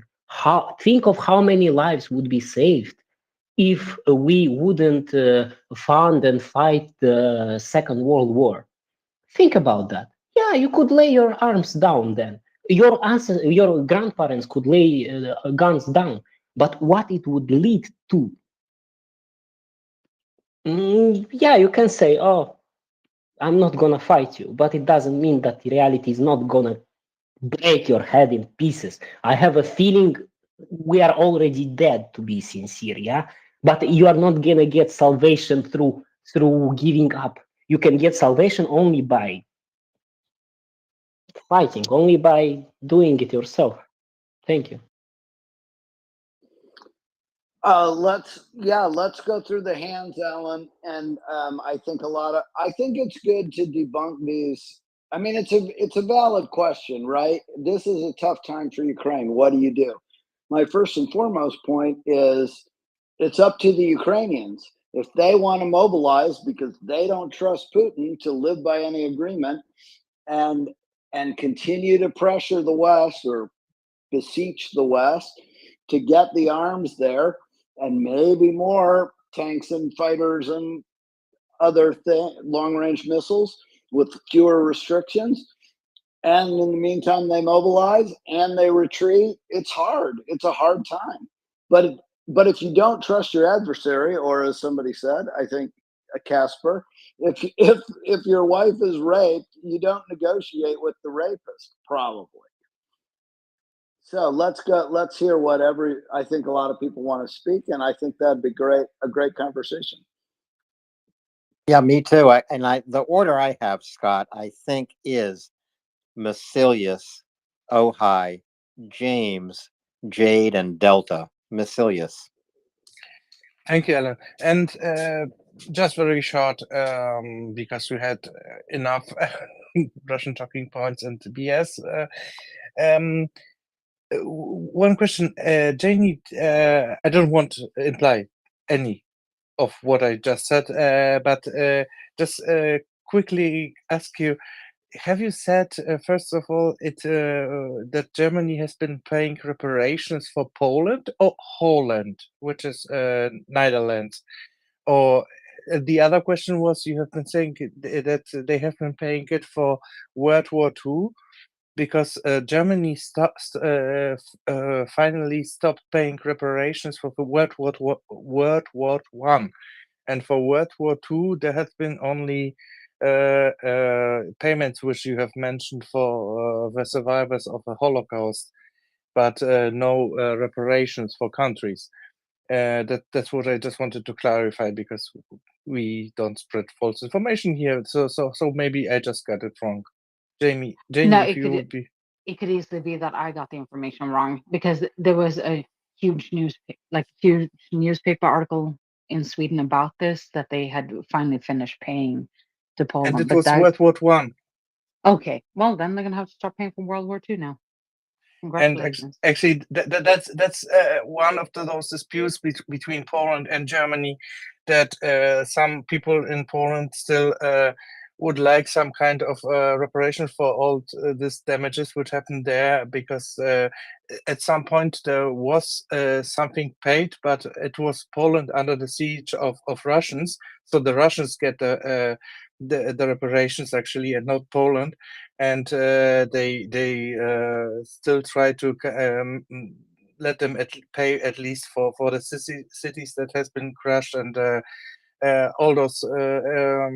And there was a bill which has been discussed, and then we have a new government who is very German friendly, and they kind of put it under the carpet right now. So it's a really tough situation, and things we could talk about for hours. So I just wanted to make clear that the reparations which has been paid actually by the DDR, so the Eastern Germany, and which has been meant for Poland, which has been paid actually to Russia. So that's basic facts. Thank you. Thank you, Macilius. Ojai, James, Jade, and Delta. Ojai. Sure. So I kind of want to address the kind of the comment about compromise, ceasefire, a pause, whatever you want to call it. I think there are essentially two camps in this field. One are well-meaning people that take a look at the absolute carnage and their feeling is that we just need to make this stop. And I am sympathetic to those people. I understand where they're coming from. I don't think that is correct, but I think we should kind of understand that, because that's how you open up dialogue. The other side is there's definitely a propaganda piece to this, where people who are on the side of Russia see it as advantageous to call for a pause in the war. How the chessboard is sort of set up in this, though, is that a pause in the conflict really only serves Russian interests. Russia fundamentally is an expansionist power, and all that a pause is going to do is let them recoup for their next bite at the apple. So I think we shouldn't really necessarily shoot down those people, but any pause in the conflict is simply giving the advantage to Russia. So that's why I think the better move is to give Ukraine what it needs and try to get the conflict ended as quickly as possible in the current phase, instead of going with what I feel are justified emotions to call for a pause, because all a pause is going to do is going to set the stage for a follow-on conflict that very likely is going to be larger. Yeah, I agree with you. Oh, hi. And I think everybody in this space agrees with that. And you can't negotiate with a terrorist or a terrorist state or an expansionary state run by a dictator. Or you have to negotiate from strength. So, I mean, Zelensky's had out. I mean, it's very easy for the Russians to have peace. They just have to leave the country. Ukraine's not asking for any Russian territory. But I mean, I know I agree also about the well-meaning contingent. They see carnage and they want to make it stop, but you have to look at it from a strategic point of view if you're trying to solve these kinds of conflicts between states, in my view. So I think James was next. James, you want to go? Yeah, Scott. Yes. So, yeah, it's too bad he's not here anymore. But I think it's a call out to the people who don't know better. And if you really want to stop things, then come and join the fight. And that's what Ukraine is doing, is stopping it, really. And so they're going to lose. And I hope that he got a good look at that post that I put in the nest, because I think this says it, that there's so many nations behind Ukraine, and there's such a good peace plan, which is already operational, that I don't think there's any stopping victory. It's just a matter of when the lines kind of cross, the production lines cross, and the other kind of demographic and other lines as well. But there's a lot of influences on the end of the war. But despair is the last thing we need. I would have left him up if he wasn't interrupting everybody, because I thought it was worth discussing, even if he was a Vatnik. And we don't know for sure, but the back channel comments were along those lines. So that is what happened. And you said, if I'm right, Alan Jade was next, I think, and then Delta, and then Casper. That's Go ahead, it. Jade. Hi there. Yeah, I apologize for my little outburst there, but I've had enough Russian talking points, and it's very easy for me to discern by what someone posts about whether or not they should be infiltrating the space and trying to turn our American friends against us by continuing to spout their lies. So we need to be really careful about vetting when someone speaks to make sure that we know who's coming up. I mean, within 3 tweets, he had denied Bucha and said that the Ukrainians had done that to themselves. So please be careful with that, because my tolerance for that is very low at this point. We were talking about Germany and what people, what Germans think and feel. It would be really nice if we had some Germans in the room who would speak to that and respond to that, so we can hear it straight from the German people if they're present. But from what I understand, I have some interesting facts about German opinion. So I've spoken to some friends who were executive level, perhaps in their 60s now, and that would have been from the western part of Germany, who their attitude towards the war is make sure that your population is thoroughly educated and don't allow propaganda to enter your airspace.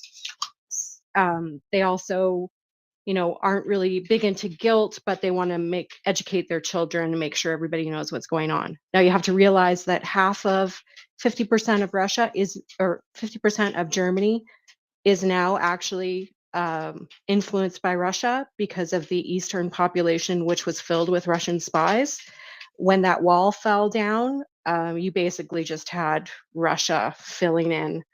And I've spoken to parents of university level students who study in Germany, and it is infiltrated by Russian students who are sent there on their parents' dime. They're partying and doing cocaine and party all day long, and their teachers are also Russian, and this is within Germany. So it's kind of a bit of a mix of the old Germans and the new Germans, and how they feel about war is going to be reflected in that.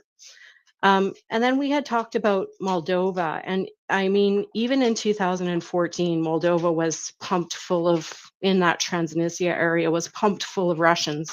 And they're continuing to send people there to stir up trouble, and to try to, that's probably going to be next. It's the area of Hungary and Moldova, and there would be next if we don't stop what's happening now. It's really important that we do. And I still continue to be disappointed that we took away Ukraine's method of protecting themselves and then didn't actually back them up when the war started at either time. So I'll let you guys continue, and please continue to be watchful. I don't enjoy listening to garbage. Thanks.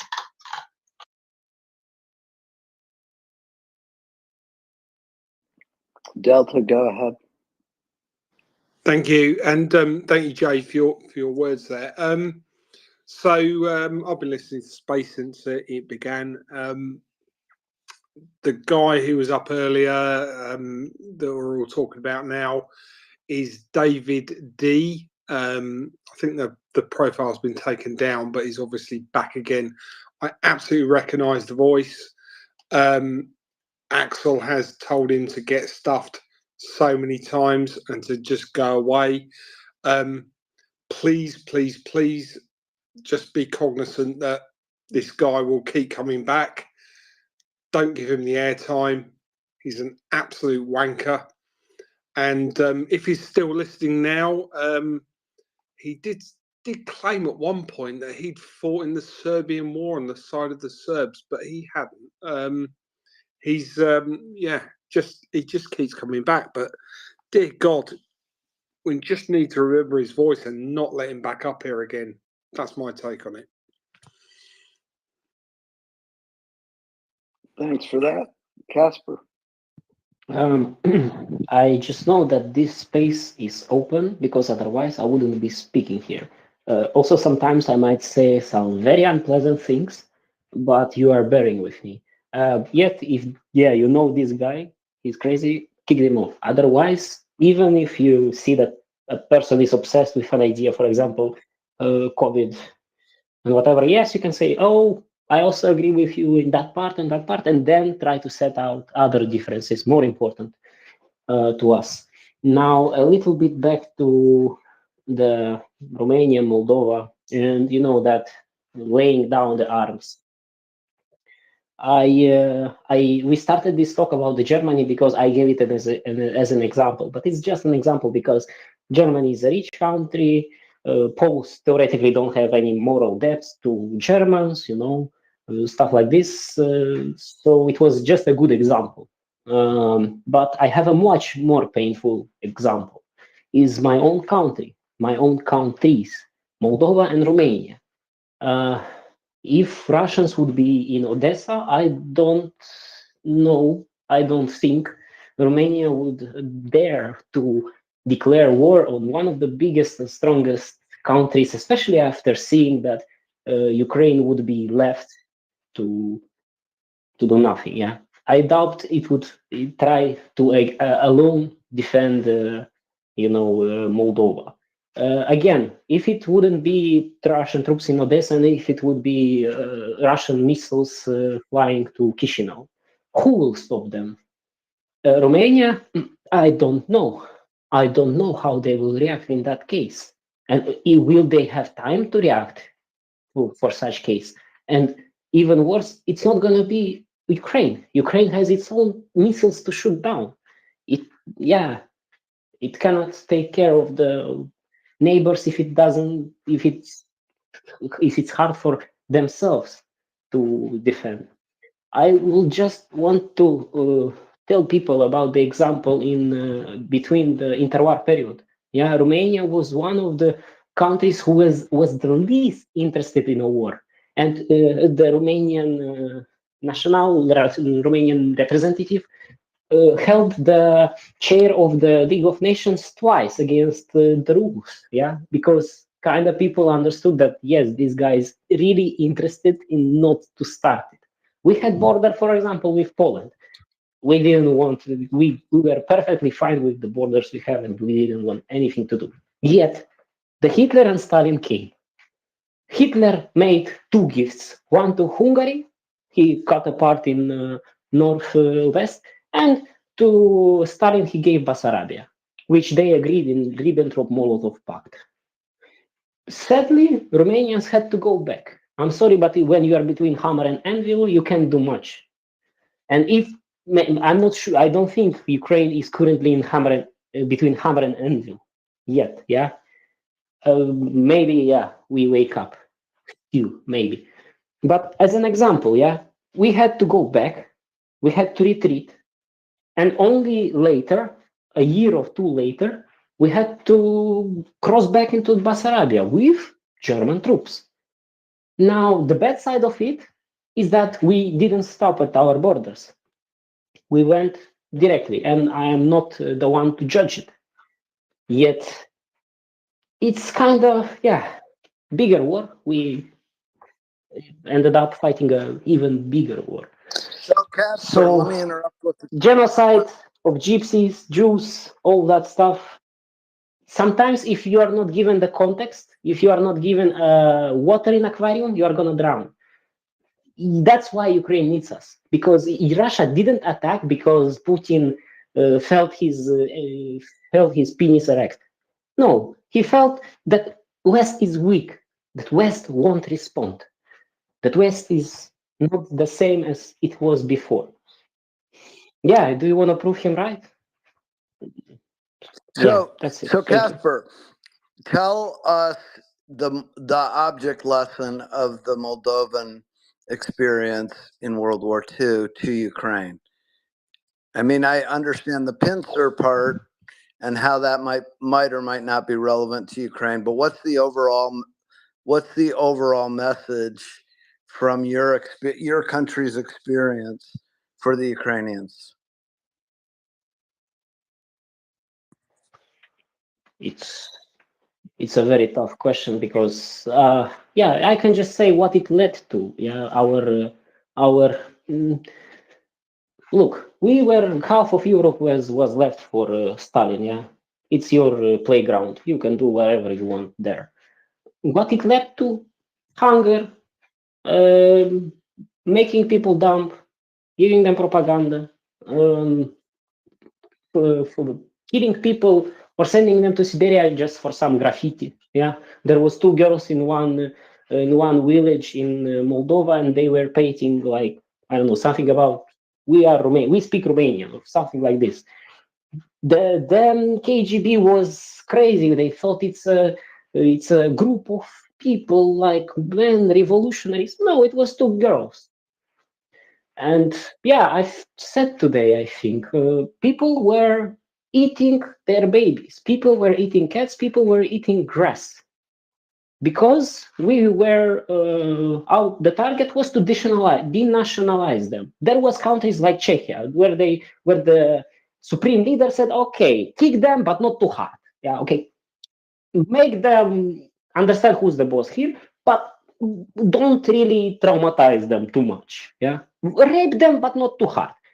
Moldovans get rid, delete, Control-Delete, end the process. Not existing. Go to Siberia, build our infrastructure there, be a lumber there. You are literally shoved in a train and sent to Siberia. And then you get out of a train in the middle of a damn nowhere, and it's damn snow. How many people died? Even with Russians, it's not like they're, oh, you're a Russian, you're our brother, and whatever. No, they also took Russians and they put, for example, 300 people on an island which they wouldn't be able to swim from. And guess what happened there? A damn dystopia in people eating each other again, raping each other again. This is what means the KGB Bolsheviks. So you're I don't think every